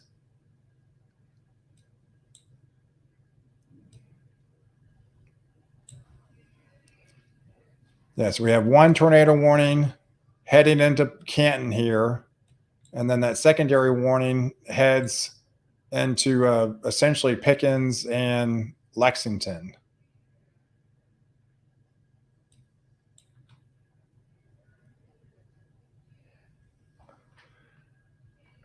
New tornado warning till 5:30 for central Rankin County.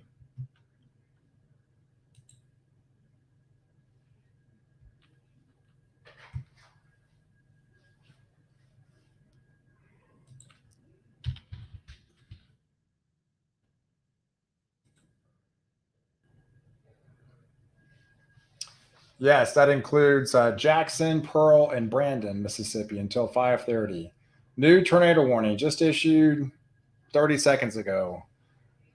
New tornado warning for Jackson, Mississippi, Pearl, as well as Brandon, Mississippi. Another radar indicated tornado moving east at 60 miles an hour.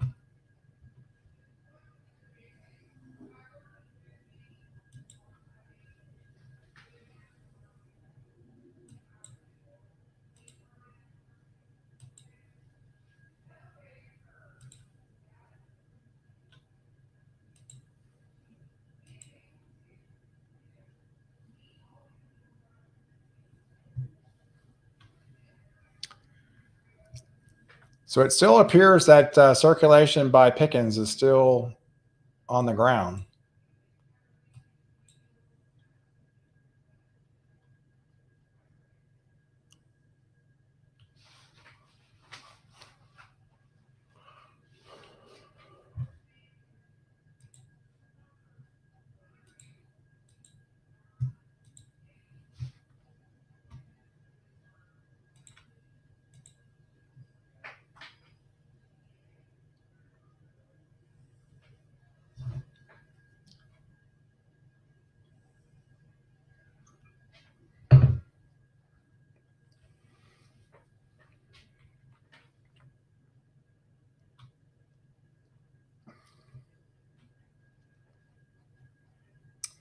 Looks like we got some reports 3 minutes ago of some damage near the Little Yazoo and Benton area. Watching a surge near the Big Black River between Yazoo and Madison counties.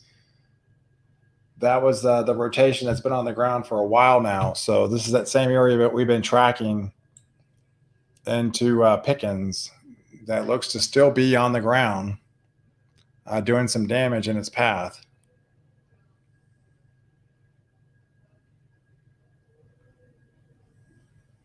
You see how it really bowing out here in these last couple of frames? That's definitely an indication that these winds are even intensifying as we speak with this little bow echo.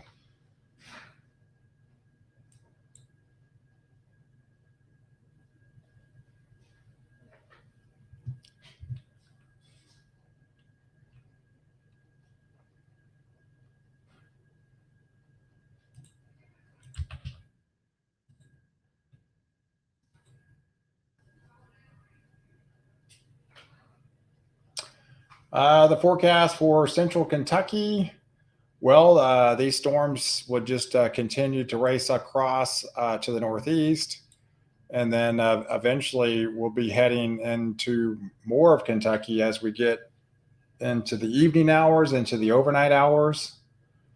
Right now, you're under a slight risk for severe weather for some of these producing, strong thunderstorms and some severe with some 60-mile-per-hour winds and quarter-size hail, and you can't roll out some isolated spin-up tornado. Kentucky Fried Chicken, Bastrop.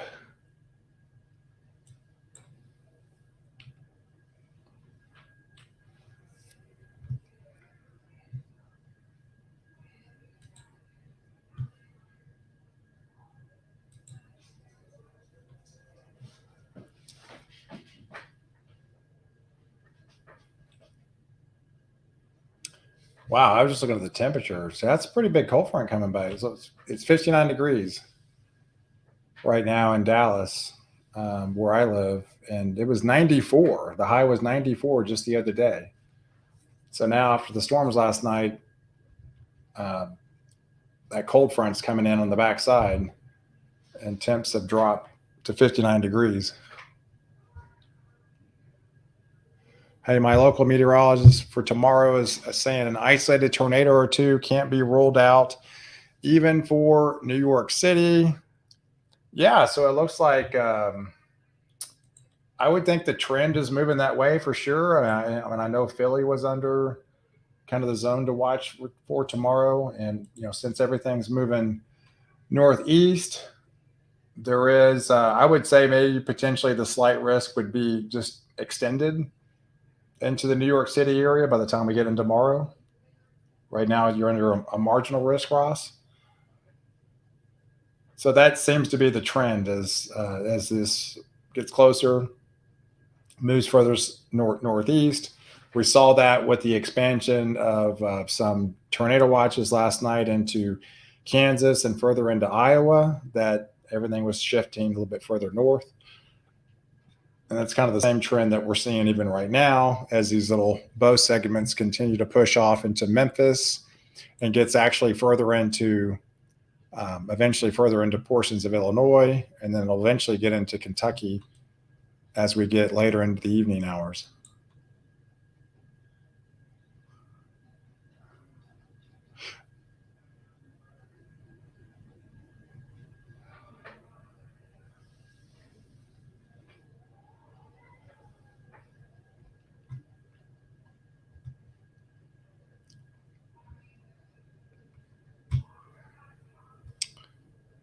So I'm glad you don't have. Yes, this includes Western Kentucky.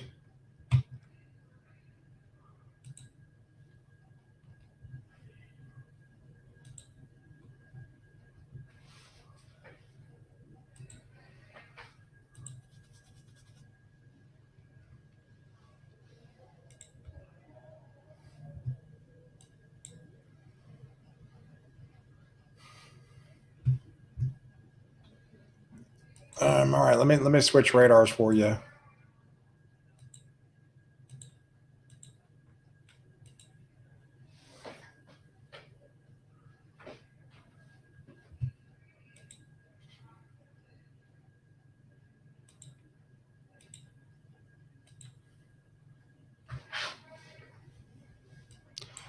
All right, so yeah, so you can clearly see the expansion of these this squall line. So essentially, this squall line is moving anywhere from 40, 50, 60 times 70 miles an hour. It's picked up speed as we've gotten deeper into the afternoon. The leading edge is heading towards the Baton Rouge area into Jackson. Eventually, I'd head towards Tupelo, towards the 6 o'clock time frame. That band has moved into Memphis, all the way up into eastern parts of St. Louis.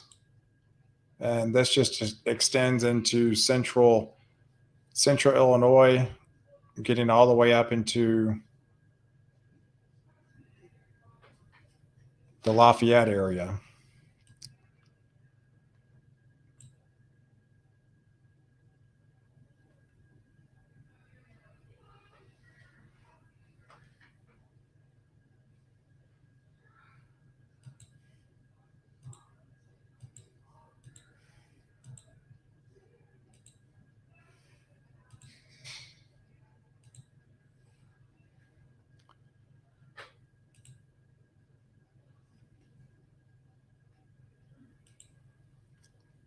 All right, so we got a new one.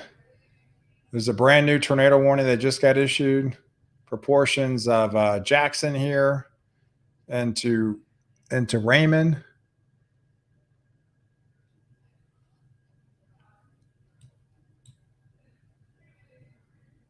Okay, here we go. Yeah, there's definitely signs of rotation here. In near the Mayfair area, it just looks like it's just north of Mayfair, into the Jackson, as well as into Pearl. This is right along the radar beam.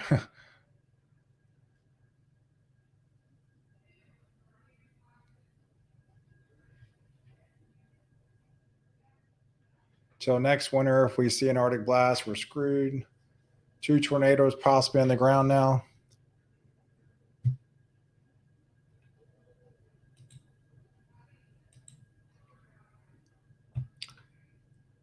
At 4:23, there was a severe thunderstorm capable of producing a tornado. Was near Dry Grove or 9 miles west of Bryam.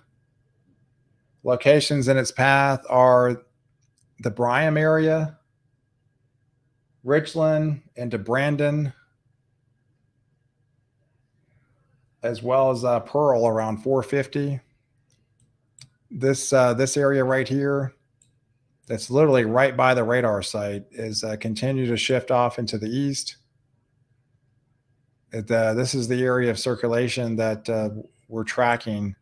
That's really along an I-20 corridor here.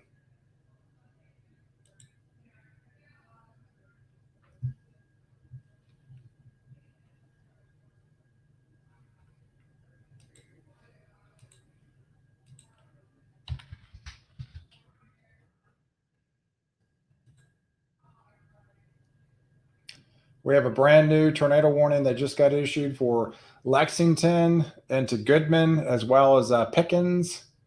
So there's Pickens again until 5 o'clock. That's a brand new tornado warning that just got issued. Hey, at 4:32, severe thunderstorm capable of producing a tornado was located along the line extending from Black Hawk to Franklin.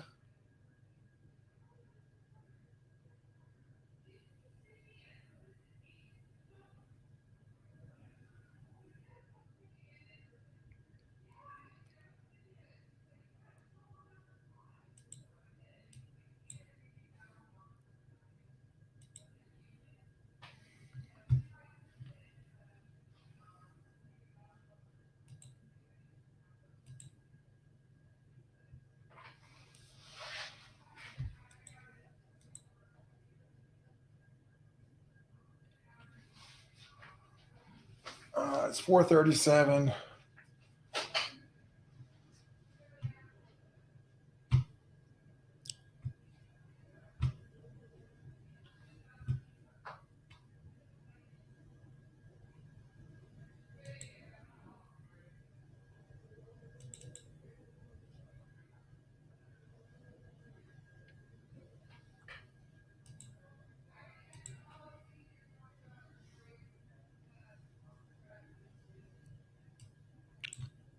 Yeah, so it still appears right here by Jackson, by Garden Park,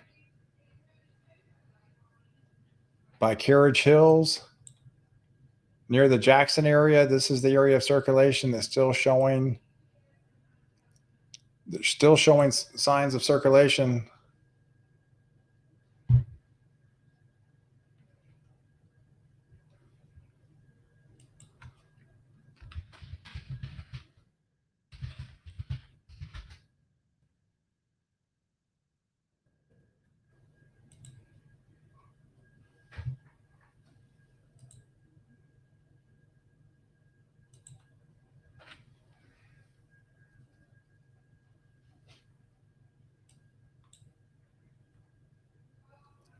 All right, right there along I-20. So if you live in Pearl, Jackson, into Richland, into Brandon, this is the area that's under the gun with some maybe be a confirmed tornado that's on the ground right now within this zone. We're getting some kind of spray because it's literally right by the radar site.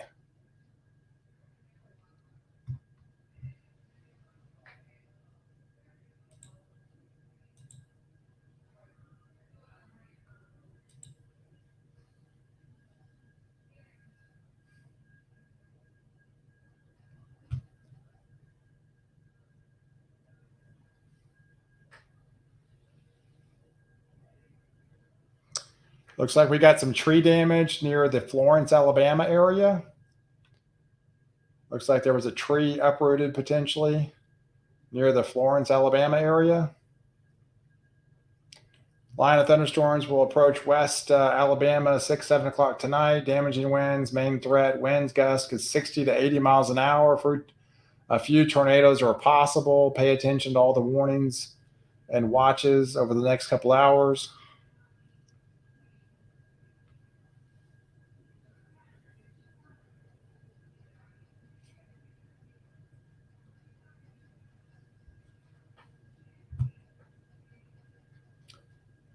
Yeah, Reed Timmer live update on tornado warned shelf cloud near Benota and Flora. Tornado lifted on approach.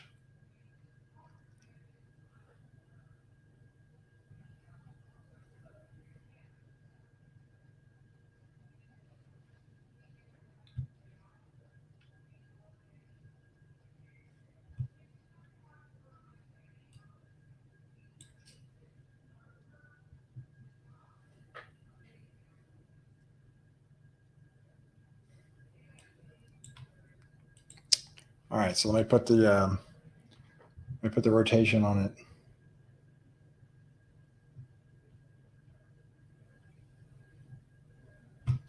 So we're still watching this cell out here by Jackson that has the most increased circulation, about to literally go right over Brandon here. It's pretty much on top of the radar beam.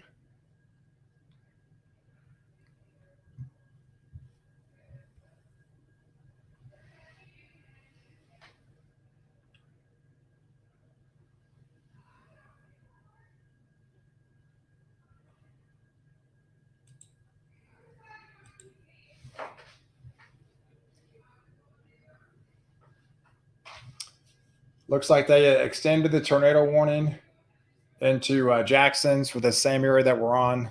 So this is just an extension of that tornado warning till 5 o'clock for Jackson, Mississippi, Pearl, Mississippi, and to Brandon till 5:30 for this area right here.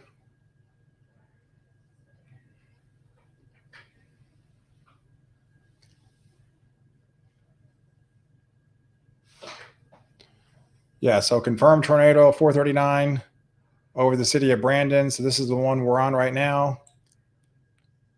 And this is moving literally just due east. It's basically on the freeway. I mean, you got to think there's probably a lot of people on the freeway right now. It's an hour ahead. It's 5:42. This is pretty much prime time rush hour. Interstate 20s, typically a lot of 18 wheelers that's carrying cargo all over the nation. So there's probably a lot of people right now on that freeway that's getting impacted from this tornado as we speak.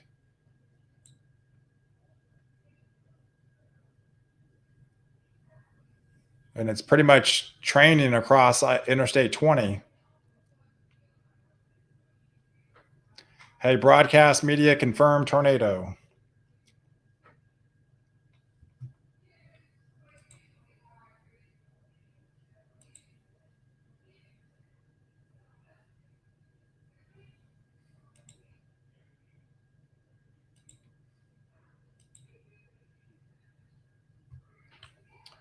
Yeah, so I'm seeing that now. 439 confirmed tornado was located near Jackson, moving east at 40 miles an hour.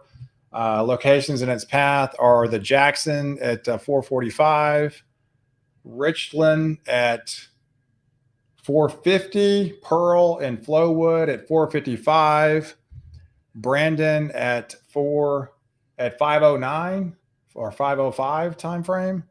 So if you live in these areas, we have a confirmed tornado that is on the ground that you need to be on your safe zone immediately with this dangerous tornado that's on the ground, been confirmed by numerous spotters out there.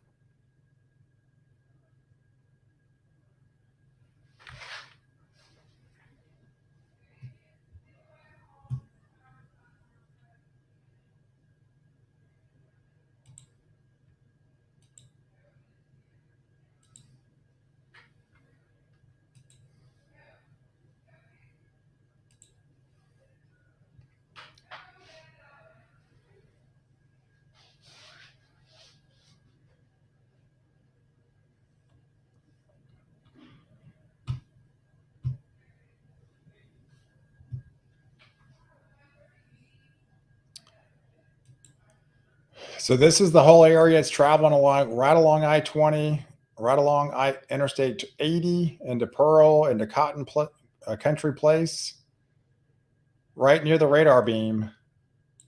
But this is the area of concern that's showing the rotation as we speak with confirmed tornado on the ground.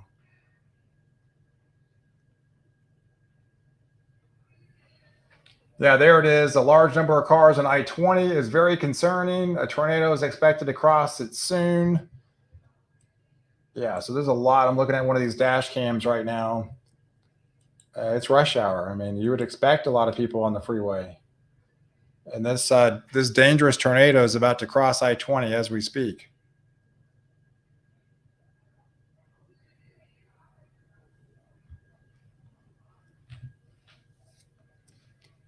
Yeah, so I showed you the line. It's the line basically extends. There's solid severe thunderstorm and tornado warnings extending almost 550 miles long. So if you really zoom out, and you can get a really fair depiction on what we're talking about, from the coast of Louisiana all the way into Memphis, and this extends all the way into central over portions of Missouri here.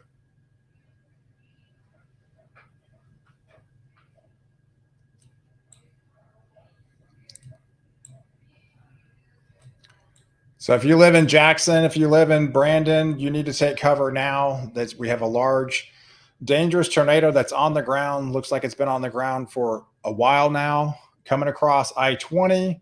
It's essentially about to cross I-20 as we speak. So this is a dangerous scenario with all the people on the freeway right now. Confirmed tornado, Jackson, Pearl, Brandon. Seek shelter. This system right here.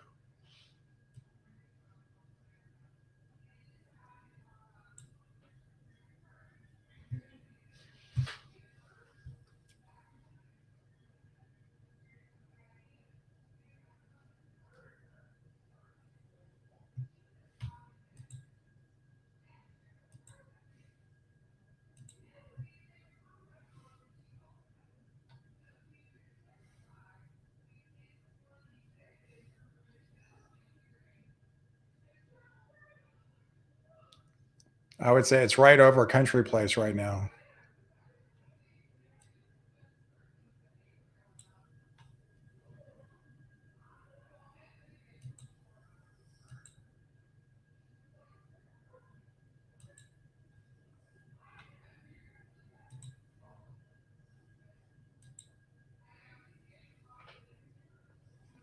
The tornado will be near Brandon at 4:55.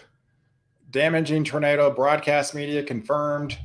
Tornado, this is located near Floorwood, moving east at 45 miles an hour. So this tornado is still on the ground as we speak.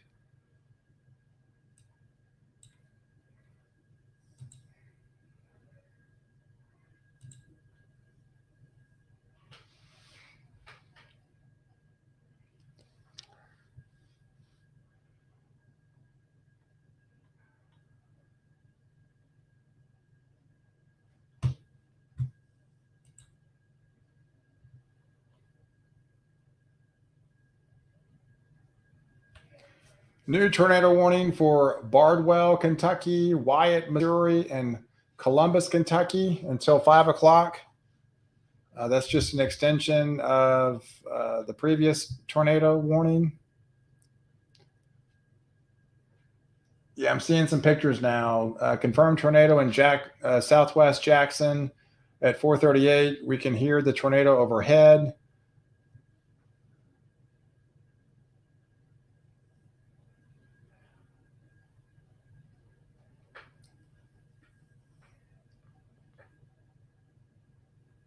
That looks to be a fairly large tornado, guys.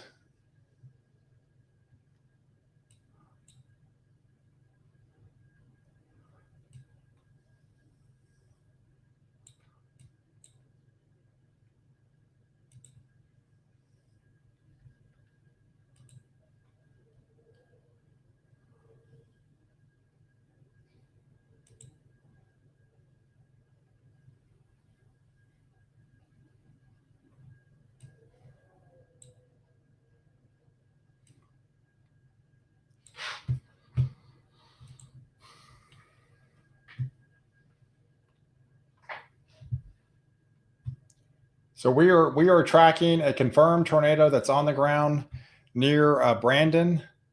Going to be in Brandon around right now. It's literally probably right over Brandon as we speak. And this has continued to head off towards the east.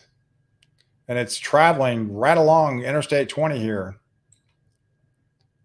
This is essentially right along the interstate.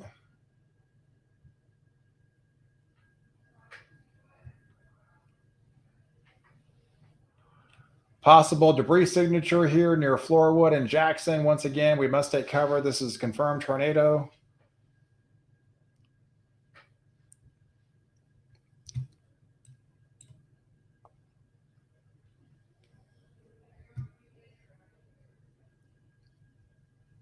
Yeah, I saw a traffic cam earlier. There's a lot of people, as you can imagine, on the freeway right now, and they are literally getting impacted from this tornado. It's on the ground over downtown Jackson. Next up is Rankin County. If you're in Pearl, Flowood, the airport, anywhere north of I-20, get in your shelter.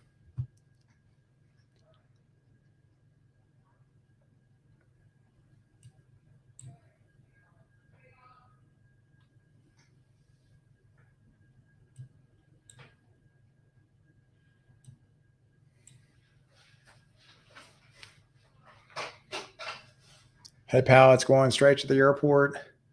Yeah, I know. This is not look good.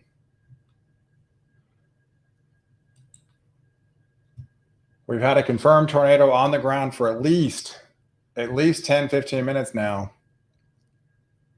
And it looks to be a fairly large one.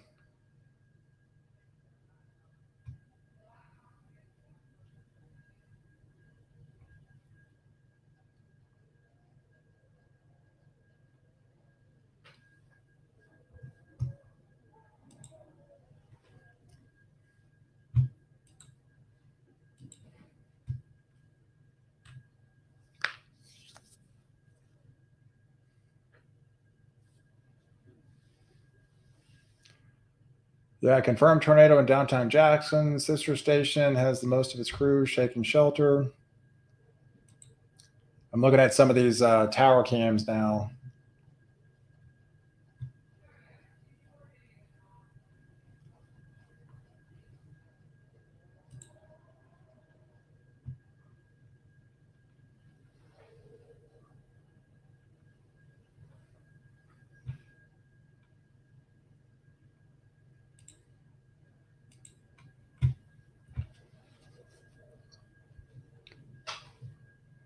Yes. Hey, babe. Yeah, there's a confirmed tornado near Jackson, heading towards Pearl into Brandon, right here along the radar site. This whole area.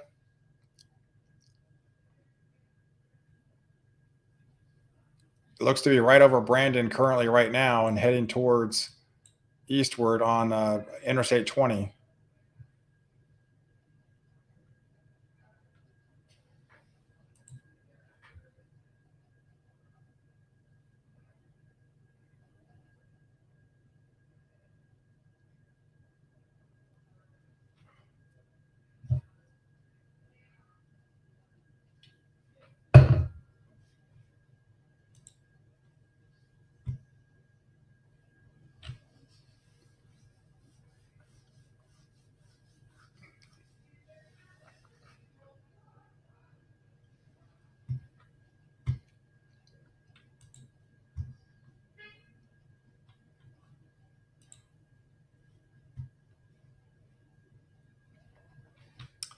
All right, so we have a new tornado warning until 5:30. This is for Collierville, Tennessee, uh, Germantown, Tennessee, as well as Capitolville, Tennessee, until 5:30. So this is a brand new tornado warning that just got issued until 5:30 for portions of Tennessee as these systems continue to race northeastward and they continue lifting and getting into portions of Tennessee now. So they're impacting Memphis earlier. Now they're going a little bit further north.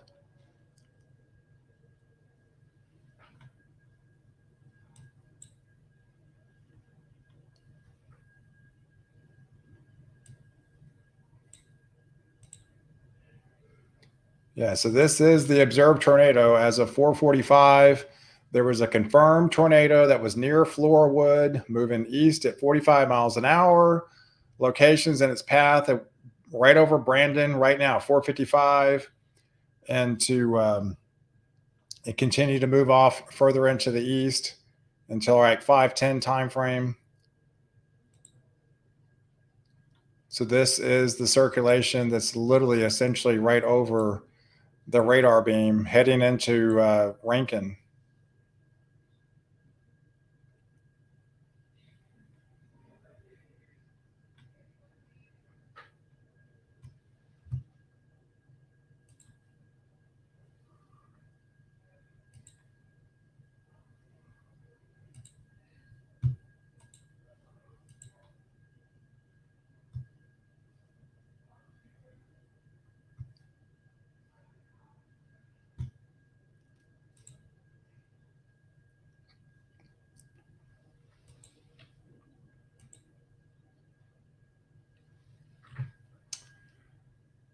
Yeah, I'm seeing some pictures right now of the tornado in Jackson. That is definitely a tornado. Tornado on the ground, caught by live television. So most news stations are pretty much streaming this event right now and watching this unfold in Jackson, Mississippi.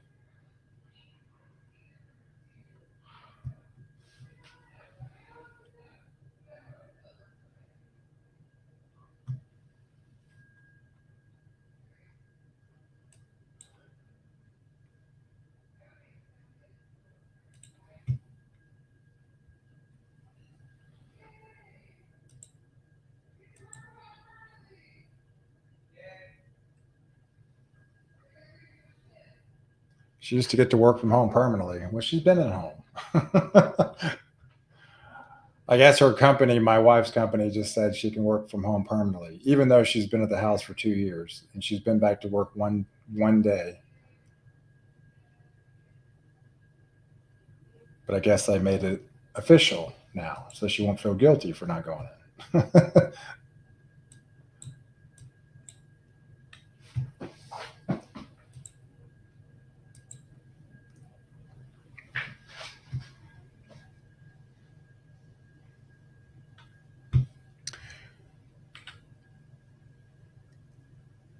All right, so this is still the same area we've been tracking for a while now.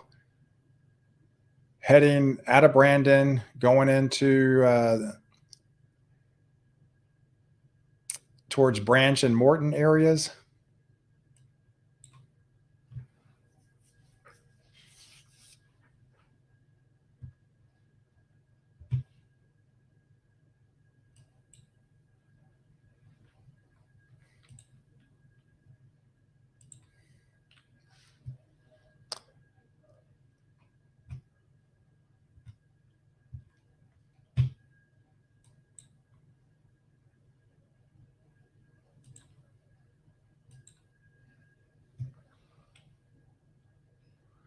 Looks like we have a brand new tornado warning at 4:53. Severe thunderstorm producing a tornado was located near South Haven, moving east at 45 miles an hour. This is another radar indicated tornado. Northeastern DeSoto County, southeastern Shelby County, and western Tennessee. This is essentially literally just south of the Memphis, Tennessee area, where these storms continue to lift further north, extending the severe threat further north.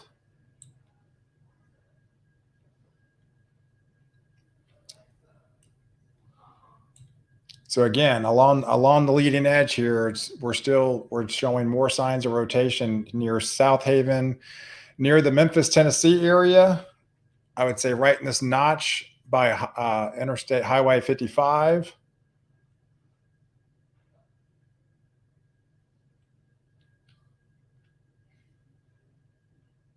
Expanded. That's probably a better word, Snowies.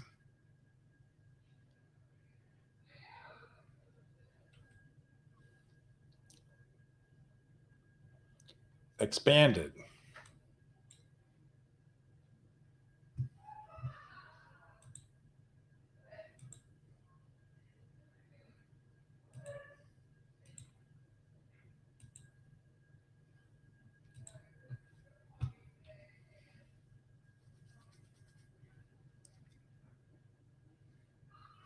Hey, I'm getting my checks mixed up.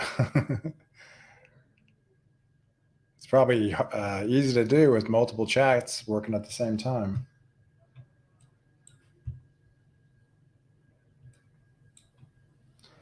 All right, so we got 5 tornado warnings currently right now. It's calmed down a little bit further south.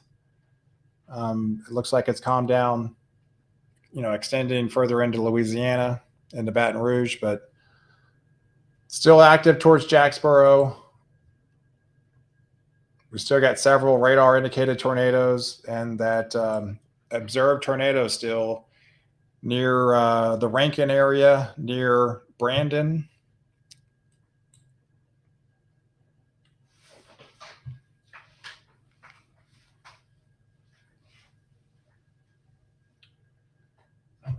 Five o'clock.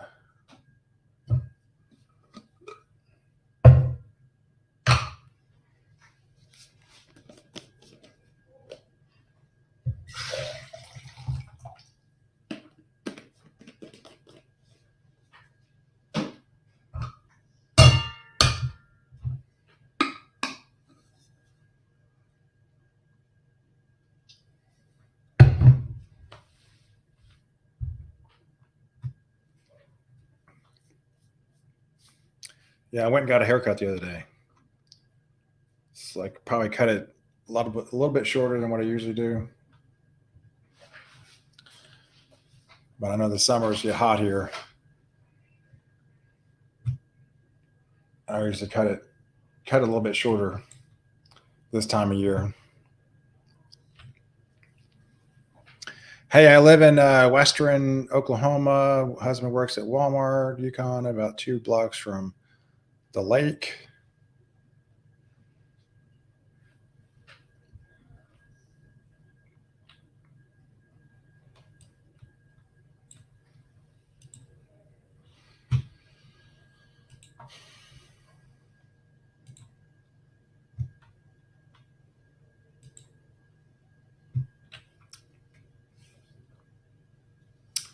We have a new tornado warning that just got issued for Winona. Looks like Winona and Baton, Mississippi until 5:30. So this is a new tornado warning, and we also have another tornado warning that just got issued for Canton, Mississippi, as well as into Carthage and Walnut Grove area until 6 o'clock this evening.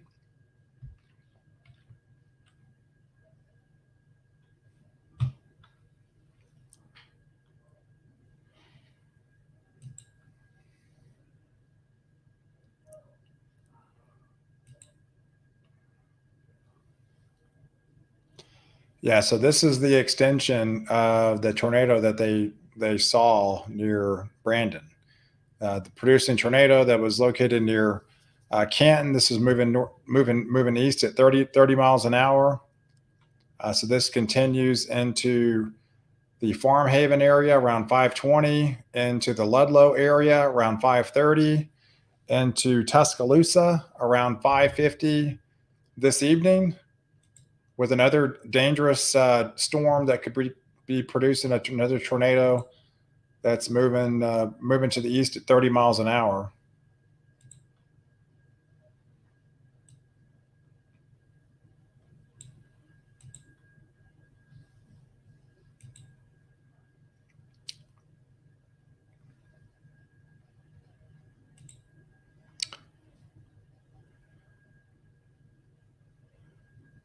That's a POW haircut.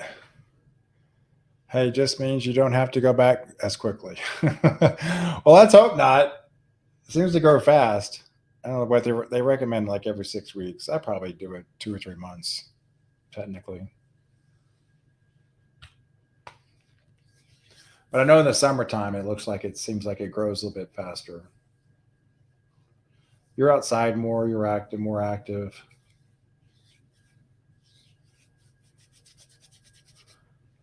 But yeah, with it being so hot this summer, I might even go shorter.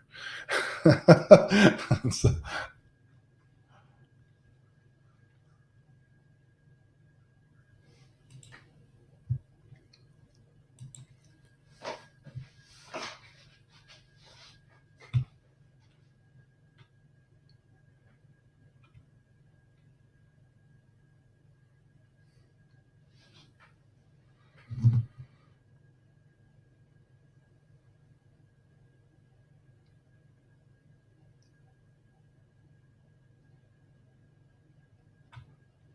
oh wow, they were showing crews working on damage in Jackson from the last storm with tree damage and stuff, and now it looks like they've got this new storm to contend with.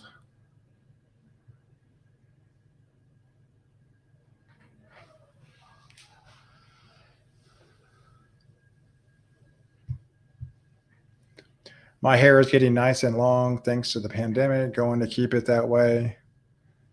Now that's a haircut you can set your watch by. Hey Robert, hey, I appreciate it. Try pulling up a map to see what the tops are in your area.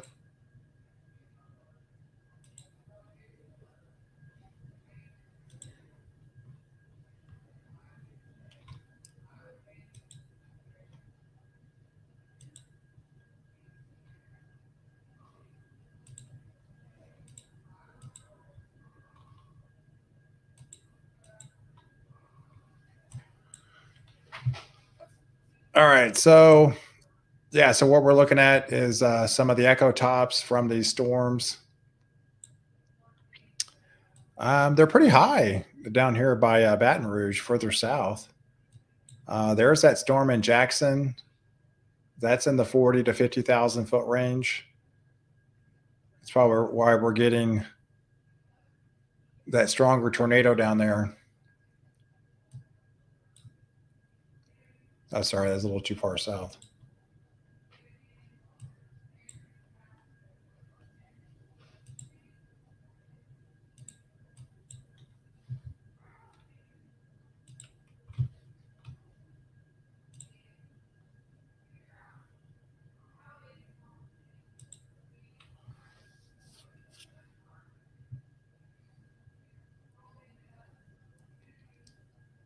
Yeah, so for the most part, there's some of these echo tops pulling 44,000 feet, and some of the higher, some of the the darker shaded greens here.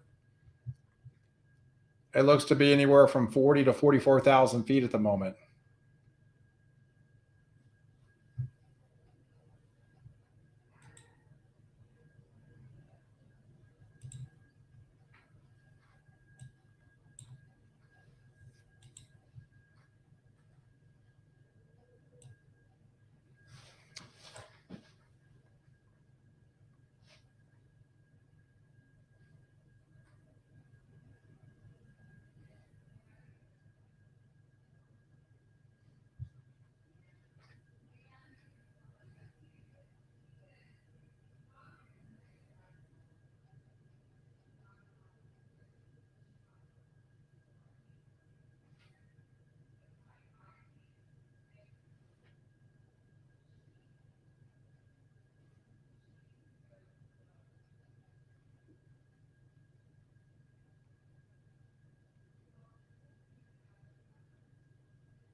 Okay, so we're watching this line of storms. Hey, for the past few days, when I would select RCM, they wouldn't display.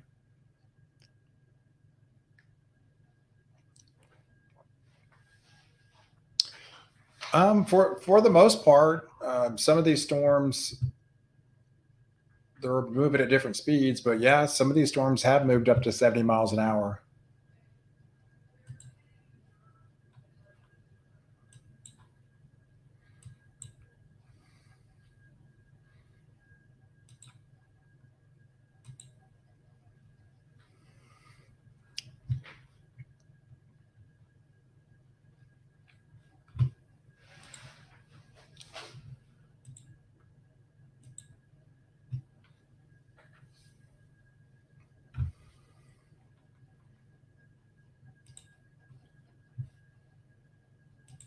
All right, let me go back on my feed.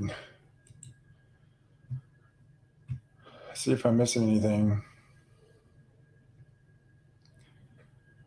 Looks like 18 seconds ago, possible tornado that was near Benton, Mississippi, had a wind gust near Shelby at 83 miles an hour. Looks like they had a confirmed wind gust at 83 miles an hour near Shelby earlier. That was from that tornado near Jackson and near Benton earlier.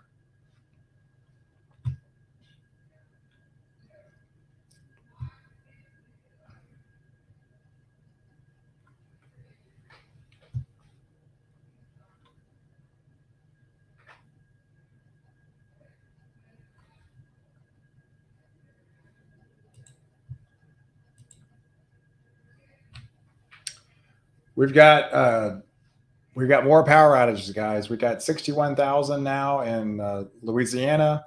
We have 42,000 in Mississippi. There's about 16,000 out in Alabama now. Even Tennessee's got 10,000 now. And then Michigan, where they're dealing with all the cold side, they have 12,000 people without power. And Arkansas's got around 13,000.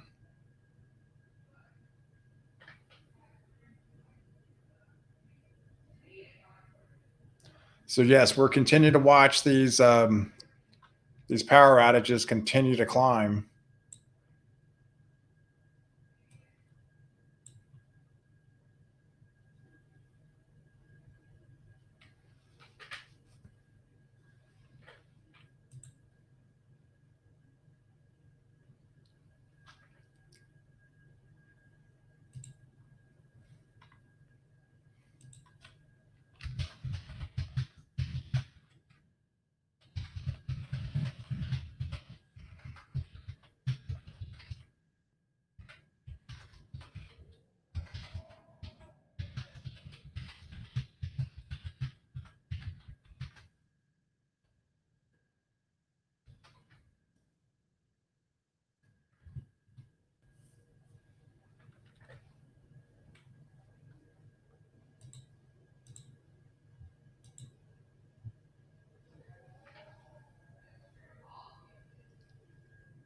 Can't believe how strong the winds are still here.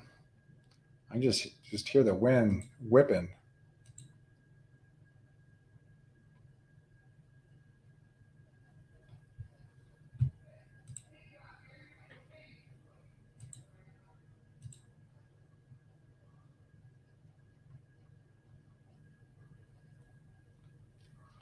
Here, hold on, I'll be back. I'm gonna go get a protein bar or something.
All right, got my protein bar.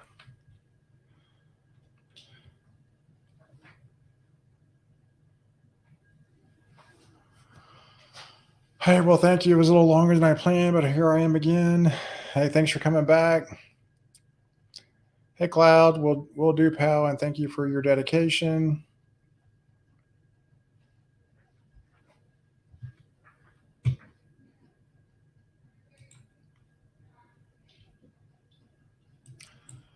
All right, so we got more tornado warnings to talk about. Things are getting more active again. 1, 2, 3, 4. Looks like we've got 5, 6 active tornado warnings currently right now.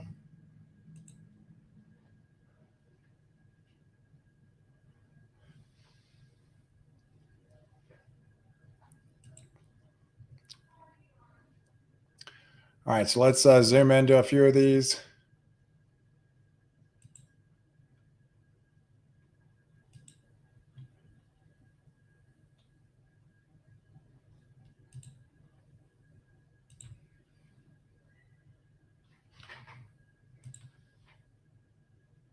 All right, so again, we're watching, there's more circulation by Ratcliffe and Farmhaven and to Carthage.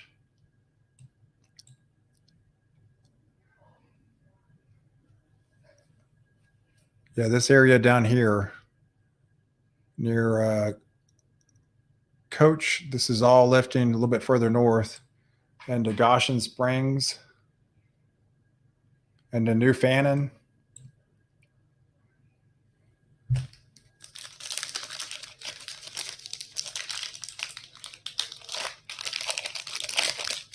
This is that same tornado that was in Brandon earlier.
All right.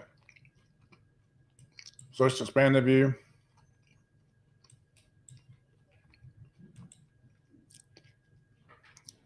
So we're continuing to watching this leading edge of the squall line continue to race off into the east.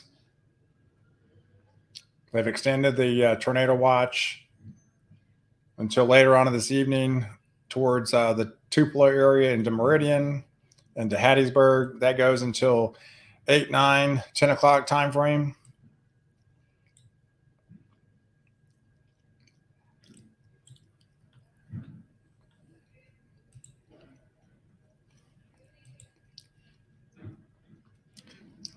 This is a new tornado warning further north. This is at 5:16. New severe thunderstorm producing a tornado that was located over Lakeland or Cordova, moving east at 30 miles an hour. So locations in its path are going to be your Lakeland area, Arlington, Warren, Galloway, into Longtown, as well as Hickory. These areas are going to be under the gun of this tornadic supercell that's moving east at 30 miles an hour. So it's getting into more areas further north.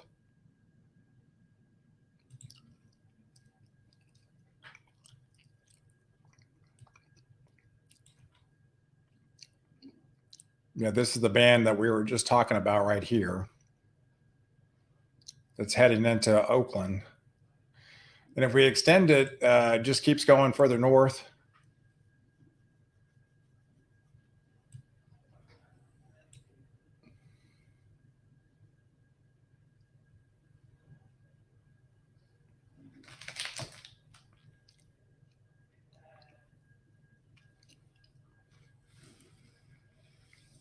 Hey, Ross, 100 warnings? Seriously?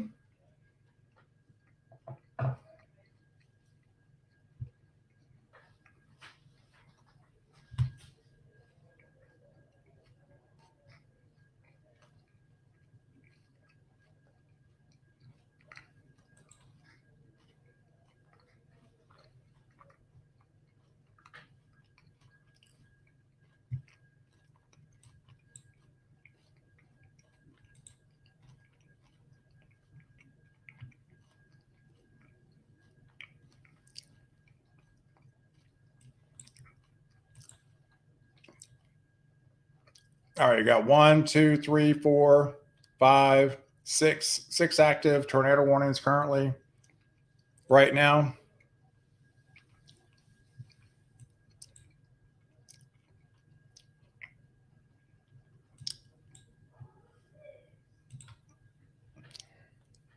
So let's just look at these one by one. So here's the storm that's near Canton. We got all this circulation that's coming out of Brandon earlier with that confirmed tornado. That's still showing signs of rotation within this cell.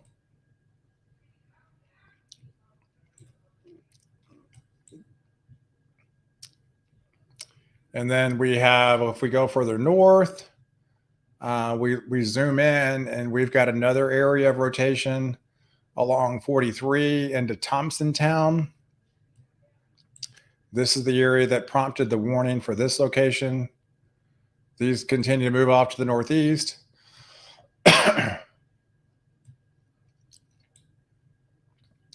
We go a little bit further north.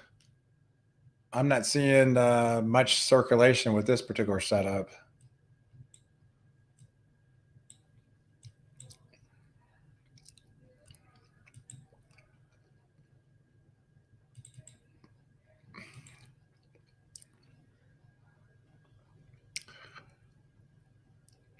Okay, so this is by Memphis, Tennessee area. You're into Carville and to South Haven. This is the new severe thunderstorm or tornado warning that was issued. Has some slight rotation north of the Handy Corner. It appears north of Olive Branch 302 and south of 175. And they just moved. So it shifted. Now this is shifted off, maybe heading towards the Rolling Meadows area or Hartstone, the Rolling Meadows of Hartstone. That's in the Memphis area.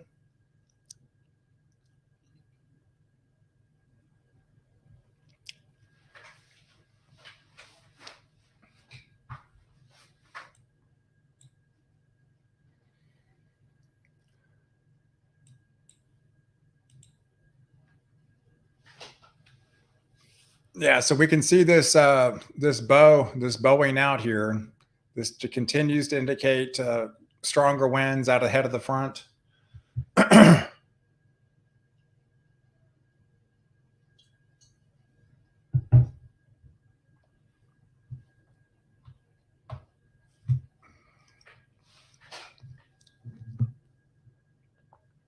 It was 15 2 nights ago, so I could wear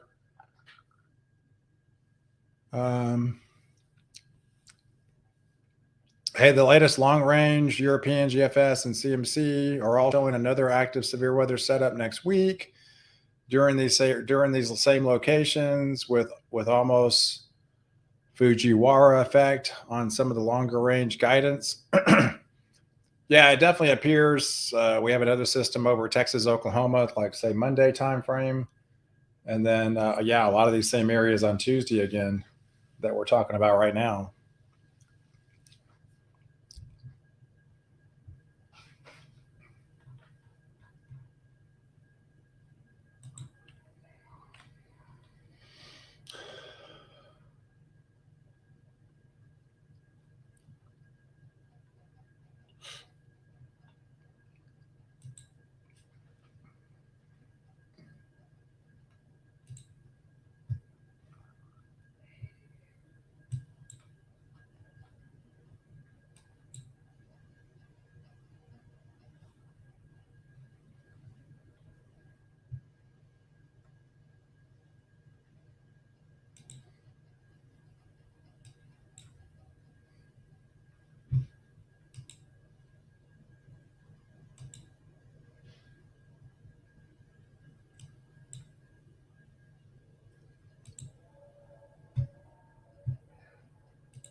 Uh, so if we go further south, it appears near Baton Rouge, near Louisiana, here at 418, there was a severe thunderstorm located near Baker, moving northeast at 60 miles an hour. So this is a severe thunderstorm warning, but this one as is actually showing a little bit of signs of rotation with it. It's going to be near Baton Rouge, Zachary, Baker, into the Port Allen area, into Clinton. So let's zoom. Let's inspect this a little further down south.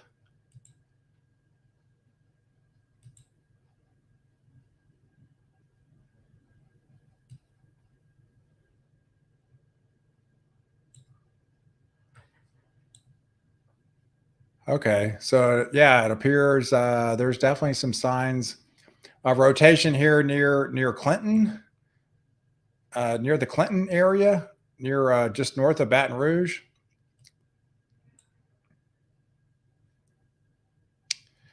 This is around Highway 38 into the Greensburg area. Hey, I want to be a storm chaser and one day soon want to work with the Storm Prediction Center in the future. I'm going to school for meteorology and other related scientists. Awesome. That's great to hear. Yeah, those guys on the SBC panel, they do a great job. I mean, it's phenomenal. As much of a wide range they have to forecast to some of the impacts of lately, if kind of overspread of what they forecasted ahead of the storm, has been remarkably spot on. Yeah, so major kudos to them.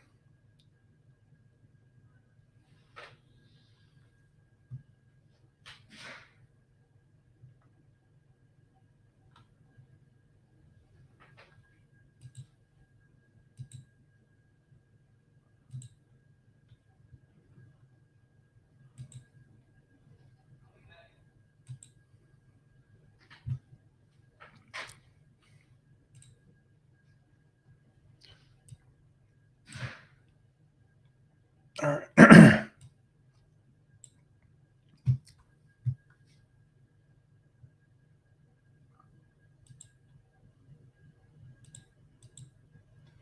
So we're on this severe storm down here by Baton Rouge. We're watching this area of kind of circulation here near the Clinton area, just north.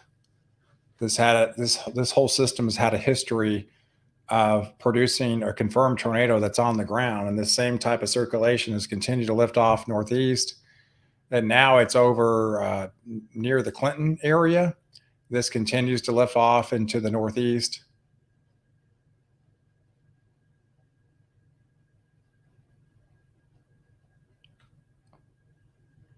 Yeah, I considered it. I did work for kind of a news station, well, at least for a couple of weeks. I was the Saturday guy. I did it for just on Saturdays, but yeah, it just didn't work out. Um, a lot of the time commitment just happened to be there like really all day long on Saturday, and we had so much time spaced out in between shows. We did an afternoon and the evening. You had 4 or 5 hours, and I was what 30 miles from home, so you had a lot of sitting. You had a lot of sitting and downtime in between broadcast. But it was cool. I had the green screen behind me and everything, forecasting just like a regular weather person on TV.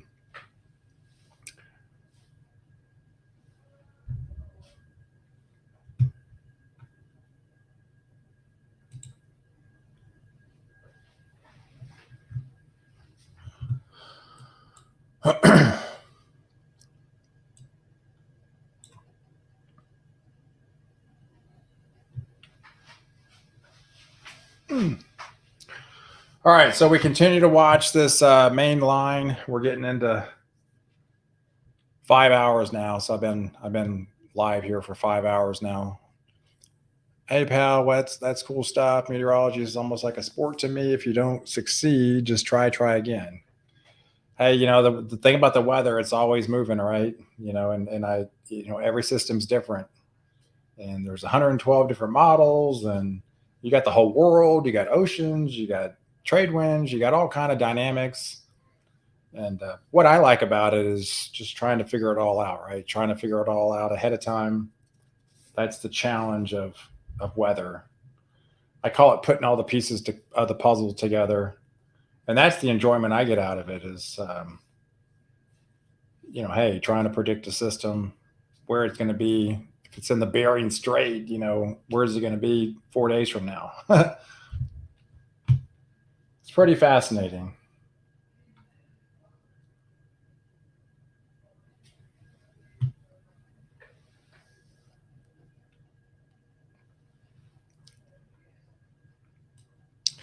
But you're young. You got plenty of time ahead of you. Plenty of time to absorb and learn everything. That's the thing about it. You never stop learning. I mean, even the veterans have been at it for 30 years, 40 years. They're always learning something new. There's always something new that comes out of each system.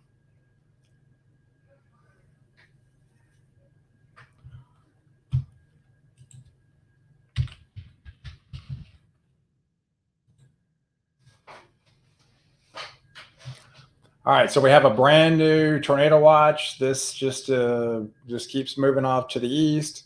Now we're talking areas that include parts of Alabama into Tennessee until 1 o'clock in the morning. So a few tornadoes likely, quarter size hail, wind gust up to 80 miles an hour potentially. So this just gets extended. It's not up on this screen yet, but it includes the Birmingham area into Montgomery, into Huntsville, all the way into Murfreesboro, Nashville. Those areas are now under a tornado watch until 1 o'clock in the morning. So you can see this is just going to continue for the rest of the evening into the overnight hours. So we have a brand new tornado watch that just got issued for parts of Alabama and Tennessee. That includes Clarksville, Nashville, Murfreesboro, Florence, Huntsville, Birmingham, all the way into Montgomery. So essentially these areas right here. So it'll fill in. That's the new tornado watch essentially.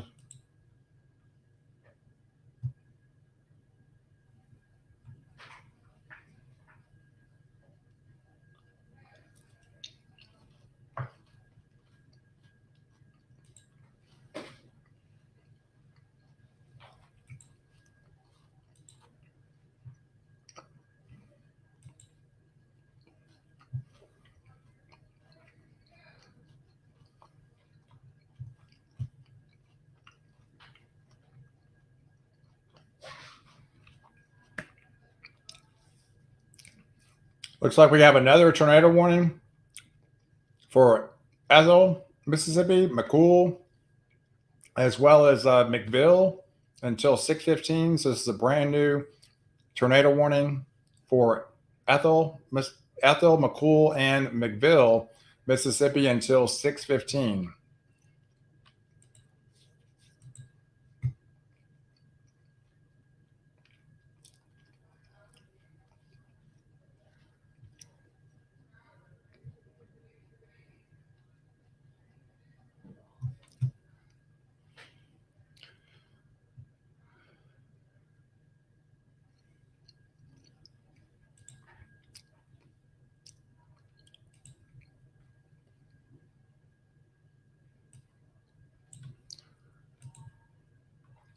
All right.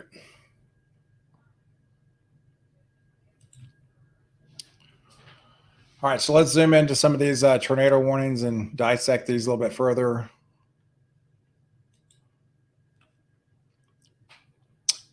All right, so first of all, this is the one by Euphoria. And you can clearly see There's definitely some there's definitely signs of some rotation here by Cataretta into Calhoun City. Looks like it's heading off into Calhoun City as we speak.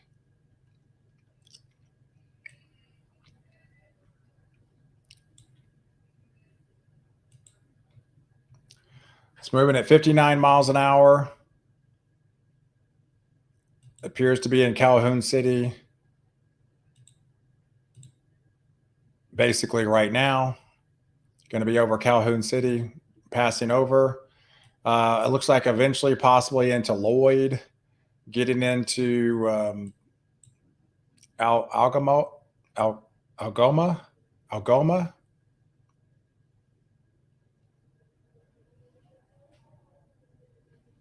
Yes, yep, here in Clarksville, and it just came up.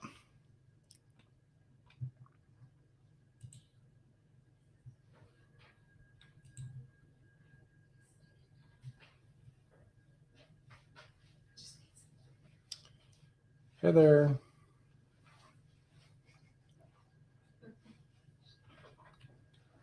Looks like we got some spotter storm damage 4 miles east of Elkton, Tennessee. Tree branches down and some wind gusts estimated.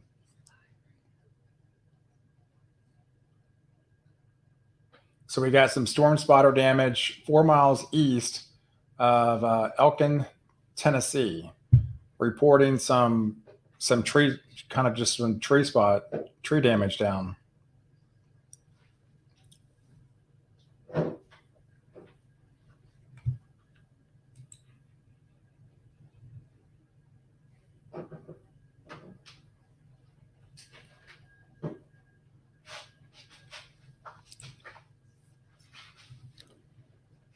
Oh wow. Okay, so it looks like we have a confirmed tornado that's on the ground right here. You can actually see it just north of Dossville. This is a confirmed tornado right now that's on the ground. This is heading off to the northeast. So this has been confirmed. At 5:35, a confirmed tornado was located near Singleton or 9 miles southeast, moving northeast at 65 miles an hour. Locations in its path are Zama at 5:45. We're near the Ethel area, so this is basically hitting Dossville. So this is if you live in Dossville, this is just north of you. This is the area of interest that has the circulation that's moving right up 35 and 14 here, heading northeast.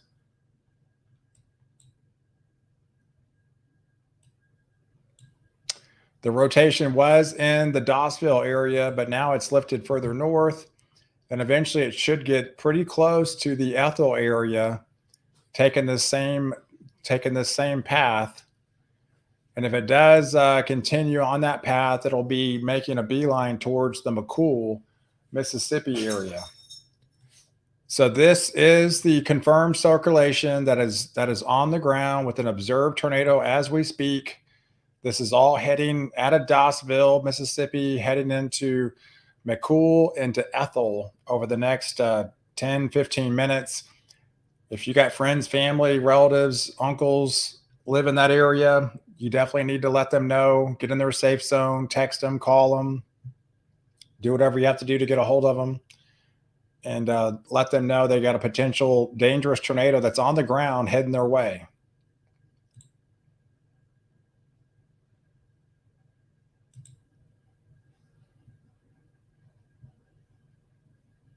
Shingle damage and roof damage with this storm back near McVille, Mississippi. I mean, it doesn't look like a big tornado, but it definitely looks like that it is a tornado on the ground. Yes, I'm starting to see some reports of a tornado on the ground with some damage being reported just north of Dossville, shingle damage to structures.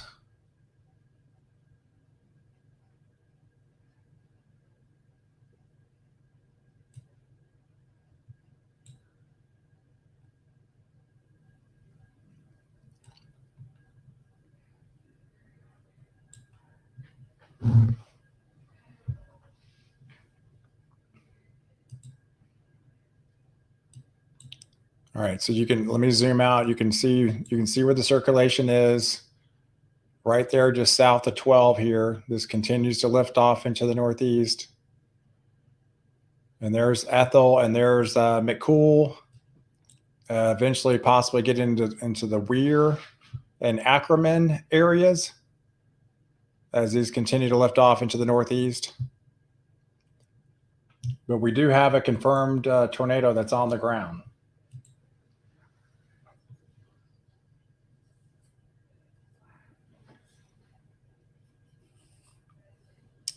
We have another tornado warning further north into Tennessee that includes the Whitesville area, Somerville, and Moscow, Tennessee until 6:15. Another tornado warned supercell racing northeast.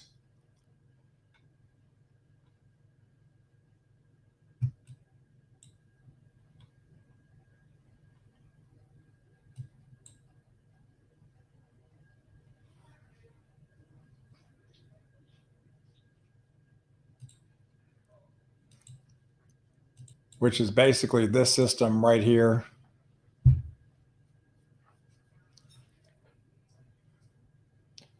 This is the tornado warning. Severe thunderstorm producing a tornado was located 9 miles north of Sladen, or 15 miles east of Collierville, moving northeast at 55 miles an hour. So this is the tornado warning that was issued for the Somerville area.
Okay, so here's that tornado. You can see the circulation if we really zoom in. It's not very big, but it's still there. You still have the circulation with it. Just continue to move northeast.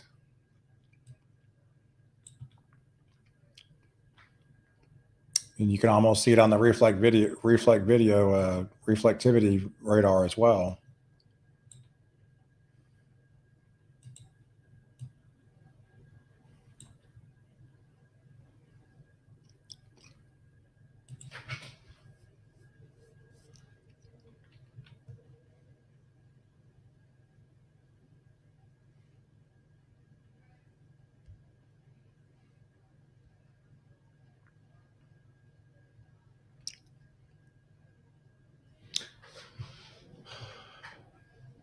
Yeah, there's some slight risk for severe weather. It's not going to be nearly as intense up in the northeast, up into the east coast for tomorrow. But I can definitely see the slight risk getting extended through tomorrow timeframe. And as we get closer to the event, that is going to be another system where portions of it at least are going to be, towards the heat of the afternoon tomorrow afternoon as well. So I think it'll definitely get expanded from what it is.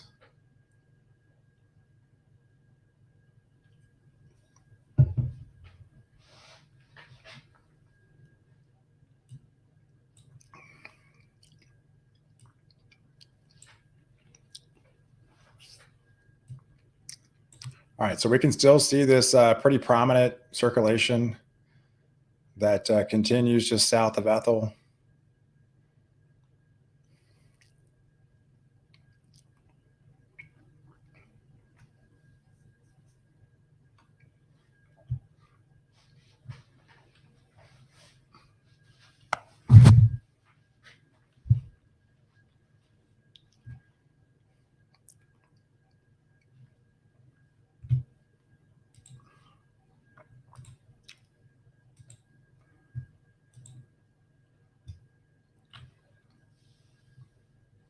All right, so we got a new, looks like a new tornado warning that just got issued for Euphoria and Mabin, Mississippi until 6:15. So that's a brand new tornado warning that literally just got issued for Euphoria as well as Mabin. Mabin, Tennessee are in the bullseye of this radar indicated tornado.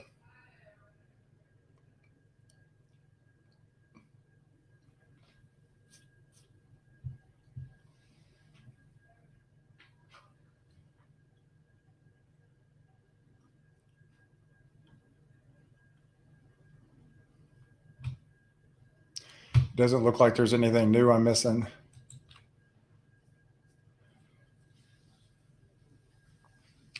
The only observed tornado is the one that we're on right now.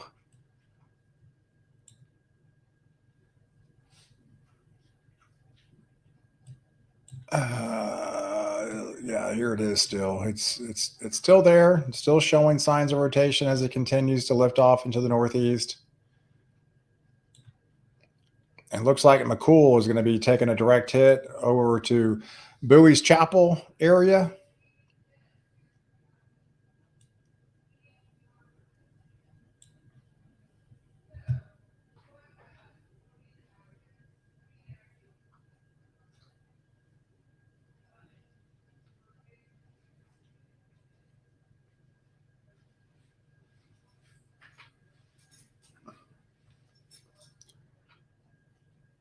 New tornado watch has been extended. So yeah, I can probably show you the tornado watch now. Yeah, if you're just tuning in. Yeah, here's the areas in yellow. Those are all the expansion of the tornado watch that extends until, what is that, 1 o'clock in the morning?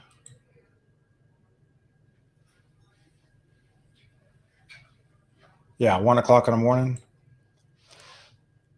So that tornado watch goes on until now and 1 a.m. So yes, this looks like it continues into the overnight hours through dark time, sunset, and then this will continue into the overnight hours as well.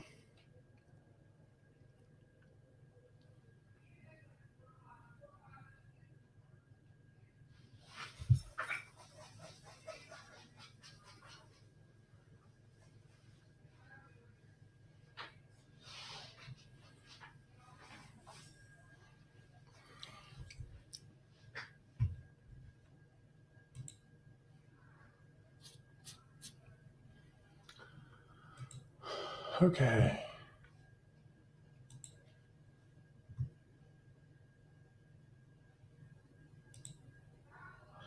Yeah, so it looks like the Storm Prediction Center, they don't really update it again until probably 8 o'clock from today's setup. And that'll be the last.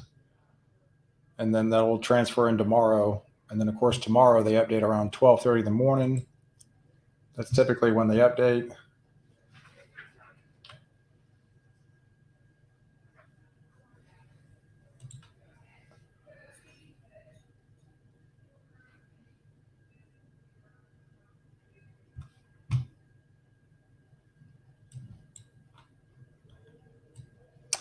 Yeah, and then it looks like the watch got extended further north as well. So this is a new watch that just got extended that encompasses more into Bowling Green, into Evansville, into Clarksville, as this whole system just keeps extending further north.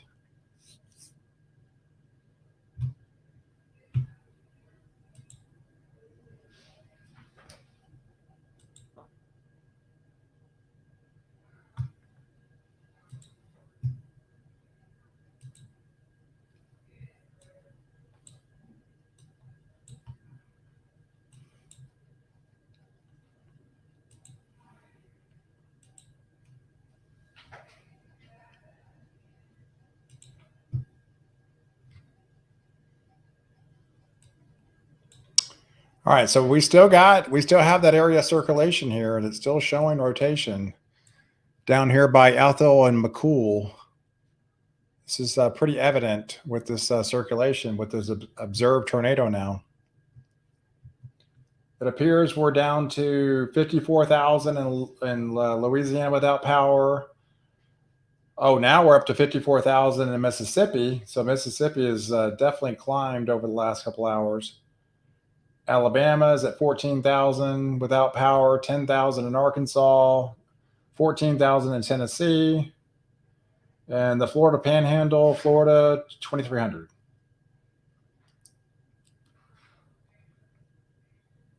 But yes, currently 54,000 without power in the state of Mississippi, as well as Louisiana.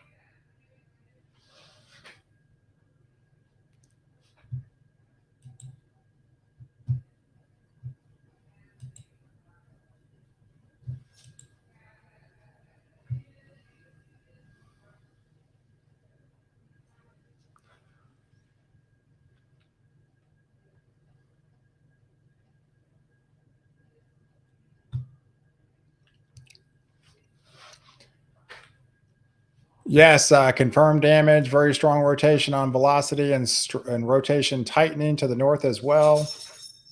So we've been watching this area of rotation for a while now. This observed tornado that's on the ground.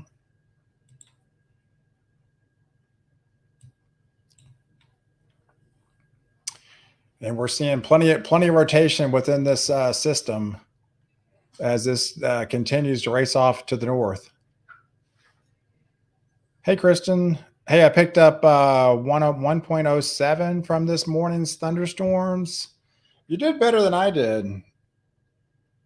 A lot of people had over an inch. And I'm at 0.7. Almost 3/4. 0.7 inches this morning.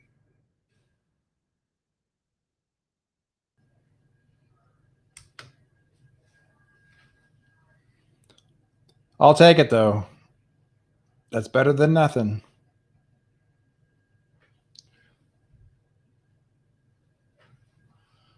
Hey, will there be any tornadoes in Pennsylvania area tomorrow? Hey, it's a possibility. It definitely appears it's lifting further northeast. I expect some expansions into tomorrow. That's the trend. It has been lifting further and further north as we get closer to the event. So, yep, can't rule that out for tomorrow. With some isolated spin-ups, not nearly the widespread coverage we're seeing today, but yeah, I would say definitely be on the lookout tomorrow of some, these isolated spin-ups. You see the dynamics these systems are working with these strong low-level jet and shear in place that just continues to push off into the east. And the thing about tomorrow for the Northeast and some of the Mid-Atlantic, it'll be towards peak heating again by the time it reaches your area.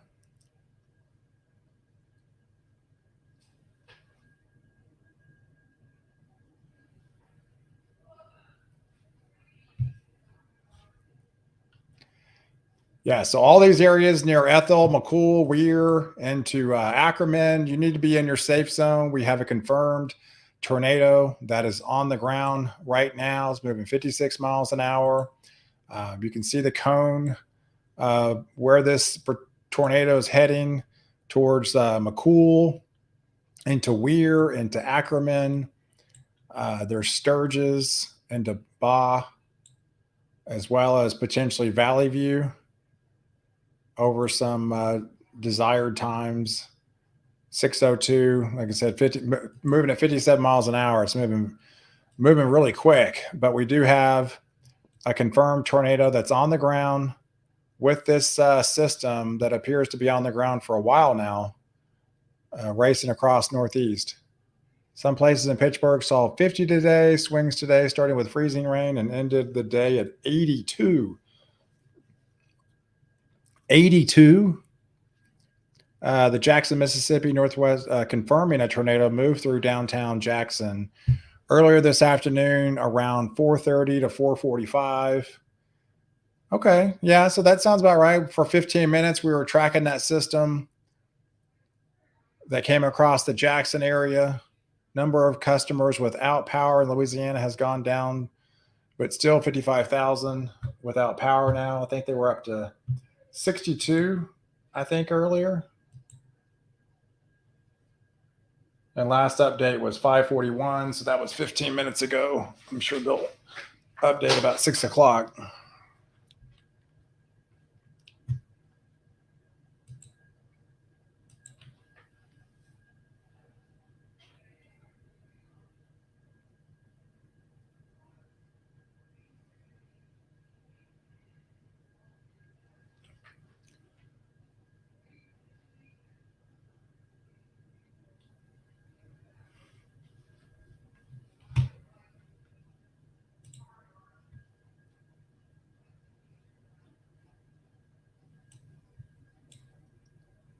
All right, so we're watching this progression of this tornado by Ethel and McCool.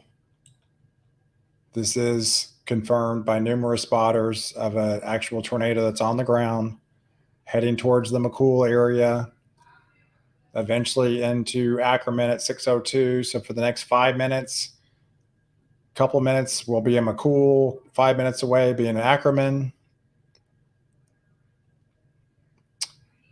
Barbecue puppy again.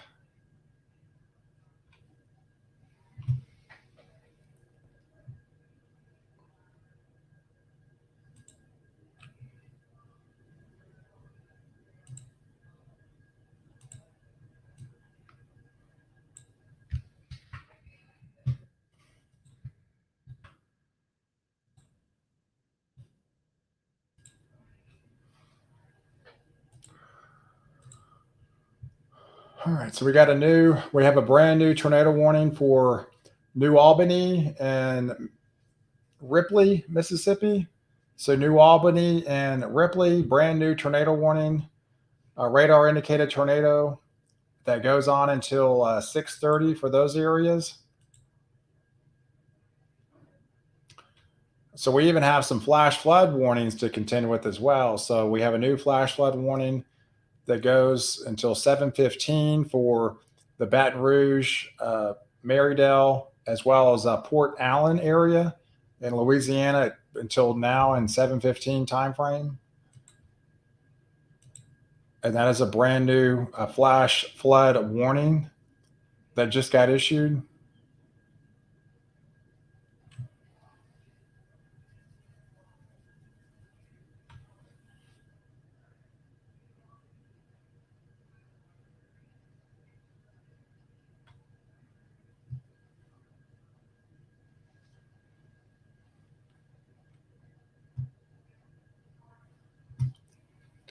All right, so we're still on this circulation, and the McCool, it's still pretty prevalent. Seems like it's been lasting a while now. It's still showing signs of rotation, continue to lift off into the northeast.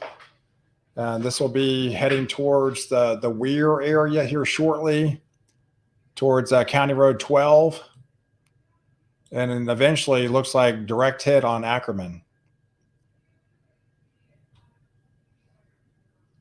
Hey, some trees and power line damage just west of Tupelo. Trees crossed the road and shingles blown off on roofs.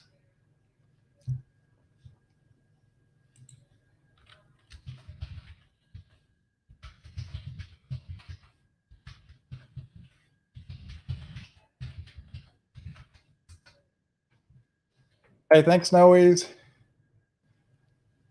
Hey, I appreciate it. Thanks for all your help, and of course the donations help as well.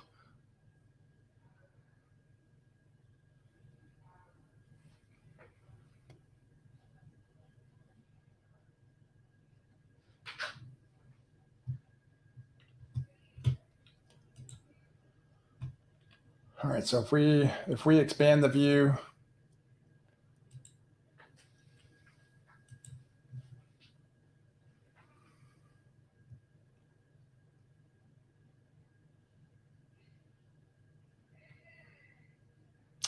60 degrees in Denver tomorrow. Something about these wild swings in March. It's hard to keep up with. Hot day, hot one day, and 30 degrees colder the next day. Just like Pittsburgh there earlier, 82. And of course, it might even be snowing by Friday on the backside of the system.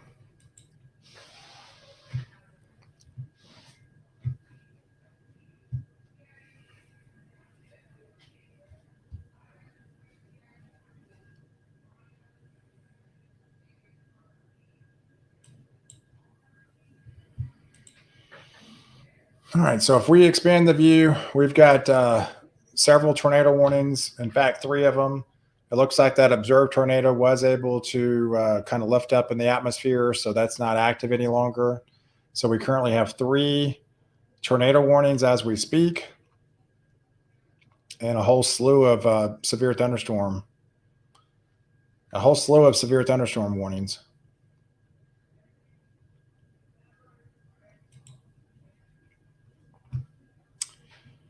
Well, you do have a backside to the system. Illinois, I mean, I know it snows in Minnesota, into Wisconsin. You could have some in Iowa.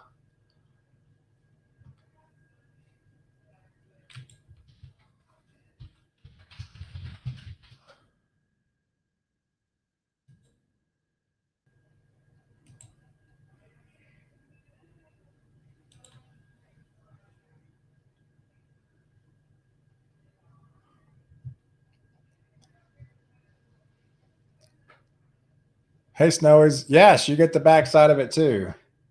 Yeah, so you're definitely on the cold side of it. So it's almost like a kind of a comma shaped system.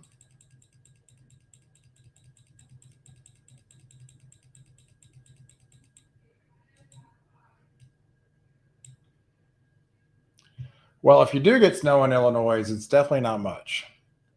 I mean, this time of year, you typically get snow. If you do get snow, it's probably not going to stick and it's going to melt on contact.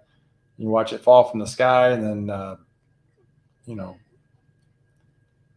melt as soon as it hits the ground. That type snow. But yeah, you can't rule out that Illinois is going to get at least some dusting or maybe up to 1 inch into Illinois on the backside of this system. But yes, into Canada, that seems to be the bullseye. There's even some places could be even picking up close to a foot of snow in places into Canada. Hey, I'm getting rain now, and tomorrow rain and at least warm till the cold comes and brings the snow. And that's no April Fool's joke.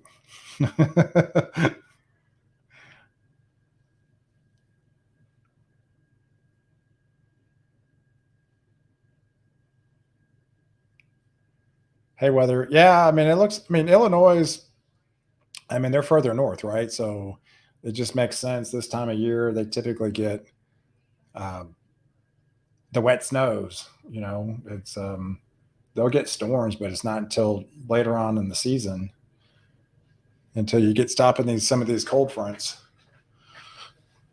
But this should have been kind of the last piece of the polar vortex, what was considered the final warming up in the Arctic. So right now you got that first initial push, and then you kind of had pieces of it pulsing down over the next week or two. Very modified air, obviously, for going into April, but that's going to be enough to mix in with the powder and to produce the severe weather that's still coming for next week after a lot of these areas warm up.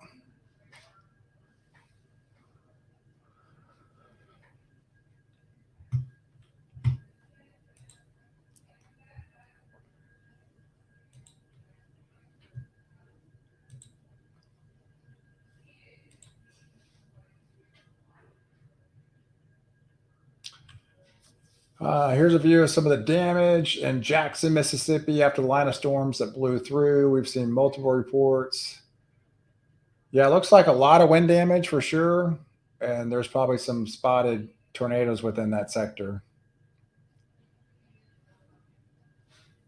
Yeah, and these types of situations where we know it was a kind of a nasty squall line with straight line winds, the National Weather Service will be really kind of fine toothing this activity. Is really hone in and see if it's straight line wind damage or tornado damage, and so that's what they're going to be confirming over the next couple of days when they do all their survey damages, is to try to figure out what all is straight line wind damage and what all is a tornado damage.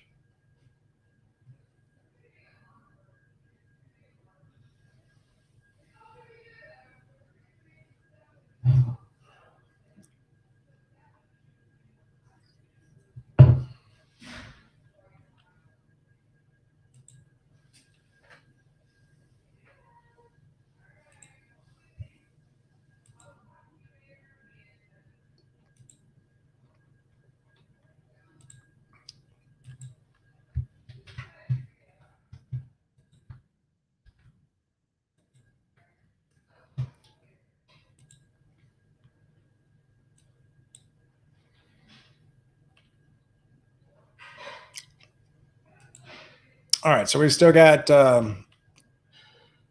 we have a new, looks like we've got a new severe new tornado warning at 5:53. That's the one that's new, that was located near New Albany. That was the one that was moving 60 miles an hour. So locations in its path are going to be the New Albany area, the Ripley area, Mountain Green, and to New Harmony, Blue Springs, Murray. All those areas are under the gun to see some flying debris, potentially dangerous just to be caught outside. Mobile homes will be damaged or destroyed, damage to roofs, windows, vehicles. Tree damage is likely with this setup.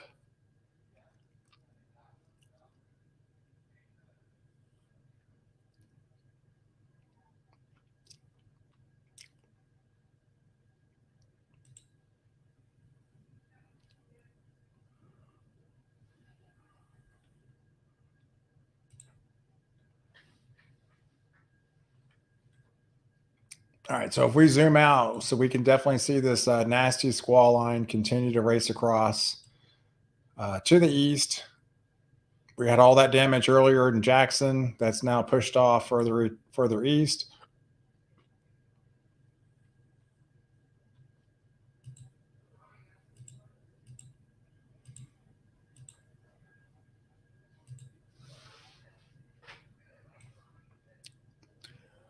All right, so here's the big picture.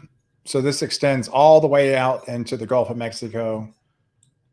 We got the band extending all the way into Baton Rouge, heading towards New Orleans. Remember last week we had that surprise EF3 in New Orleans that almost seemed like to pop out of nowhere. And to Macomb and to Jackson, heading into Starkville and to Tupelo, back into Jackson, where we've got those 3 tornado warnings taking place. And then this heads into western parts of Kentucky, heading into Madisonville, up towards Evansville. And this eventually gets into, to non-severe stuff out further into Lafayette, heading towards the South Bend, even into Chicago areas from this activity.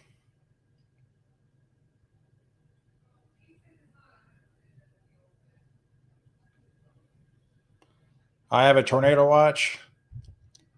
Yeah, so if you're just eyeing this, all these areas and these yellow shaded areas, that is the tornado watch if you live in these areas. So if you live in Montgomery, Meridian, Tuscaloosa, Birmingham, Huntsville, Murfreesboro, Nashville, heading into portions of Clarksville, Hopkinsville. These are all under tornado watch through the early evening time frame, and some of these go on till 1 o'clock in the morning.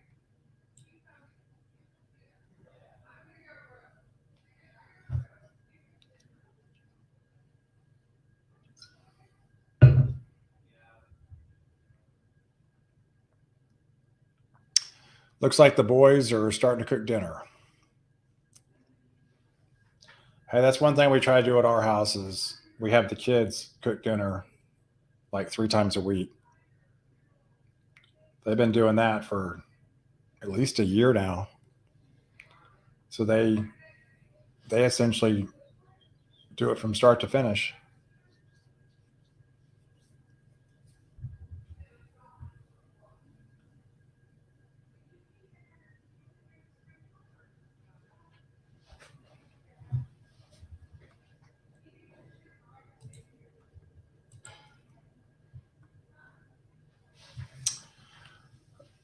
We have a new tornado warning that just got extended into Illinois. This is for Fairfield and Jeffersonville, Illinois, and Mount Erie, Illinois, until 6:30 of this brand new tornado warning that got extended further north.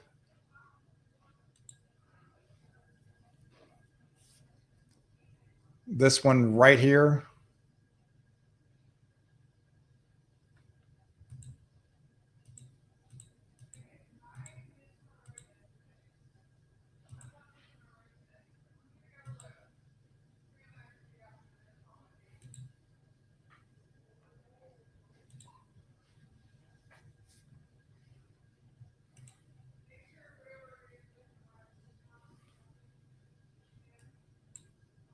Okay.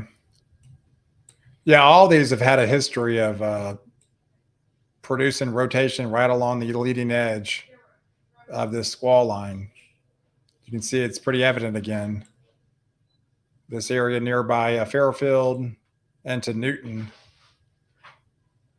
This whole area is susceptible for little spin ups here. This is why they have the tornado warning in place for the Fairfield area as these continue to move off to the northeast.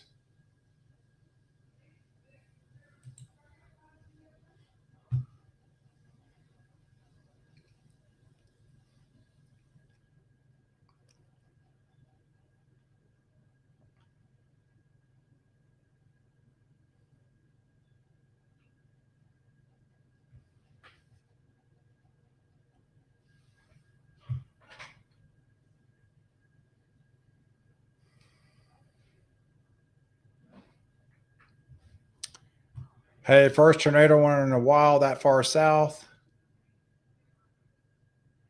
Things are starting to get interesting.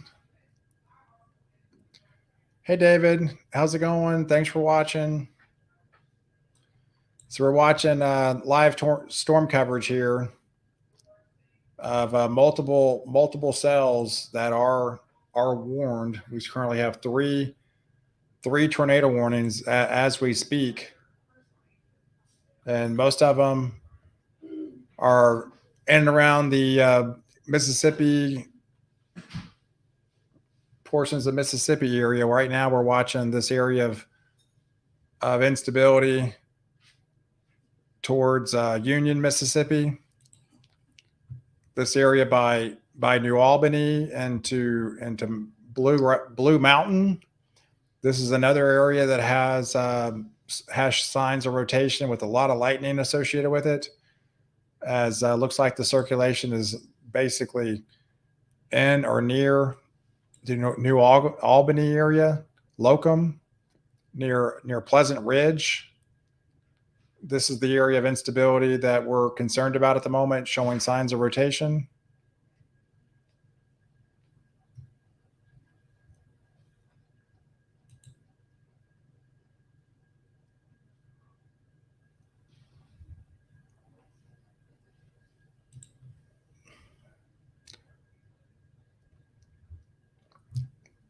Here's another tornado warning a little bit further south.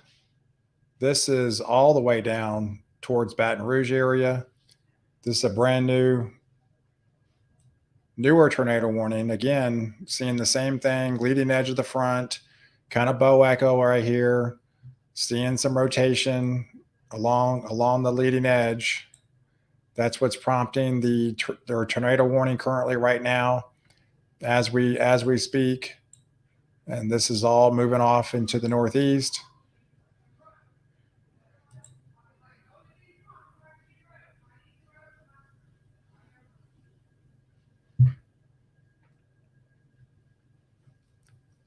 Yeah, this is probably a really good indication of some very powerful winds that are coming out of this supercell.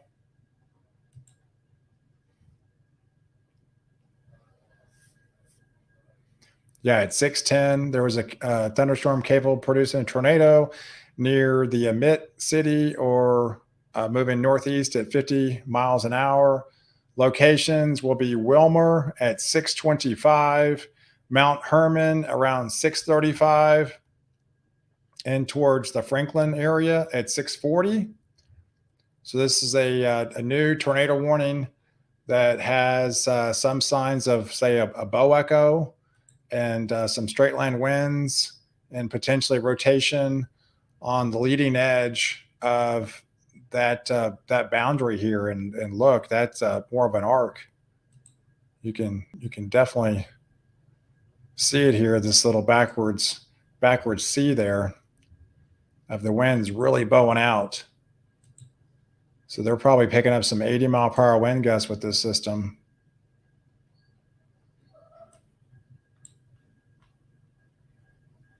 You see as we continue see how it's arced? That is getting more pronounced with every frame, every update.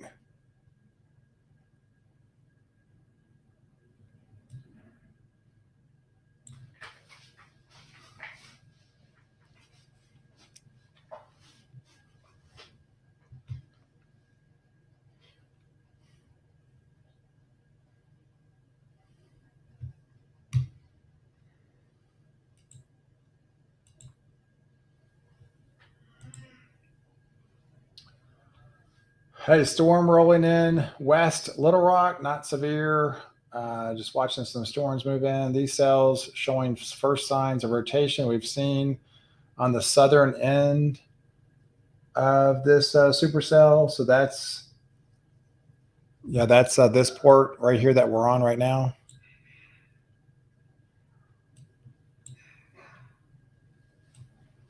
And I guess we'll have to watch New Orleans again. These storms are essentially right over, or heading towards New Orleans.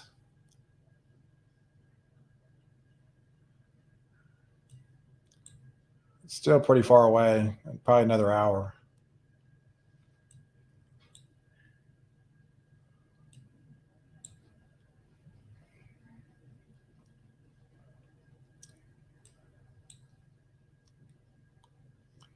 But this is the tornado warning that we're on currently right now. We're watching these winds like really bow out here. That's definitely an indication of some very powerful winds setting up. Yeah, 70-mile-per-hour winds reported in Baton Rouge. And so you can imagine further north how much they are. If they're 70, and these winds here are really the ones that are most pronounced.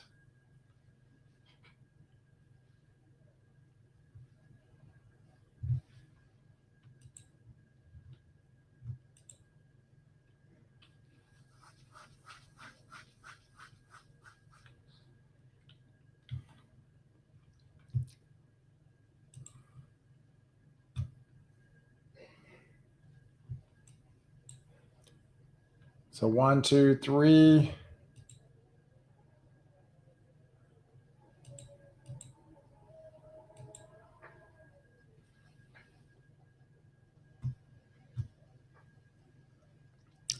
So we have 4 active tornado warnings currently right now as we speak.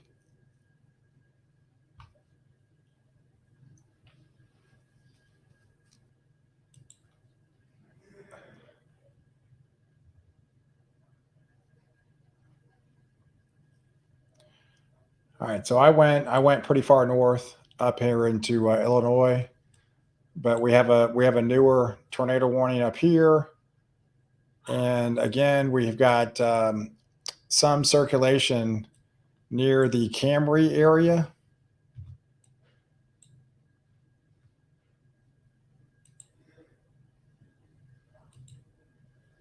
So at 6:17, there was a storm that was located over Carmi, moving northeast at 55 miles an hour. The locations are Crossville at 6:25 and Grayville at 6:30. So there's Crossville and there's Grayville, and you can actually see where the circulation is really kind of right in between there, showing all the circulation within this sector that's racing northeast. Gotta get out. Here.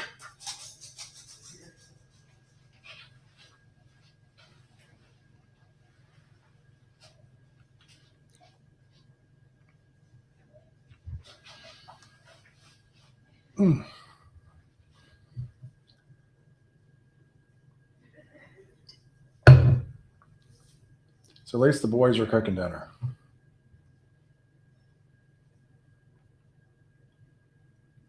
I was coming home from my radio show this morning and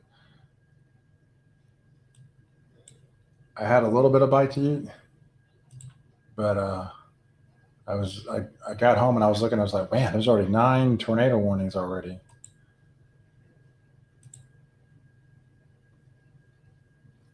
So it's been an active day for sure. It's been a very active day.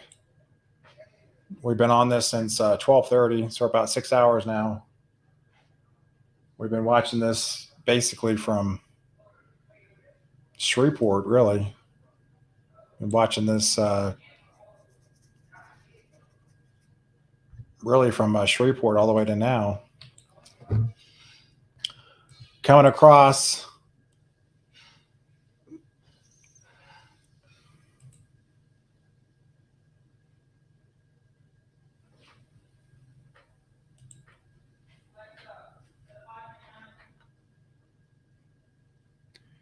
All right, so here's that cell further south, still has that bow echo. This is still showing. You got interrupted by ads on the live stream? Really? That's weird. I don't know. Probably a YouTube thing. I don't know how that works watching it live.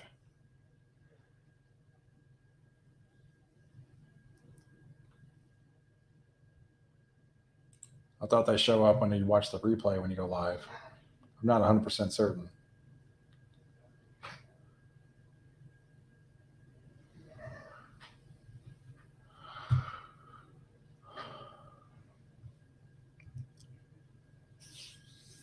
It kicked me out. Definitely a YouTube thing. Oh yeah. I mean, I guess, YouTube's, they got control of all that, the ads, what plays. I have no idea what plays. They just whatever. So yeah.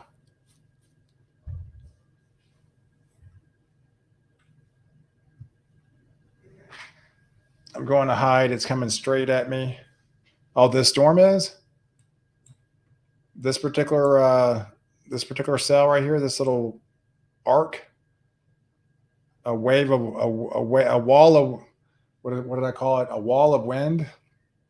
A wall of wind is heading your way. I don't know how else to describe it when you're talking about several hundred miles of straight line winds that produce 60, 70 miles an hour, upwards to 80 miles an hour at times. Yeah, you got squall line, you have derecho, or you can just go a wall of wind.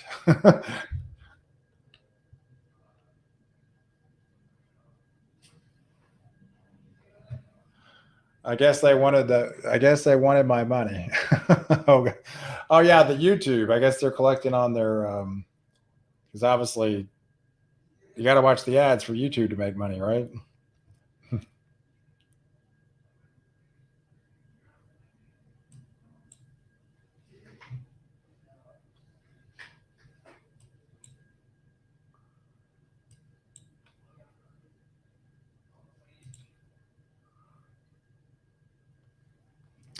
All right, so we got multiple warnings that we're still watching across this main line.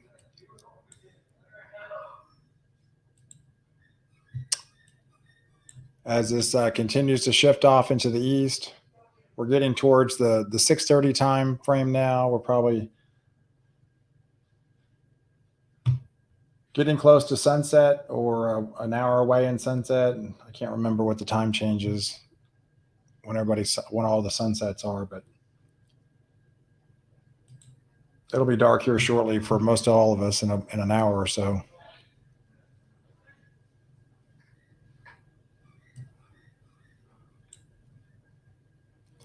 And then it turns into a nighttime risk. And obviously that changes the game for nighttime when you got these storms moving 60, 70 miles an hour. You got multiple tornado warnings popping up. You've got quick spin ups happening along the leading edge. Things can turn a little bit more dangerous quickly just because you're not going to be able to see these things.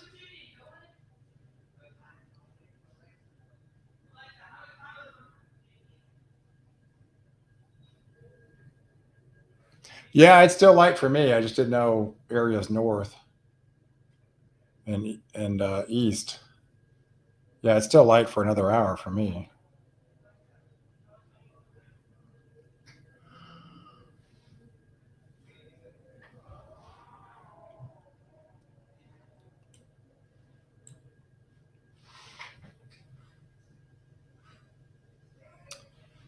We got 1, 2, 3, 4, 5, and then 6. So we got 6 active tornado warnings happening right now along the sector. Hey, Emily. Hey, thanks for watching from Pensacola. Thanks for coming on, tuning in.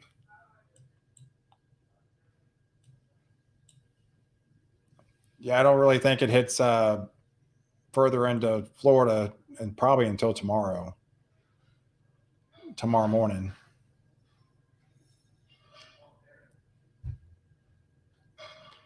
But I think eventually it'll get there.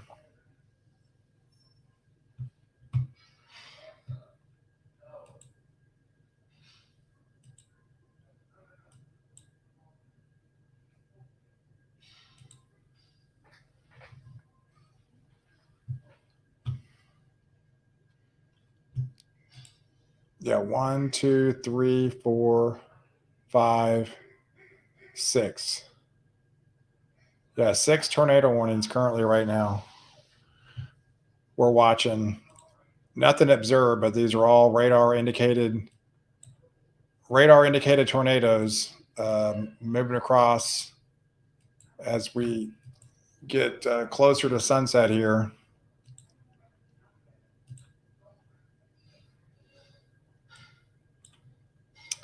As we're watching this massive line just continue to move across. They have extended the tornado watches further east to encompass the Birmingham, Montgomery, into Huntsville, into Nashville, all those areas until the late evening hours, wee hours of the morning, close to 1 o'clock in the morning time frame.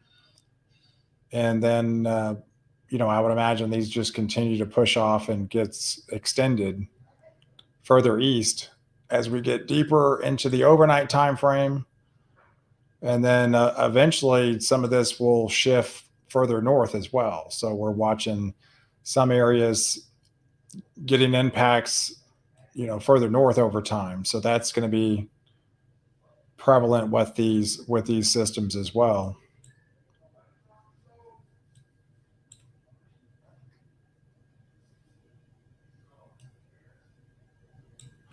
And then this nasty squall line is going to be approaching the New Orleans area. Not too far off. We're probably 30 to 45 minutes away.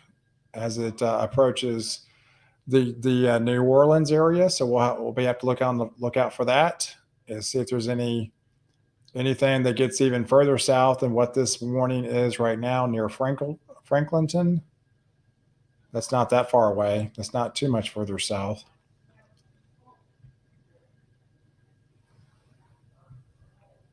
Hey, watching from Crawfordville, Florida.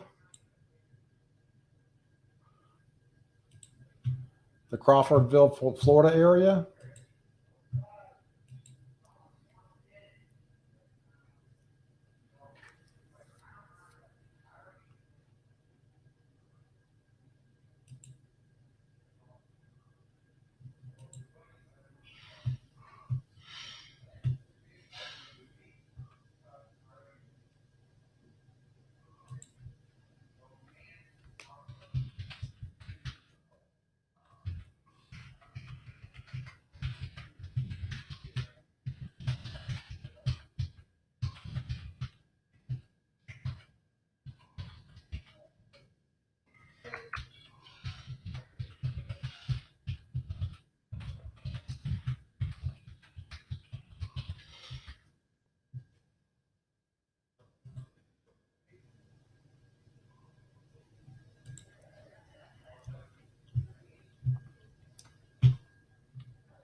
I smell it. The kids are cooking. I definitely smell it. It's making me hungry. All right, so we have a new tornado warning that just got issued. Starkville into West Point, Mississippi, as well as Longview. This goes on until 7 o'clock. So this is a brand new tornado warning that just got issued for Longview, Starkville, as well as West Point, Mississippi areas until that 7 o'clock time frame. So it's another radar indicated tornado. And we have another indicated tornado risk for the Tupelo. Looks like Tupelo, Mississippi until 6:45. Tupelo, Salito, and Verona, Mississippi until 6:45. So this is another brand new tornado warning that just got issued for those areas up here towards Tupelo.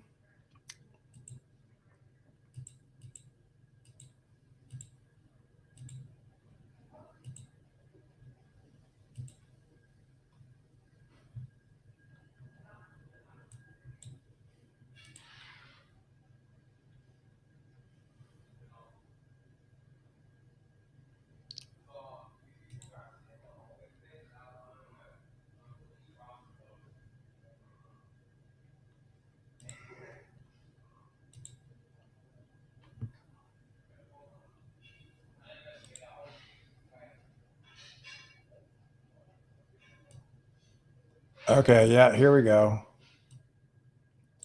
Yeah, so this is the area of concern. This is the area of question right here by Tupelo, Verona, and Salito here. This is the area that's rotating as this continues to move off into the east. You can see these dark purples. So this might be an indication of where these darker reds here. And it moving across, it could be some circulation along the I-22 corridor, Interstate 22, back into 278 potentially. So this is the area of concern that has the rotation with it near the Tupelo into Salito area of Mississippi.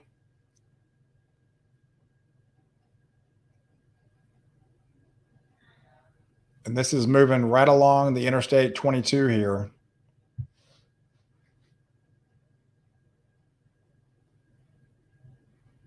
So if we zoom out, you can really see the big picture. So this is the area of concern that has the circulation. This is moving due east along Interstate 22, almost following that same path. And then also some indications of some very heavy rain.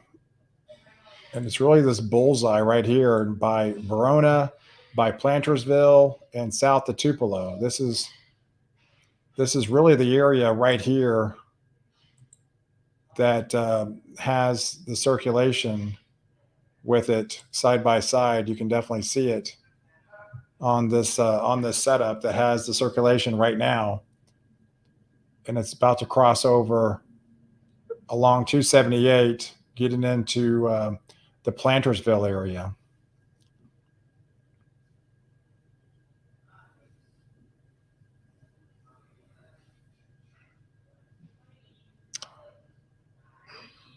Yeah, I'm not sure what we're having for dinner. I know it was his birthday, my son's birthday the other night. So we went to this sushi place, and it's one of those all you can eat sushi places, or not really all you can eat. Conveyor belt sushi. It's called conveyor belt sushi. Basically, you can order from the kiosk and you just pick the plates, which is really dangerous for me because sushi is probably one of my favorite foods. And I put down some sushi. I was really happy until I got the bill. So I was like, "Whoa, we got a little carried away."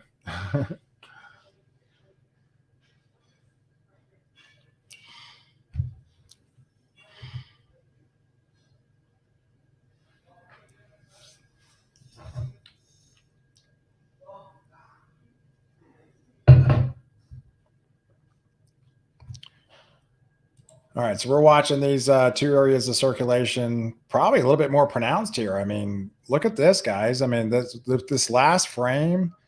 If you're really watching this, you can definitely see this deep convection here just southwest of Tupelo. And look at all the deep purples that are indicated on this particular scan.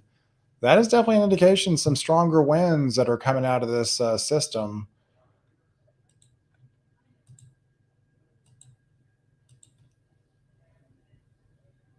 And we're starting to see some mixing of colors. This could be an indication of some debris being lofted up in the atmosphere.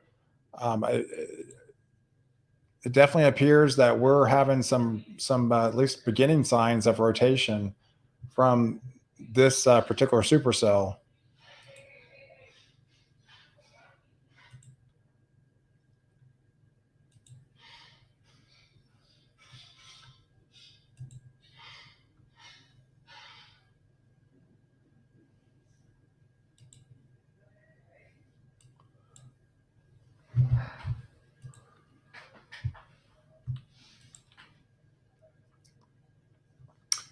Looks like we've got another tornado watch that looks like it just got extended. I don't know, guys. You seeing that? I mean that looks to be pretty strong winds just right there by Tupelo. That looks pretty nasty.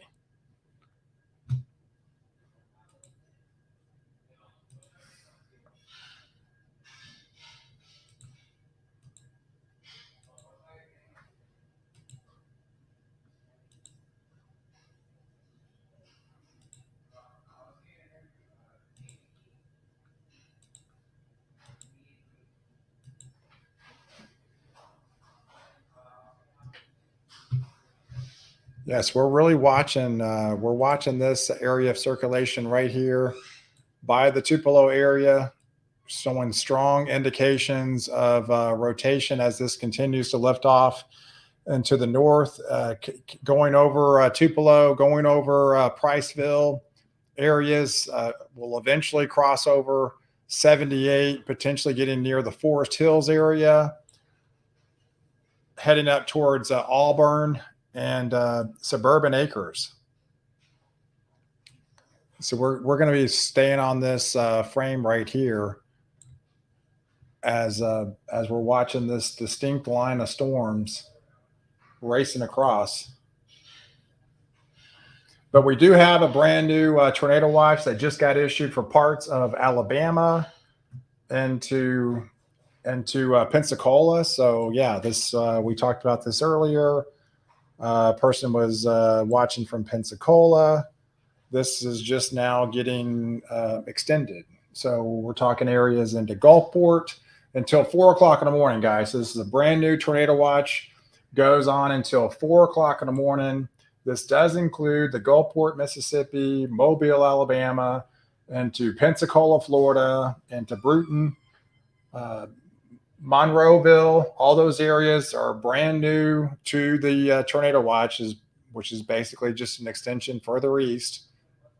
Now this will encompass these areas right here that will go on until 4 o'clock in the morning from these supercells that continue to show signs of some damaging wind gust, some rotation along the leading edge, and some isolated spin-ups along its path.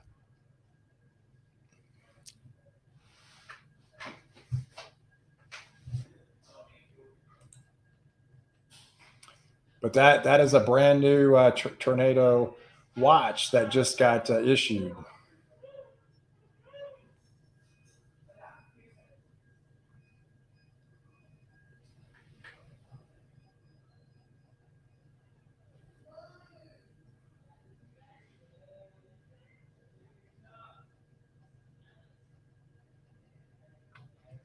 It looks like there was trying to get it looks like there was a touchdown east of Memphis earlier. Looks like there was a touchdown on tornado that won east Memphis, Tennessee earlier. That definitely appears to be a confirmed touchdown with that particular cell.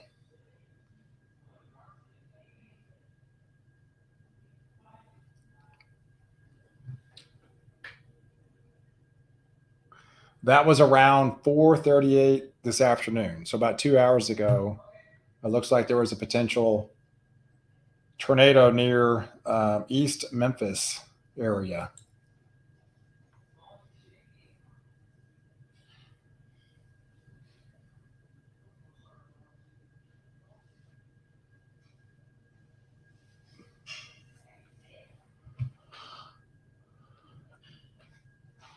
Hey, Dr. Pepper. Hey, Brian. Oh my God, Dr. Pepper's here. Hey, thanks for tuning in, paying a visit.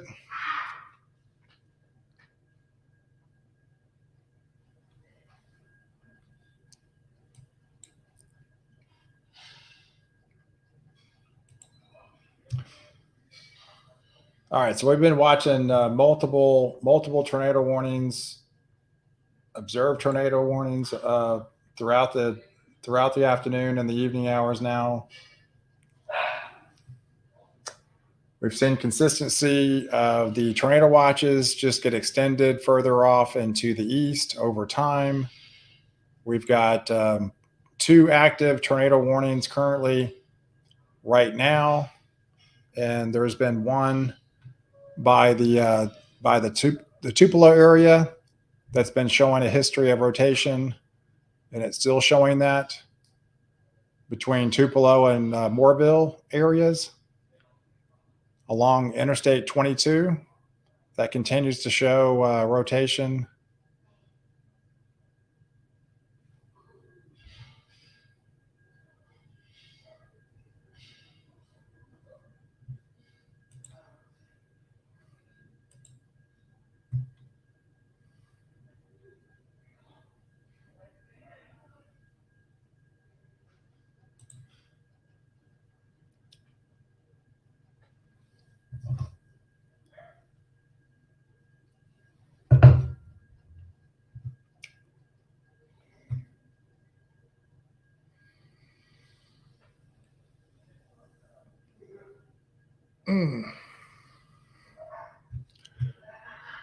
All right, so we have we have multiple. Where it looks like we're down to 1 tornado warning. So we're down to 1 tornado warning currently at the moment, but we have numerous other spots to watch as these continue to race off. That spot doesn't look rotating.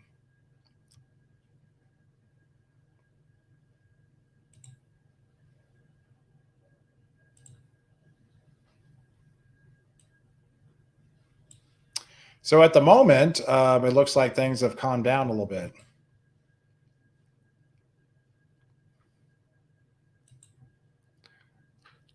Besides this warning right here that literally just got this one that just got issued.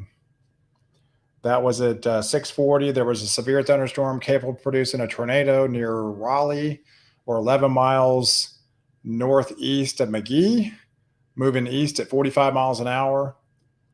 So this is another area of concern that has a brand new tornado warning that goes all the way until 7:45 for northern Jasper County and east central Mississippi, central Smith County, and central Mississippi. So all these areas are under the gun to seeing tornadic supercells going to be impacting your area over the next 45 minutes to an hour.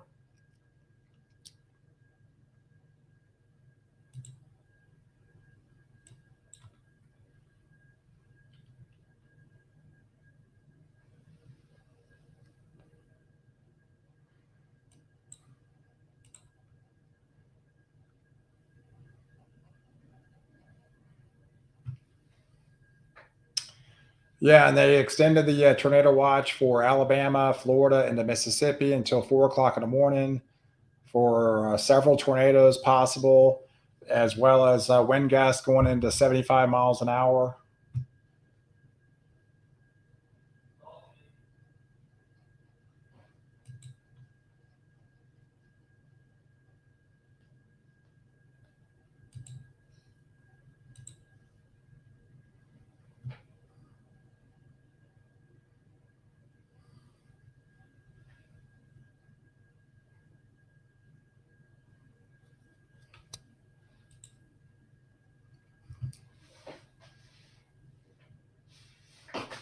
Mm.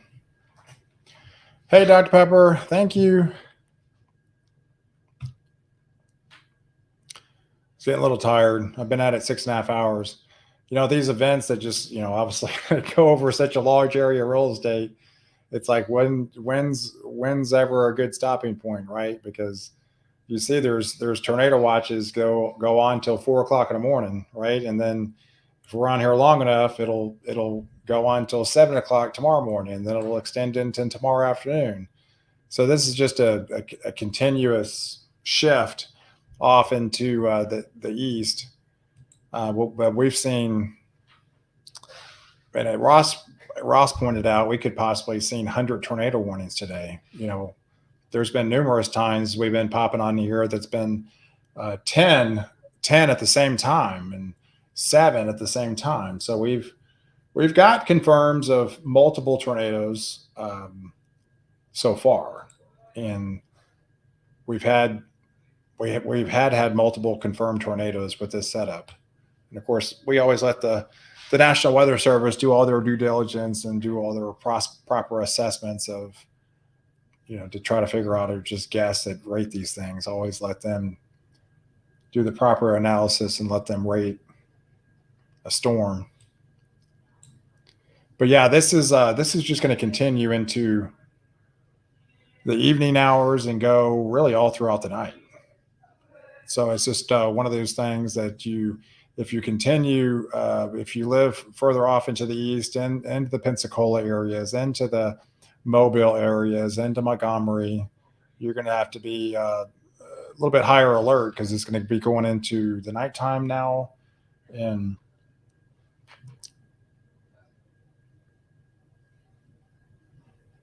I usually go to bed at 4 a.m.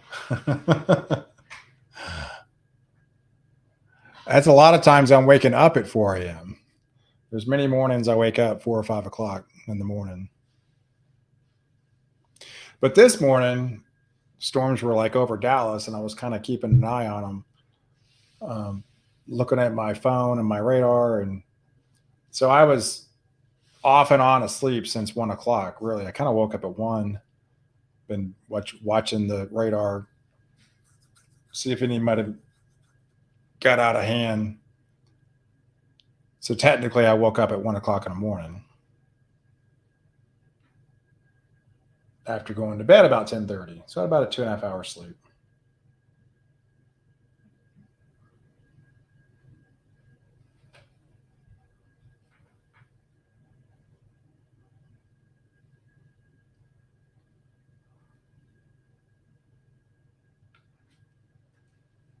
Yeah, sometimes they fall on the weekends. I know Sunday's typically a bigger day for storms, it seems like as of late.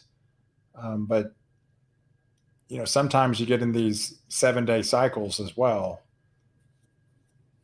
But it might not be the full 7 days. Next week it looks Monday and Tuesday versus this is what, Tuesday, Wednesday. So it looks like a Monday, Tuesday type event.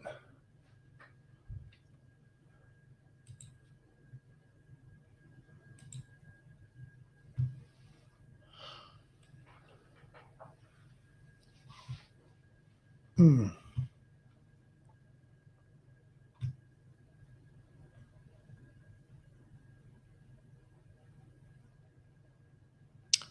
I woke up a lot at 4, even 3.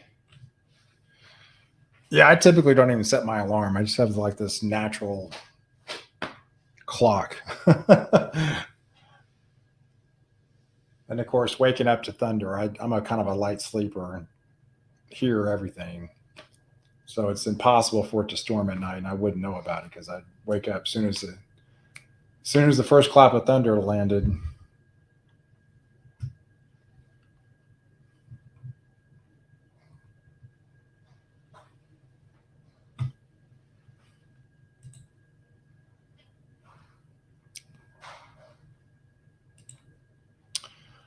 So for the moment, it definitely appears that things have kind of, I would say, settled down a little bit. We're not looking at nearly the activity we were watching earlier.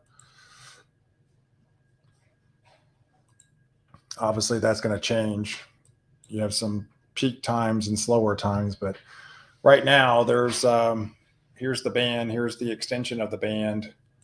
We really only have that one tornado warning in place currently right now. We have numerous severe thunderstorm warnings, but for the most part, things aren't as active as it's probably the less active we've seen and since I've been doing coverage here. Yeah, any sound wakes me up pretty much. Yeah, and it's the complete opposite for my wife. She can sleep through anything. Oh, did it rain last night? Yeah, it rained for like an hour. So, but yeah, I wake up a little bit of everything. She's like sleeps right through it. And my older son, like they're yeah, I mean they're a lot alike. I mean, my older son just it's almost impossible sometimes to wake him up. He sleeps so soundly.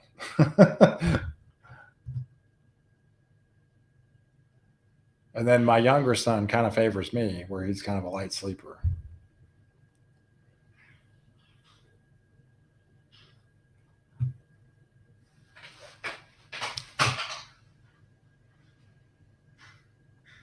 Weather to go 21, going on 22.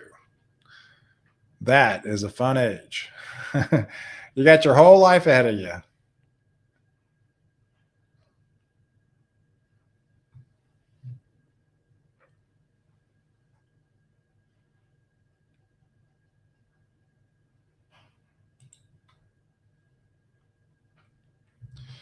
But yeah, so we're watching these storms. We've got numerous tornado watches in place currently. I know my kids are cooking dinner.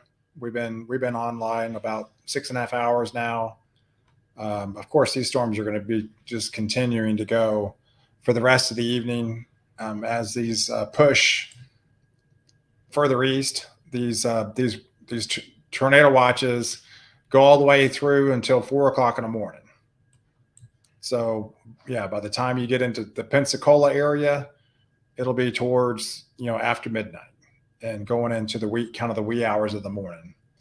And then I think for tomorrow, these will just get of course, they will just get extended, be towards into Atlanta by tomorrow morning, and then eventually head towards Charlotte and the Greenville into Virginia, probably towards the 1 o'clock in the afternoon time frame tomorrow. And I think things will start to maybe intensify a little bit more as these continue to lift further north, going into places into Philly and to New York.